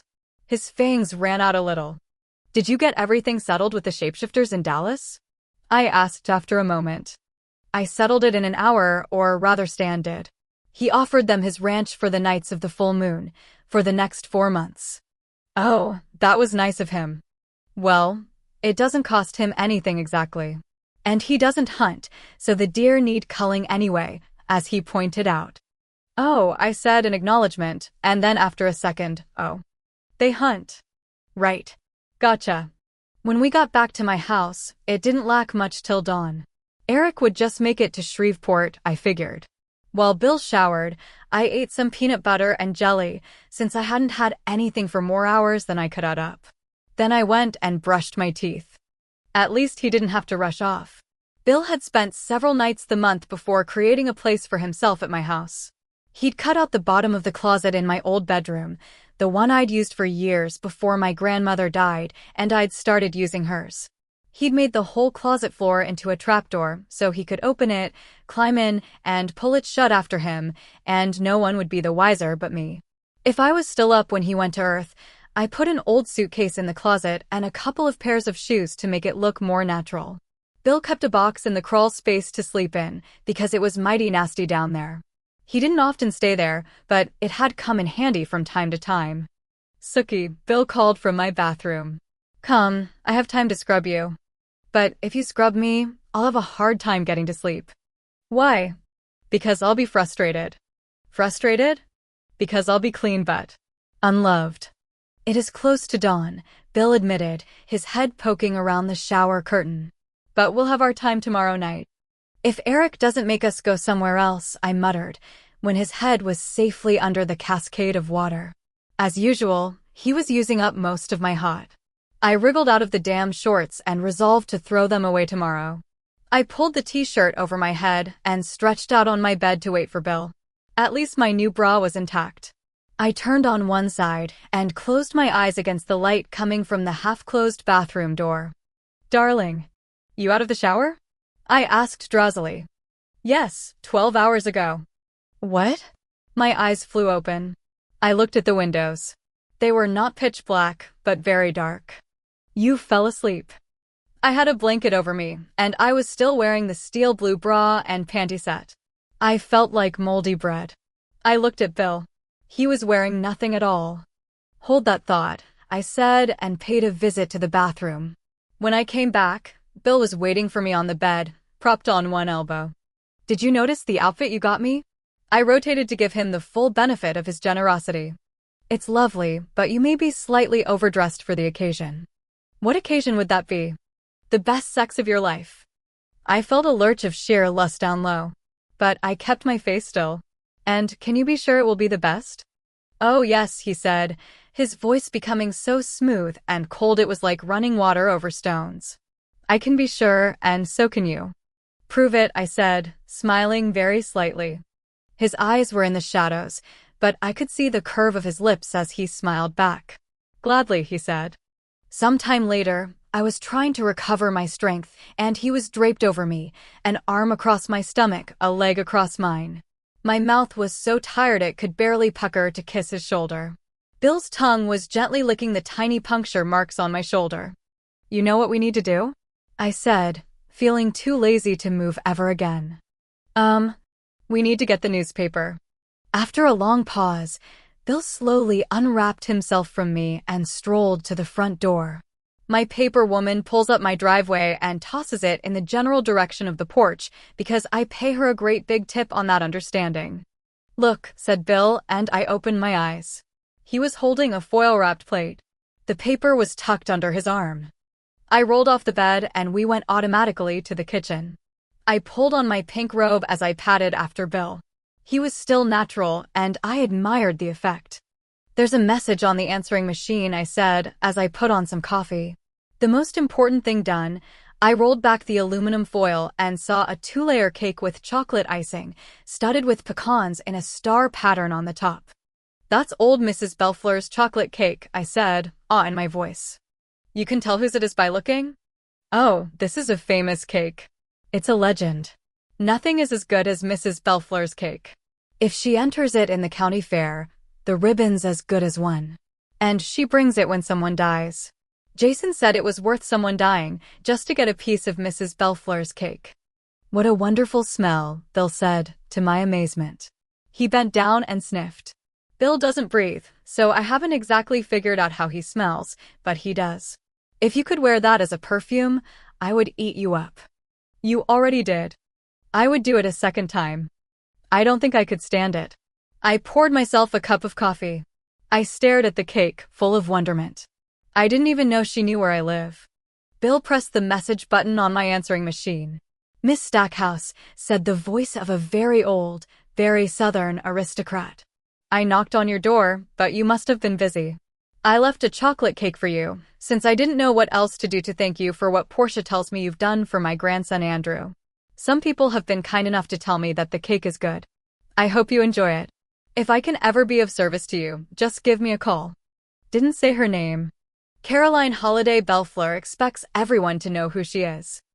Who? I looked up at Bill, who was standing by the window. I was sitting at the kitchen table, drinking coffee from one of my grandmother's flowered cups. Caroline Holiday Bellefleur. Bill could not get any paler, but he was undoubtedly stunned. He sat down very abruptly into the chair across from me. "Sookie, do me a favor." "Sure, baby." "What is it?" "Go over to my house and get the Bible that is in the glass-fronted bookshelf in the hallway." He seemed so upset. I grabbed my keys and drove over in my bathrobe, hoping I wouldn't meet anyone along the way. Not too many people live out on our parish road, and none of them were out at 4 in the morning. I let myself into Bill's house and found the Bible exactly where he'd said. I eased it out of the bookcase very carefully. It was obviously quite old. I was so nervous carrying it up the steps to my house that I almost tripped. Bill was sitting where I'd left him. When I'd set the Bible in front of him, he stared at it for a long minute. I began to wonder if he could touch it. But he didn't ask for help, so I waited. His hand reached out and the white fingers caressed the worn leather cover. The book was massive, and the gold lettering on the cover was ornate. Bill opened the book with gentle fingers and turned a page. He was looking at a family page with entries in faded ink, made in several different handwritings. "I made these," he said in a whisper. "These here." He pointed at a few lines of writing. My heart was in my throat as I came around the table to look over his shoulder. I put my own hand on his shoulder to link him to the here and now. I could barely make out the writing. William Thomas Compton, his mother had written, or perhaps his father, born April 9th, 1840. Another hand had written died November 25th, 1868. "You have a birthday," I said, of all the stupid things to say. I'd never thought of Bill having a birthday. "I was the second son," Bill said. "The only son who grew up." I remembered that Robert, Bill's older brother, had died when he was 12 or so, and 2 other babies had died in infancy. All these births and deaths were recorded on the page under Bill's fingers. "Sarah, my sister, died childless." I remembered that. Her young man died in the war. All the young men died in the war. But I survived, only to die later. This is the date of my death, as far as my family is concerned. It's in Sarah's handwriting. I held my lips pressed tight so I wouldn't make a sound. There was something about Bill's voice, the way he touched the Bible, that was almost unbearable. I could feel my eyes fill with tears. "Here is the name of my wife," he said, his voice quieter and quieter.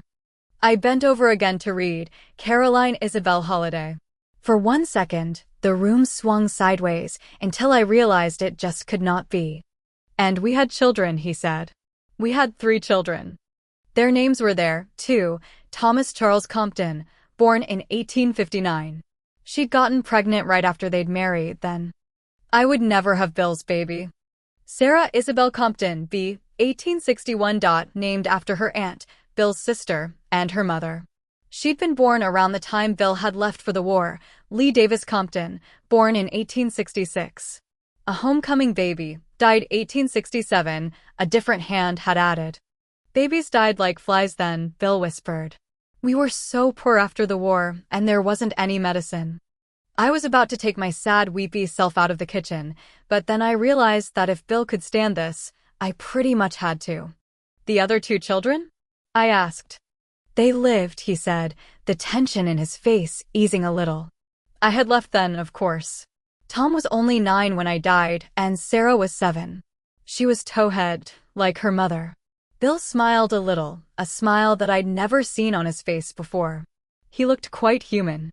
It was like seeing a different being sitting here in my kitchen, not the same person I'd made love with so thoroughly not an hour earlier. I pulled a Kleenex out of the box on the baker's rack and dabbed at my face. Bill was crying, too, and I handed him one. He looked at it in surprise, as if he'd expected to see something different, maybe a monogrammed cotton handkerchief. He patted his own cheeks. The Kleenex turned pink. I hadn't ever looked to see what became of them, he said wonderingly. I cut myself off so thoroughly. I never came back, of course, while there was any chance any one of them would be alive. That would be too cruel. He read down the page. My descendant Jesse Compton, from whom I received my house, was the last of my direct line, Bill told me. My mother's line, too, has thinned down until the remaining Loudermilks are only distantly related to me. But Jesse did descend from my son Tom, and apparently, my daughter Sarah married in 1881. She had a baby and Sarah had a baby. She had 4 babies, but one of them was born dead. I could not even look at Bill. Instead, I looked at the window. It had begun raining. My grandmother had loved her tin roof, so when it had to be replaced, we'd gotten tin again, and the drumming of the rain was normally the most relaxing sound I knew. But not tonight. Look, Sookie, Bill said, pointing. Look. My Sarah's daughter, named Caroline for her grandmother, married a cousin of hers, Matthew Phillips Holliday. And her second child was Caroline Holliday. His face was glowing. So old Mrs. Belfleur is your great-granddaughter? Yes, he said unbelievingly. So Andy, I continued, before I could think twice about it, is your, great-great-great-grandson. And Portia? Yes, he said, less happily. I had no idea what to say, so for once, I said nothing. After a minute, I got the feeling it might be better if I made myself scarce, so I tried to slip by him to get out of the small kitchen. What do they need? He asked me, seizing my wrist. Okay. They need money, I said instantly. You can't help them with their personality problems, but they're cash poor in the worst possible way.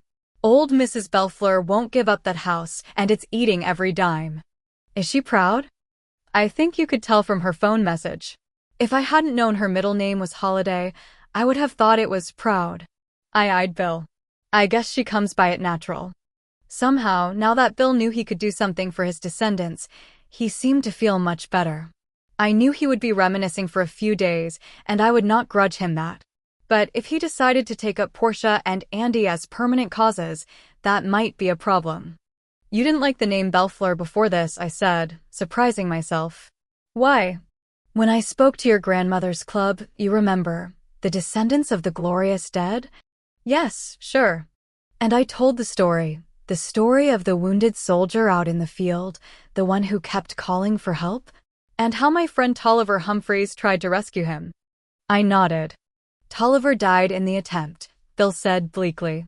And the wounded soldier resumed calling for help after his death. We managed to retrieve him during the night. His name was Jebediah Belfleur. He was 17 years old. Oh my gosh. So that was all you knew of the Belfleurs until today? Bill nodded. I tried to think of something of significance to say. Something about cosmic plans. Something about throwing your bread upon the waters. What goes around comes around. I tried to leave again. But Bill caught my arm, pulled me to him. Thank you, Sookie. That was the last thing I had expected him to say. Why? You made me do the right thing with no idea of the eventual reward. Bill, I can't make you do anything. You made me think like a human, like I was still alive. The good you do is in you, not in me. I am a vampire, Sookie. I have been a vampire far longer than I was human. I have upset you many times.